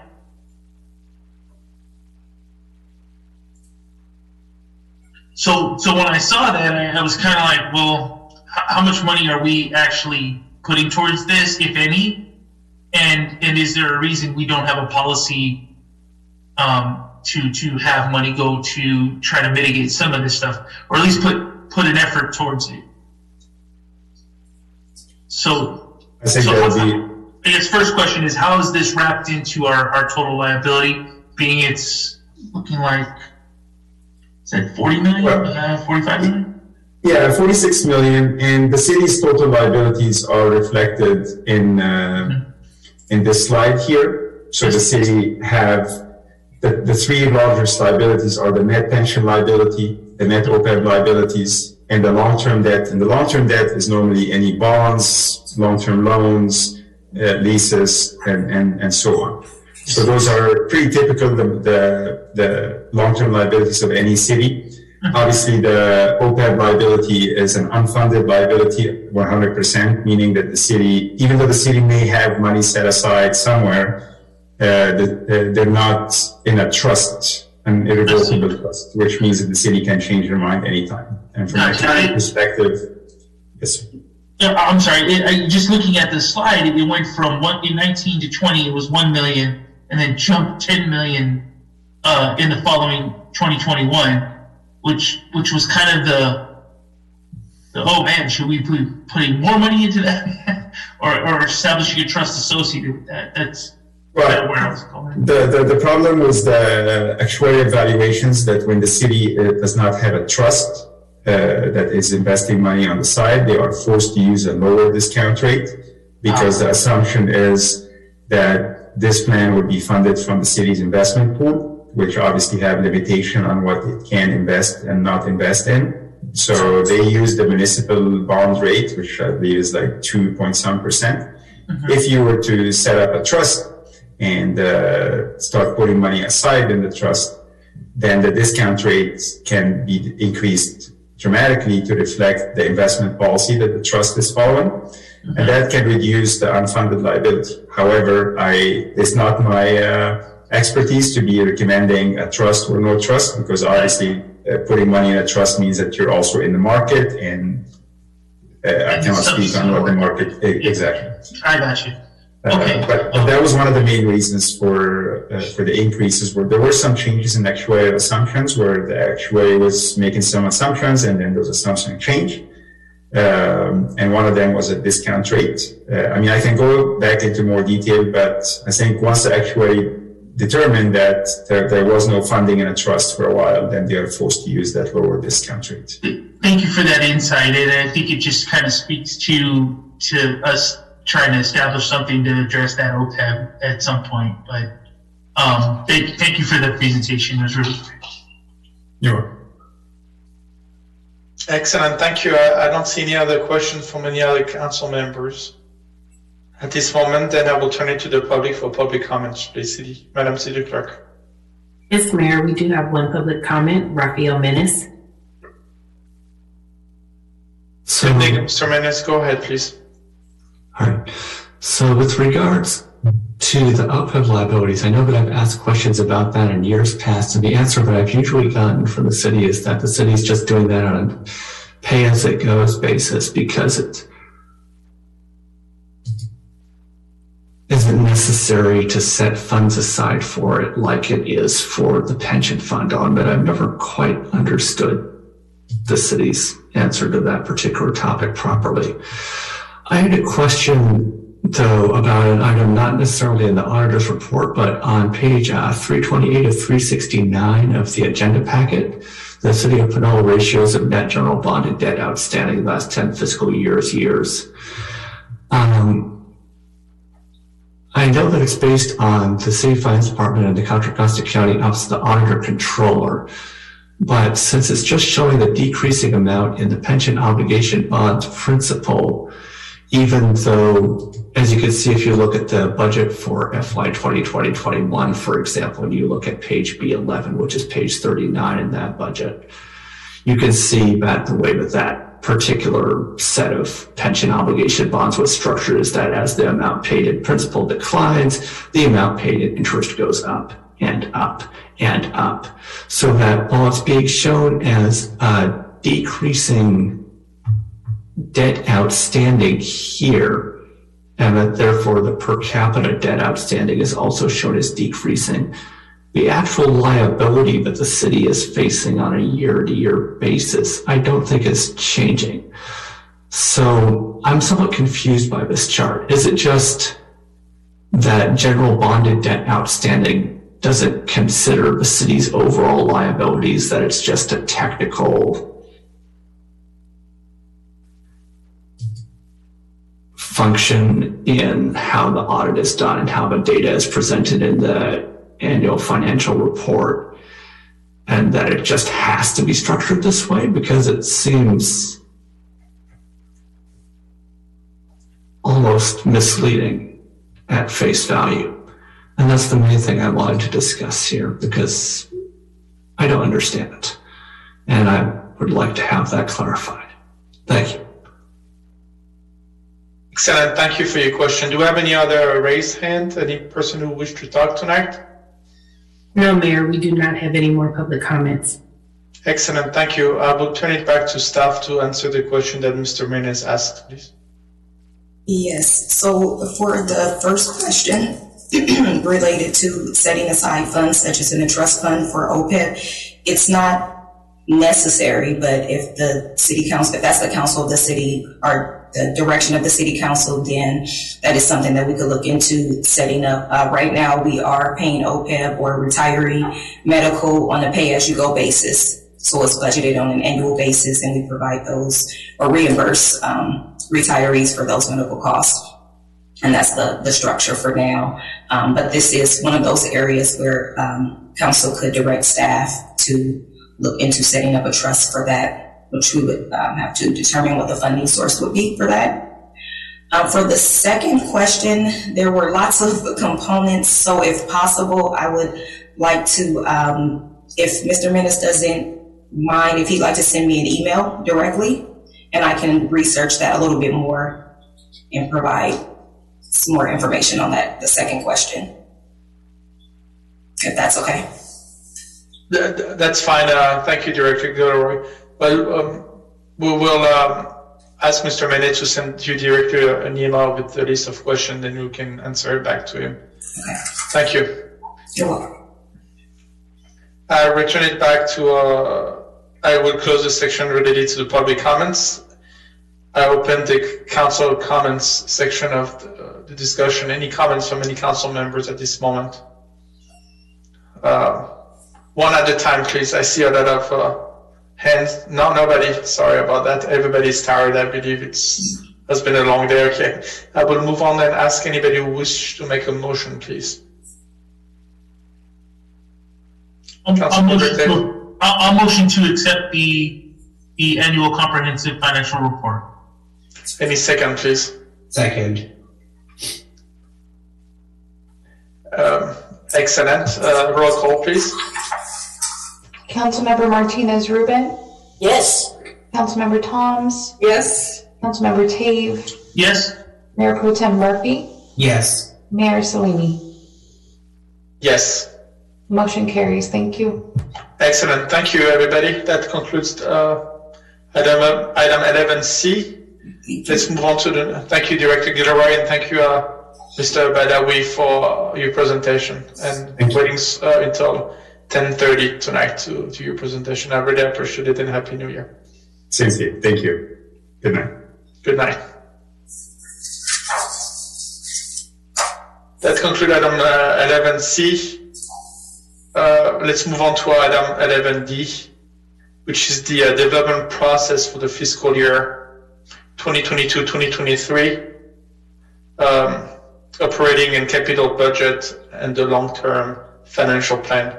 Good evening, Director Gilroy. Long time no see. I do have a presentation. Next slide, please. So the recommendation for this is for the City Council to approve the development process for the fiscal year 22-23 operating and capital budget, as well as the long-term financial plan. This is in response to the City Council's request to be provided with the proposed timeline and list of activities for the budget process to be used to guide the process, as well as the long-term financial plan. Next slide, please.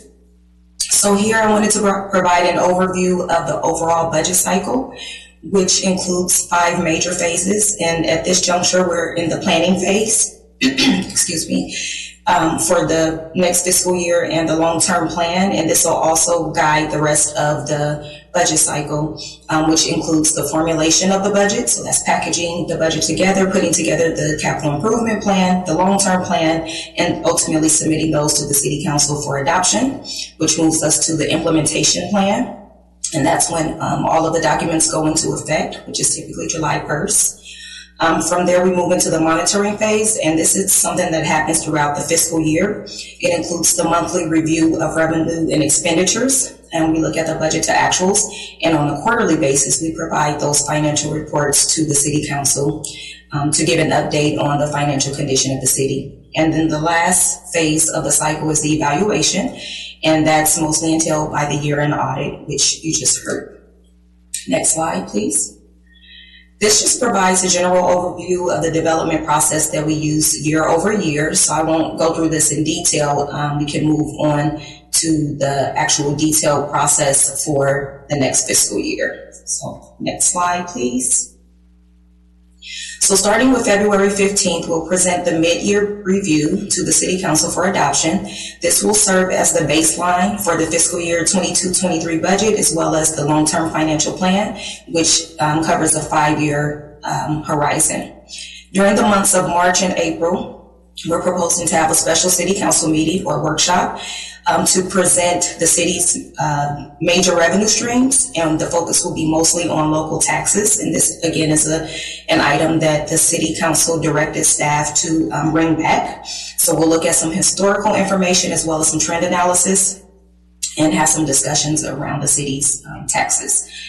There's a number of internal activities, which includes formulating the revenue and expenditure assumptions that will be used as a basis for the budget. We also hold department budget meetings individually with each department head and the city manager and finance director, and we go through budgets. We also consider requests for new appropriations or for new positions. And then we package the preliminary budget, CIP, and long-term financial plan. We're also planning to launch a community survey similar to what we did last year for the long-term financial plan. And we'll be referencing the communication and engagement plan to pull some tools from there for more effective community engagement. We're then proposing a finance subcommittee meeting to present the preliminary long-term plan. Next slide. From there, we'll make any updates as directed by the subcommittee and bring the plan back for review by the full City Council. So one thing to point out is with the process for this year, we are engaging the full City Council earlier on in the process and more frequently. During the April 26th meeting, we're also would like to continue the process of having the city The council members request their budget additions. You may recall that we began this process when the fiscal year 21-22 budget was adopted, but we didn't get a chance to complete it just due to time constraints. So we'd like to get back to that process and add those additions to the budget and look at the funding sources, which may include the American Rescue Plan Act funding as well as unassigned fund balance. For May 5th, we're proposing the Finance Subcommittee meeting and just bringing back the updated long-term plan, budget, and CIP. For the May 17th council meeting, we'll ask the City Council to adopt the final proposed long-term financial plan. Next slide. And then for May 25th, another Finance Subcommittee meeting, again, bringing the updated documents, the budget and CIP, which will then be presented to the full City Council on June 7th. And then ultimately, where the goal is to have the budget and the CIP and the appropriations limit adopted by the City Council at its meeting on June 21st. Next slide. So with that, that was just an overview of the proposed process that staff is recommending tonight for your consideration. The next steps will include incorporating any changes that you direct us to change tonight. We'll then have the mid-year budget review on February 15th. And again, that'll serve as the baseline going forward. And then we kick off the fiscal year 22-23 budget. And that concludes my presentation, and I'm available for any questions or comments. Thank you.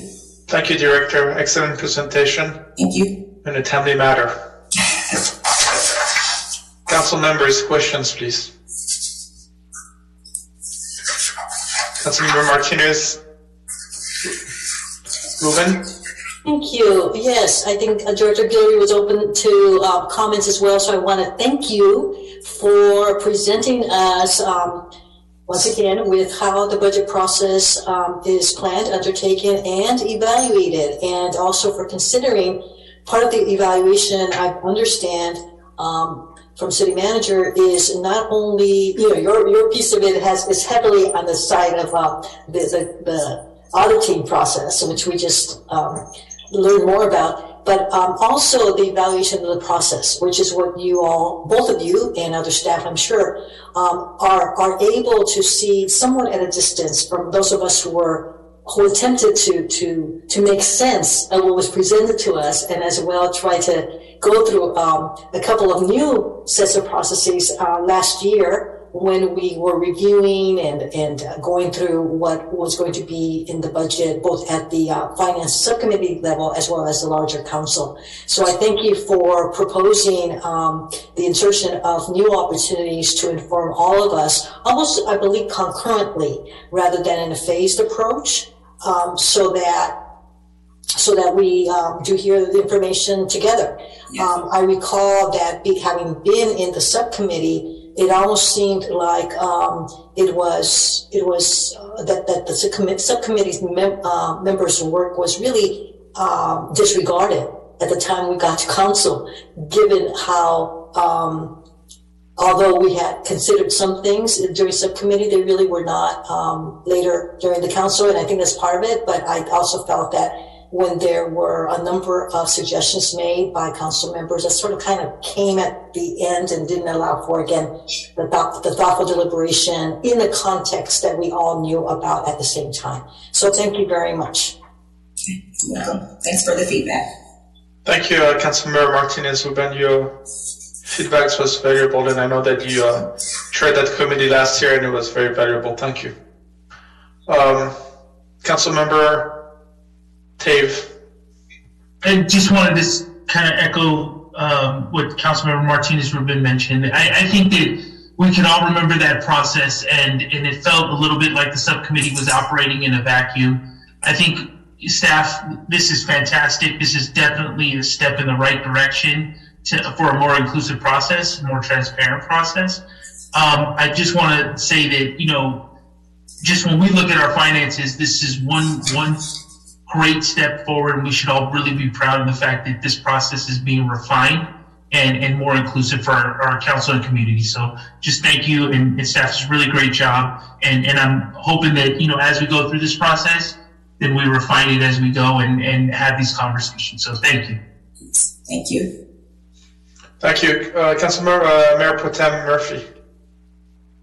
Thank you. Just wanted to also reiterate, I'm really excited about the both changes given some of the both conflict but things that arose last year's in our budget cycle. I think this is great.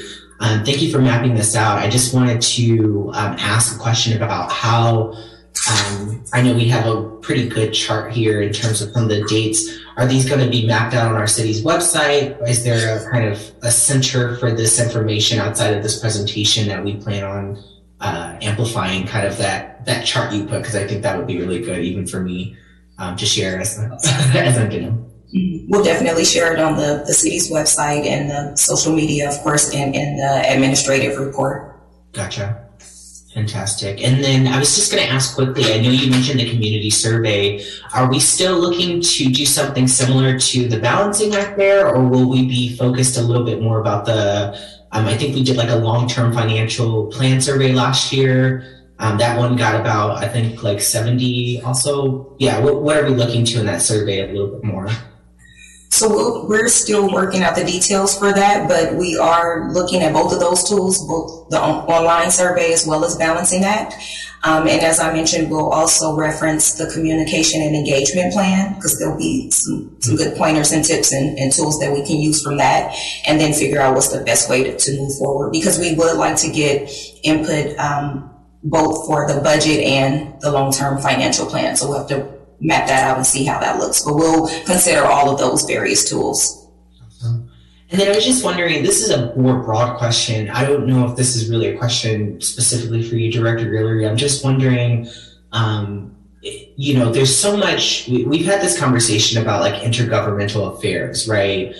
We have like the state, the federal government, but we also have the school district. And I think about how, there's been a lot of, I feel like there's just, with COVID pandemic, it's been so many just different issues on different fronts. And again, no one's fault, no one's real, it's everyone's kind of, it's a system. So I'm wondering how might we use our budget process this year and moving forward to, I guess, collaborate with maybe like the school district or, I think the state government, it makes sense because I think we have to approve a budget before the legislature does. But I'm just wondering, like, has city staff given some thought as to, needs of the school district, especially schools in Pinole, perhaps, items that come out of our budget. I know we've had this conversation with SROs, and I know we've kind of still funded, we funded something that the school district didn't fund, but I'm wondering if there has been other opportunities to explore that. I'm thinking about facilities, I'm thinking about water, I'm thinking about, green spaces in a way, but I'm just wondering if there's an opportunity to kind of explore collaboration there. And it's okay if not, I just... No,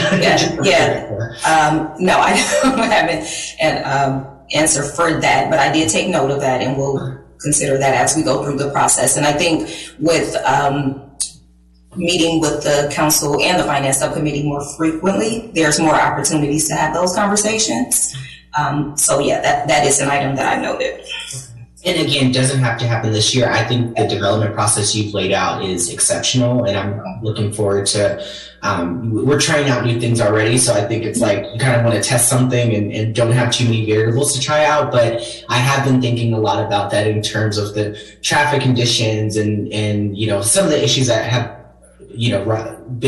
been elevated, I guess, because of the pandemic. I'm just wondering how might we as council members or even just individually provide an opportunity to kind of bring perspective into our budget process in line with the other government agencies we deal with. So thank you so much. This is great work. This is fantastic, and I really appreciate it. No problem. And I just wanted to add to that too. I think the long-term financial plan would be another opportunity to discover that, especially for things that may span several years, and we could look at adding that to the long-term plan. So that sounds great. Thank you for mentioning that.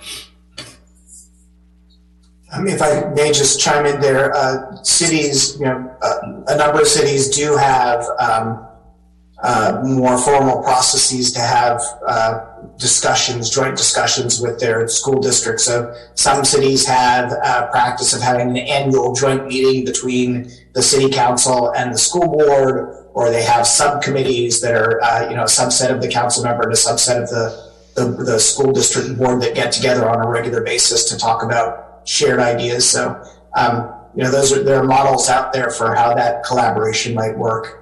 If it was, if the city council particularly wanted to talk about budget-related issues and expenditures with the school district, the city council could establish a meeting that happens in that budget development time frame, which would be, late winter, early spring. Thank you. Thank you, Mayor Pro Tem, for asking those questions, because you'll be the mayor in 2023, and this process is probably one of the most important items that will lay out the year you'll be mayor. So all those items that will be implemented on that budget this year will be the item that will be carrying on during your mayorship. So please ask as many questions as you can, and this will facilitate the year you'll be mayor. This being said, June 21st of 2022 will probably be one of the most important meetings that we will have. As I said, that will be the time that we will adopt the budget for the next year. Last year, we set until 1 a.m. It is possible for us to have a special meeting to just carry on the budget with the entire council and not have it with the entire on a regular meeting. Can we just have a regular meeting to talk just about this budget approval? Is this possible and not have any other item? This is a question to staff. I would say in principle, yes. It's, we might find ourselves in a situation where there's some other, matter of city business that must be discussed before the end of June. So whatever, right? So it's possible there might be some other time sensitive issue, but I think in principle, if the council would like to have that meeting dedicated to budget discussion, or possibly the meeting prior to that, where that second meeting is often kind of the final affirmation of the proposed budget. The meeting prior to that might be a little bit longer. So Director Giller and I would be happy to put our heads together and come up with a proposal for dedicating one of those meetings just to the budget. I think in relation to that, in regard to that meeting last year, we're also have modified the budget process to helpfully build in some things that will prevent another situation like that, including giving the full council earlier opportunities to suggest ideas and have them vetted. So I think both of those things are possible. So Director Guillory and I will put our heads together about having a dedicated meeting for the budget. Thank you, City Manager and Director Guillory. Next, any other comments, questions here from council? None. Madam City Clerk, public comments, please. Yes, we have David or Irma Rupert. Good morning, David or Irma Rupert. Good morning. Hello, Mayor. I'll make it really quick. Good morning. Good morning. I'm sorry. Really quick. Mayor, this topic is so important. It's about budget. We have election coming up in November, and all these dates and schedule is so important. I think that's why I stayed up, because I think it's the communication has to improve in the city. I offer that as a suggestion for someone that I've spoken to a lot of my neighbors, and well, we don't know what's going on. We want to get involved. People moving in, moving out, and neighborhoods are changing. So, Mayor, let's be more active, proactive. Here's my 3 recommendations. Number 1, improve our Station 28 information. Maybe let each department, public, the police, and the fire, and each department bring in their information of what the public needs to know. The other thing is marketplace. Put a stand there, provide information to the public. I know it was we mentioned it to the city manager, but he doesn't have staff to be there for 3 hours one Saturday. Well, that's for a volunteer. I volunteer at the food bank once a month. I know distance, my age or whatever, but certainly once a month, I would offer 3 or 4 hours at the marketplace for the city to provide information. And the last thing, Mayor, and I have said this before, and I will say it again, how about a newsletter? The Recreation does an excellent job providing information. They email everybody, and they are so proactive with the group.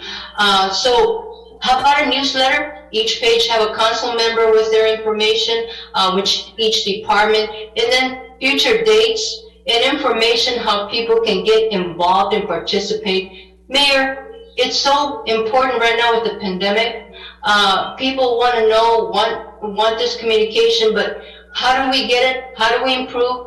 Let's start now, and let's all pitch in and do something for the community and better for all of us, because we have election in November, and all we can do is get better for all this. Okay, thank you, Mayor. You're welcome. Thank you. Any other comments, please? Yes, Christy Lamb Julian. Go ahead, Matt. Hey there. It's super late, and thank you. So just to clarify, if I'm reading this or understanding Ms. Guillory's report, that the community survey would be for between April 4th and 18th, and that would be just for community engagement. So when would there be an opportunity for the community to voice their concern about what is the city's plan for equity in a celebration of all the wonderful cultures that we have in town and multicultural activities? And I think that Pinole can do more besides just a proclamation of things. It takes me back to United Against Hate. Yes, we did do a lovely proclamation, but what are we doing as a city to move forward to make sure that all of our citizens feel safe and comfortable and respected and heard, that no, these like I said, hate crimes, these attacks against the Asian community is still continuing, and just to make sure that everyone has an opportunity to utilize all of Pinole and what it has to offer, like older adult education. What are we doing about that? Or the Pinole Center, the senior center, of how can we just make it just a solid place for them to be? And then if we could have the discussion of having more green space for families to enjoy, or just make the ones that we have just a little bit better. And can we talk about other multicultural activities that we can have downtown besides 4th of July? We have a Polynesian group here, and just lots of Asians and African Americans and Hispanics, and just what else can we celebrate and come together and just be stronger for it. Thanks. Thank you for your comment. Any other comments, please? No, Mayor, there are no more public comments. Thank you. The public comments was related to the budget, and the comments I received from Ms. Rupert was related to a communication engagement plan, which the city has hired a consultant, and the report will be brought back to us in June of 22 this year. City Manager Murray, would you like to add anything? No, that's correct. As consultants nearly complete with its existing conditions assessment and immediate recommendations for improvements to communication engagement, we'll have a complete new communications engagement plan before the end of this fiscal year. We're trying to make incremental improvements in our various channels and think we've made some progress, but we know that there's much more to do. So yes, we're trying to provide many opportunities as part of this upcoming budget development process for people to contribute. And just similarly to Ms. Lamb Julian's questions, so any single one of those public meetings on that calendar, either a meeting of the Finance Subcommittee or the City Council at which the budget's discussed, would be an appropriate and welcome opportunity for any member of the public to contribute their thoughts about what the city should be doing more or differently. So any single one of those, you're also free to reach out to me or Director Guillory or other relevant staff at any time with your thoughts about additional programs and appropriations. Thank you, Mr. City Manager, and I understand the comments from Ms. Lam Julian was related to the city thinking about dedicating some type of funding to against hate crime and community engagement here, and something that I would probably encourage the City Council to discuss during the budget for 2022-2023. And as you know, my family is half Polynesian. My wife is from Tonga. So this is something that I understand, and I'm going to make sure that we address any hate crime, and this is not something acceptable here in our community. And I'm sorry, and I apologize for anybody who experienced it. Next item on the agenda here, it's City Council comments, please.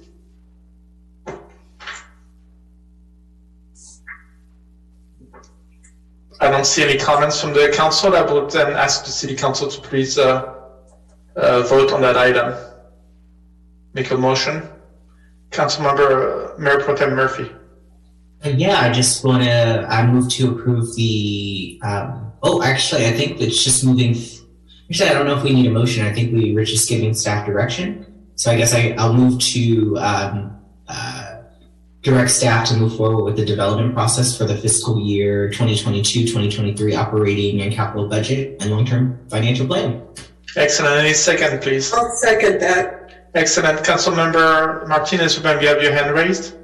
Do you have a question? No. I was going to second. Thank you. Madam City Clerk, not question, but roll call. Please. Councilmember Martinez Rubin? Yes. Councilmember Toms? Yes. Councilmember Cave? Yes. Mayor Pro Tem Murphy? Yes. Mayor Salimi? Yes. Motion carries. Thank you. Thank you, everybody. That concludes item 11 for new business. Then I'll move on to item 12A, Mayor Report. One announcement. Yes, I did attend a few meetings. The West Contra Costa County Mayors Association. We had a presentation from Supervisor Joya on Measure X, and I also attended the League of California City regarding redistricting of our district. That concludes my report, and I will move on to item 12B, mayoral and council appointment. I don't have any item on this tonight. Item 12C, City Council Committee Report and Communication. I will start with Mayor Pro Tem Murphy, please.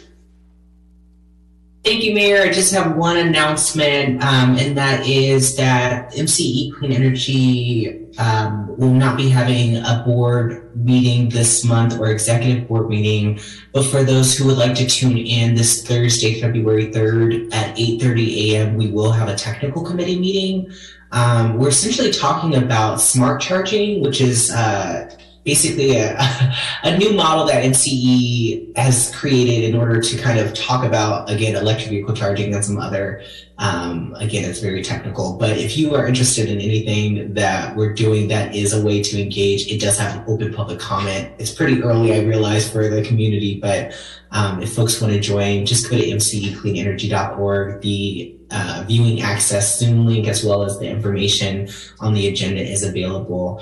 And looking forward to a wonderful Black History Month. Thank you so much for the proclamation. That was beautiful. And certainly also wanted to elevate Lunar New Year. Happy Lunar New Year. Gong Hei Fat Choi to everyone. So have a great rest of your month. Happy New Year, and looking forward to our next meeting. Thank you, Mayor Pro Tem. Councilmember Toms. Yes, two items. The Bayfront Chamber of Commerce is sponsoring the State of the City breakfast on February 10th at 7:30 in the morning, and that's going to be at Layla by the Bay, and our city manager will be presenting along with Supervisor Glover and I think the city manager of Hercules as well. So information on that can be found on their website. The other item is that Councilmember Tave and I attended the Municipal Code Update Subcommittee meeting yesterday. There's a number of ordinances that we're going to be moving forward on, and I think the higher priority ones are illegal fireworks ordinance and encroachment permits. We're taking a look at, I think we have about 8 ordinances, and we're going to be working through a number of those, but those are the highest priority ones that I wanted to lift today. And that's it. Thank you, Councilmember Thoms. Councilmember Tave.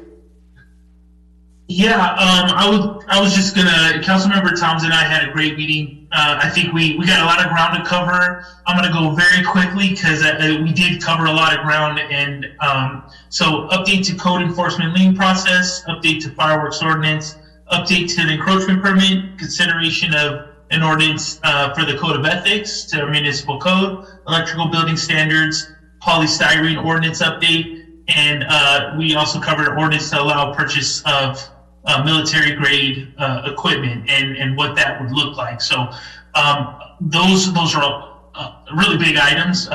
So if you have any comments or anything, please reach out to us or any thoughts on it to the public. I think they're tough issues, but we want to make sure that we address them and do a lot of the, I want to say, minutia work with city staff to help bring that back to council and have a larger discussion. So please reach out to us. Yeah, and I think we got a lot of work ahead of us, I think, for this year, especially in the municipal code group. And then tomorrow, I believe, is our communications meeting, Andrew, or was it next Friday? I think it's this coming Friday. This Friday, right? So we're going to be going over, covering some ground there as well, on just how the city's communicating with everybody. So lots going on. Please reach out if there's anything you want to talk about, and we'll get you some information. So thanks. Thank you, Councilmember Tave, and Happy New Year to you too. Councilmember Martinez-Rubin. Thank you, Mayor Salimi. So I attended a meeting of West Contra Costa Transportation Advisory Committee, commonly known as WICTAC, and heard a presentation by one of its consultants who gave us an update on the different planning or plans that are being undertaken by within the county. And what this translates to is, for those of you residents who are interested in how Measure J funds are to be spent on roads and other transportation projects, on a county-wide level, the county is updating its transportation plan, considering that there have been changes in population growth and other matters having to do with how the roads and transportation modes are to be funded based on how they are used these days. So there will be a number of different opportunities for residents to give input via pop-up events and workshops that will start mid-March, related to what we have in the past heard on council, things like San Pablo and larger kind of roads that are nearby, the San Pablo Dam Road, for example, in El Sobrante, our own San Pablo Avenue, as roads of regional significance. And what that means and what kinds of projects are going to be funded in the future, what ought to be funded in the future, thinking that these plans, the county-wide level, have a let's see, I think it's a 50 or 25-year horizon. In other words, the planning is supposed to inform us through the next 25 years. So comparable to some attempts on our part to try to foresee what conditions the city is going to be in, here with specifically thinking about transportation modes and how best our roads ought to be used and what other things ought to be considered with regard to building and developing transportation-related projects and how those affect neighborhoods. This planning process is something that we'll be learning more about as the months proceed, and I'll try to bring you back more specifics as to when the dates arrive where public can give comments, as well as any of us council members. So I'm just one of the representatives there. I'm happy to report that in the interest of wanting to have this planning group with TAC think not in what sometimes happen, and that's in silos, just thinking about transportation, but thinking overall as to how that affects communities from the larger perspective of air quality and congestion and noise and how neighborhoods are affected. We had an interesting conversation, including Supervisor Joya, who supported the notion of considering the plans that this group is going to be involved in partially, as well as the county on a larger level, under an umbrella of public health or health and what the common interests are. So that translates to including someone with that perspective in the regular meetings that happen, the technical advisory meetings that happen related to the plans that are being developed. So more to be discovered and to learn about, and try to get you some more specifics as the months proceed. Thank you. Thank you, Councilmember Martinez-Ruben. I forget to mention that I did talk to the General Consulate of the friendly island of Tonga regarding the tsunami that happened 2 weeks ago in Tonga. And I wanted to invite everybody from the city of Pinole, or anybody who is here to listen to me, to help the Tongan people by providing them drinking water, food, non-perishable food, paper towels, and any KN95 mask. And the donation can actually be sent to SF Enterprises. And the address is 2525 Mandela Parkway Suite. A boat will be leaving the Port of Auckland this coming Friday by 4 p.m. If you can just provide drinking water to the people of Tonga. They don't even have access to water at this moment as I speak with you. I would appreciate it. You'll be saving the lives of thousands of people out there. Thank you very much. And if you have any question, please reach out to them directly at 510-251-2773. Next item on the agenda, item 12C, 12D, council requests for future agenda items, please. Councilmember Martinez-Ruben. None tonight, thank you. Councilmember Toms? Yeah, a couple of items. Number one, would this be the appropriate time to ask for a closed session item on the Faria House? See if there's any interest. Yes, this would be the time. Okay. Yeah. I'm supportive of that, if that's a motion. Okay. 2 people? Yes. Yeah. Okay. And then the other item, I wanted to find out if we are going to be getting a report from our police chief. We've had 2 public speakers that have spoken on hate crimes. And it just seems to me it's been a while since we've had a report from the police chief. And so I know it's kind of a routine thing, but I'd be interested in having him, come and give us one of his regular reports, and, wanting to find out about hate crimes in Pinole. Yes, for me. Any other council member, please? Sure. Yes, yes. Yes. Okay, thank you. Mayor Pro Tem? Yeah, so I have a bit of the same type of agenda item, but I would like to talk about citywide initiatives on racial equity. And I would love just to explore different options. So I would actually love this to be a conversation first before, taking action on it.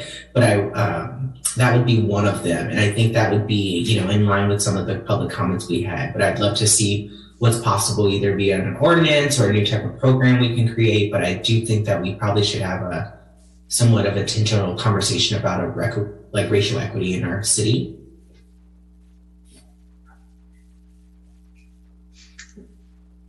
Yes, I have no issues with that. Any other person in the council would like to move with that item? Yeah, I'd appreciate us having even just an understanding of what equity is, because I think that has these days is mentioned, including in the WITAC meeting that I was just talking about a little bit ago, and I specifically asked, what are these indices that we are talking about? What are the metrics associated with that? Are we all talking about the same thing, or are we just jumping on the trend, which is not what we want to do? So yes, thank you. So thank you so much. Oh no, I'm in favor. Okay. Discussion, yeah. And then I don't usually know how this works, but I do know that I added an agenda item for last time regarding the Cal Cares program and a letter of support for AB 1400. Since my request of that as an agenda item that has been pulled by the author, I really just wanted to save staff time by pulling that item. So I don't know if we need an official motion just to take that off the agenda forecast, but just wanted to note that so that it saves us all time because we got a lot to talk about. Thank you, Council Mayor Pro Tem. Any other item? I'm sorry, City Attorney Castro, you have your hand raised? Oh no, I was just saying that works. Okay. Okay, excellent. Yes. Any other item, Mayor Pro Tem? That's it. Thank you. Did I ask everybody here? Did I miss anybody here? Councilmember Tave, please go ahead. Yeah, I was looking at some recycled water programs, and I'm wondering if we can maybe have a presentation from the city of Hayward, which has a scalable recycled water service. And I just wanted to see if they can come out, maybe do a 15-minute presentation just to kind of see their program. I know we have, I believe it was West Contra Costa County Sanitation also has one, but just to get a presentation to see, what they're doing, how they're doing it, how they got off the ground with their program and what type of steps they took. So just a very general recycled water presentation to try to get more information and understanding throughout the community.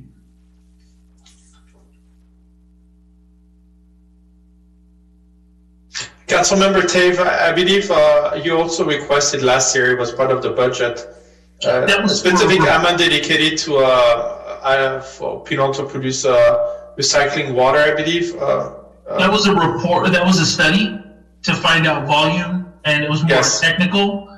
We didn't receive that yet. I believe it was budgeted, correct? Right. It was budgeted yet, and I see, okay.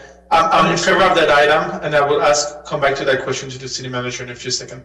Yes, Councilmember Tate, any other? I'm in favor of that. Yes, excellent. We have 3 yeses, 4 yeses, I believe everybody's. Yeah, city manager, can you please get back to that item that Councilmember Tate also requested last year? It was, I believe, voted and approved as part of the budget related to recycled water. Yeah, so that's one of the many studies that have been tasked to Public Works this year. We're actually going to have, as an agenda item at the next city council meeting, an update from Public Works staff on the CIP plan.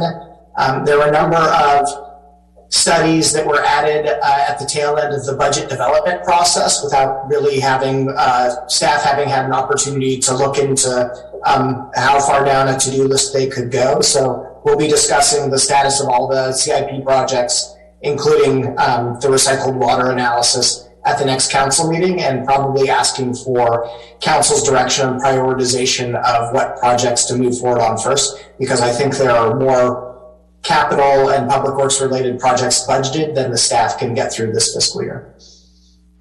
That's all. That's what I can tell you about the status right now. Excellent, thank you. So, Mr. Mayor, I think we're in favor of a presentation or reaching out some of these items. We have reached consent. My items, if I may go ahead. I had one more, and it kind of sparked from the committee report that Councilmember Martinez-Rubin gave. And this is just comments that I've been hearing in the community and seeing about the Great Resignation and concerns about labor shortages and cost increase. I'm wondering if we can get some of I'm thinking of the building trades to come out and give a presentation. This is another presentation on where our workforce is, to try to give us a picture of, obviously we have all of these infrastructure needs and they're 20-year horizons for these, which means that kids born today are most likely going to be the labor that are working on those projects that we decide on in the next couple of years, right? And I think that with the great resignation that's going on, if we can just kind of get a presentation of where our labor is sitting right now. And I know a while back, I believe I mentioned it, and Councilmember Martinez-Rubin mentioned it, about having some type of job fair, or how do we stimulate that interest in some of the trades which I know are hurting right now, when it comes to managing all these projects, and we have more coming. So I'm just wondering if we can maybe have a presentation as well to just get a picture of where Contra Costa is in relationship to Pinole as well. If anybody be in favor of that. There is the Workforce Development Board. There might be somebody there that can. Yeah, maybe that's the right source. Yeah.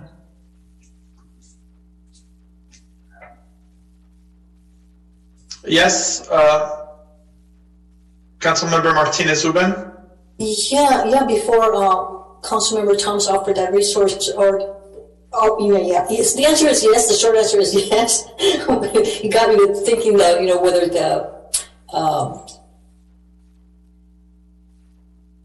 there's different preparation for different kinds of types of labor in the labor force, so I'll be curious to see that they're all covered in a way that whoever presents will talk about the various opportunities to develop a workforce. So whoever that is, that they have this perspective that it's not just one type of workforce that we're talking about. And it's that kind of conversation that sometimes we're part of, where not everyone goes to attain a higher degree, or in an academic setting. Is that even relevant these days? To what extent is there development of a pipeline for digital kinds of positions? And so all of that's kind of interesting. Thanks for bringing that up. Thank you. So we have a concept here. I think that concludes your item, correct? Councilmember Dave, okay. Thank you. I have a few items here. Last year, we started having a conversation on putting a ballot measure for becoming a charter city, starting the discussion on becoming a charter city, because that would have been a way of us increasing our city revenues. And I would like to restart that conversation again. Yes, I'm in favor. Sure. We have 2 or 3 yeses. Okay, I believe that's enough yeses to bring that item, put it on the agenda.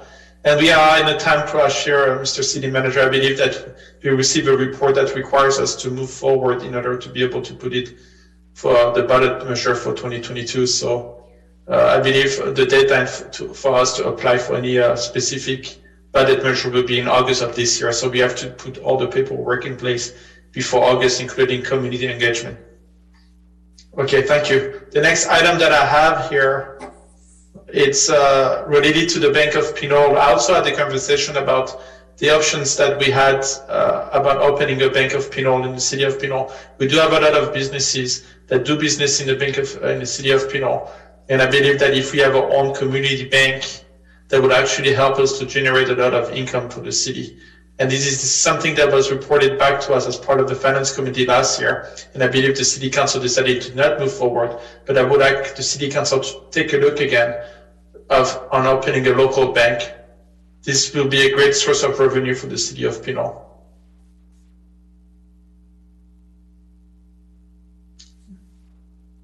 I'm in favor of relooking at that. I would wonder if we can, because I know that there were some pilots that were done, if we can get a presentation in some of those cities that took that on. If I remember correctly, there were a few pilot cities that actually moved forward. I don't know if you're open to seeing that presentation and then developing the conversation from there. Yes, I'm open. Councilmember Martinez open, please. I'm wondering, this is a question just to our city manager, if the, aren't we undertaking a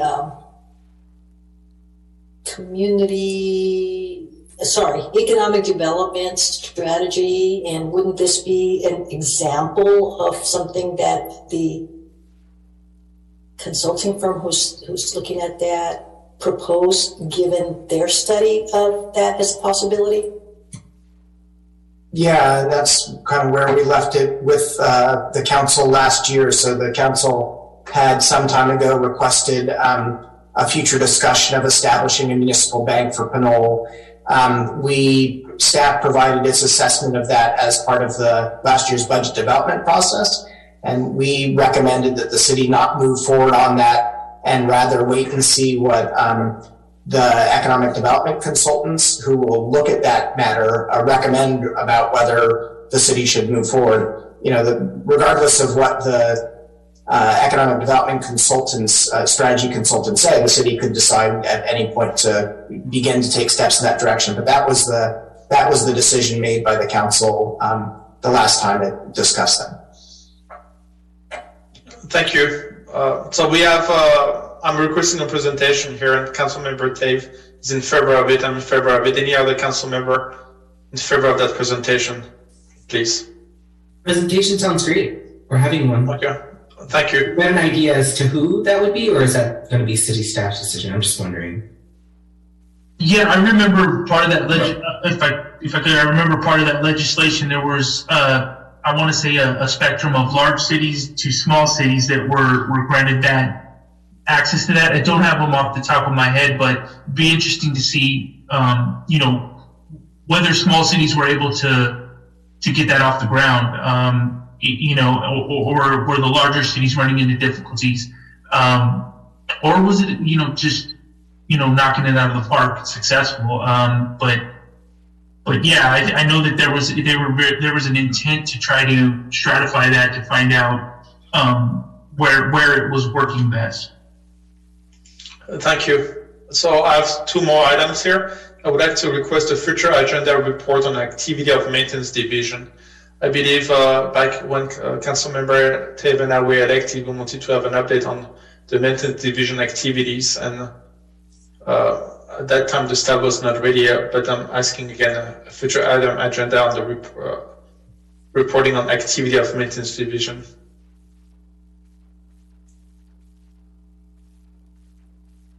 Yes, I'm in favor. Thank you, Councilmember. Two in favor, yes. We have three. Yes. Councilmember Martinez, please go ahead. Yes, I'm sorry. It might have been because of my computer cutting off, but I didn't understand what it was that you were asking for. I would like to have an update on the Public Works Department on the maintenance report. Yes. Public Works Department on the maintenance on the activity related to the maintenance of the city of Pinole. Maintenance. Yes. Maintenance. Okay. So am I to understand maintenance of facilities, maintenance of parks, maintenance? That is correct. That is correct. No. Okay. So how are we doing? How is the Public Works Department doing with keeping things clean and in order, kind of thing? Is that it? A presentation. That is correct. Yes. Thank you. Thank you. We have the last item on the agenda. It's related to the $3.5 billion that will be going to the city, to the state of California, I believe. It's a 1.3 trillion measure that passed. I'm talking about the Infrastructure Investment and Job Acts, and I believe 3.5 billion will be going to the state of California on the, more than I'm sorry, correction. $45.5 billion from that money will be going to the state of California. I would like to know exactly how is our city getting ready to ask for those specific demands that we have in relationship of getting the money distributed to the city of Pinole. we have a huge bill coming up from the federal government, 1.3 trillion. I would like to know what the needs of the city of Pinole are, and how do we actually intend to ask for this money to be dedicated to the city of Pinole. I would like the council members who represent the city of Pinole on the Transportation Board Agency to be ready from now on to know exactly what those needs are. And I would like staff to communicate those information to us so that we get to actively promote the city of Pinole from day one, which is today, to be able to position ourselves so that the city is ahead of the game when the money will be distributed. So my request is to get a report from a public work department on how we are positioning ourselves and what the needs are and how much money we need on which specific project.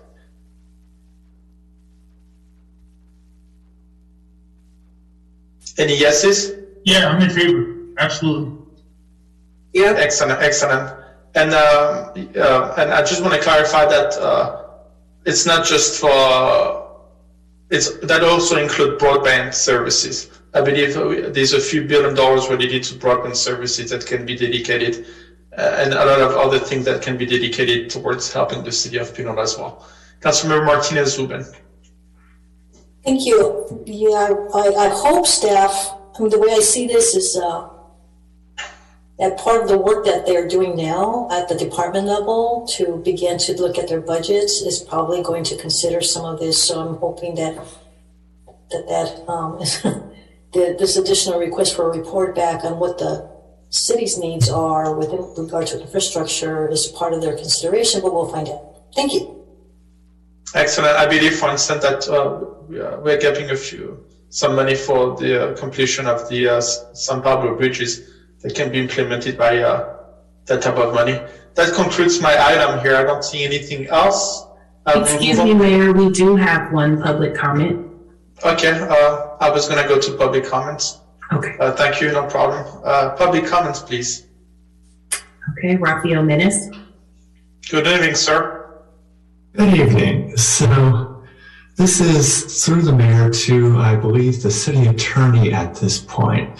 At the conclusion of the prior discussion on the Faria House item, I'm not sure whether there was a formal vote to adopt a future agenda item or not, and whether the closed session item that was voted on earlier in the future agenda items for tonight is that item on elections or not.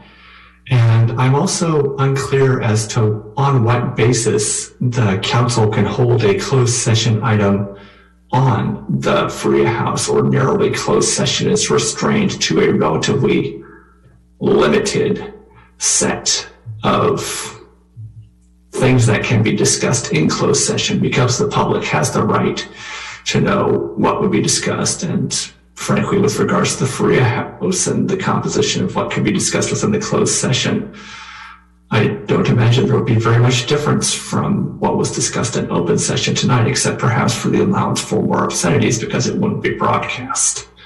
So I would appreciate some clarity from the city attorney on that. Thank you.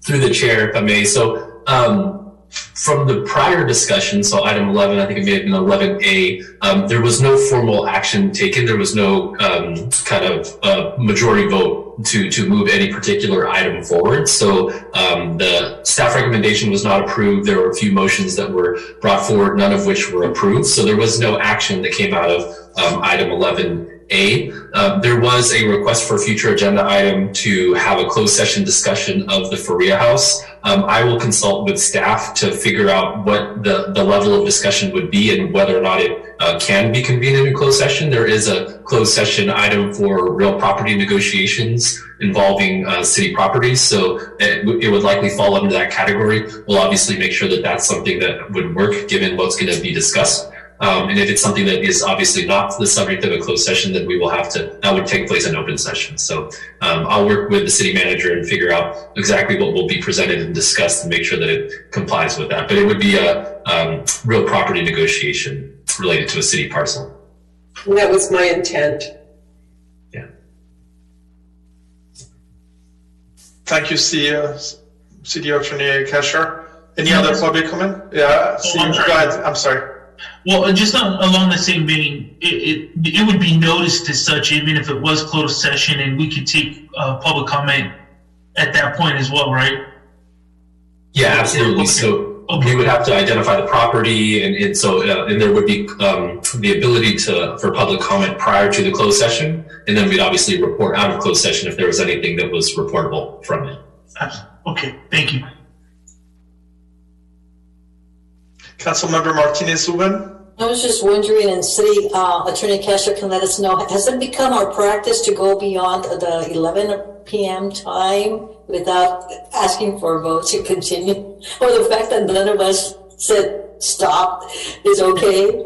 Totally lost track. I do apologize. I will make a motion to continue until 11:45. Second. Roll call. Councilmember Martinez-Rubin. Okay. Councilmember Toms. No. Councilmember Tave. Yes. Mayor Pro Tem Murphy. Yes. Mayor Salimi. Yes. Thank you, Councilmember Martinez-Rubin, for the clarification here.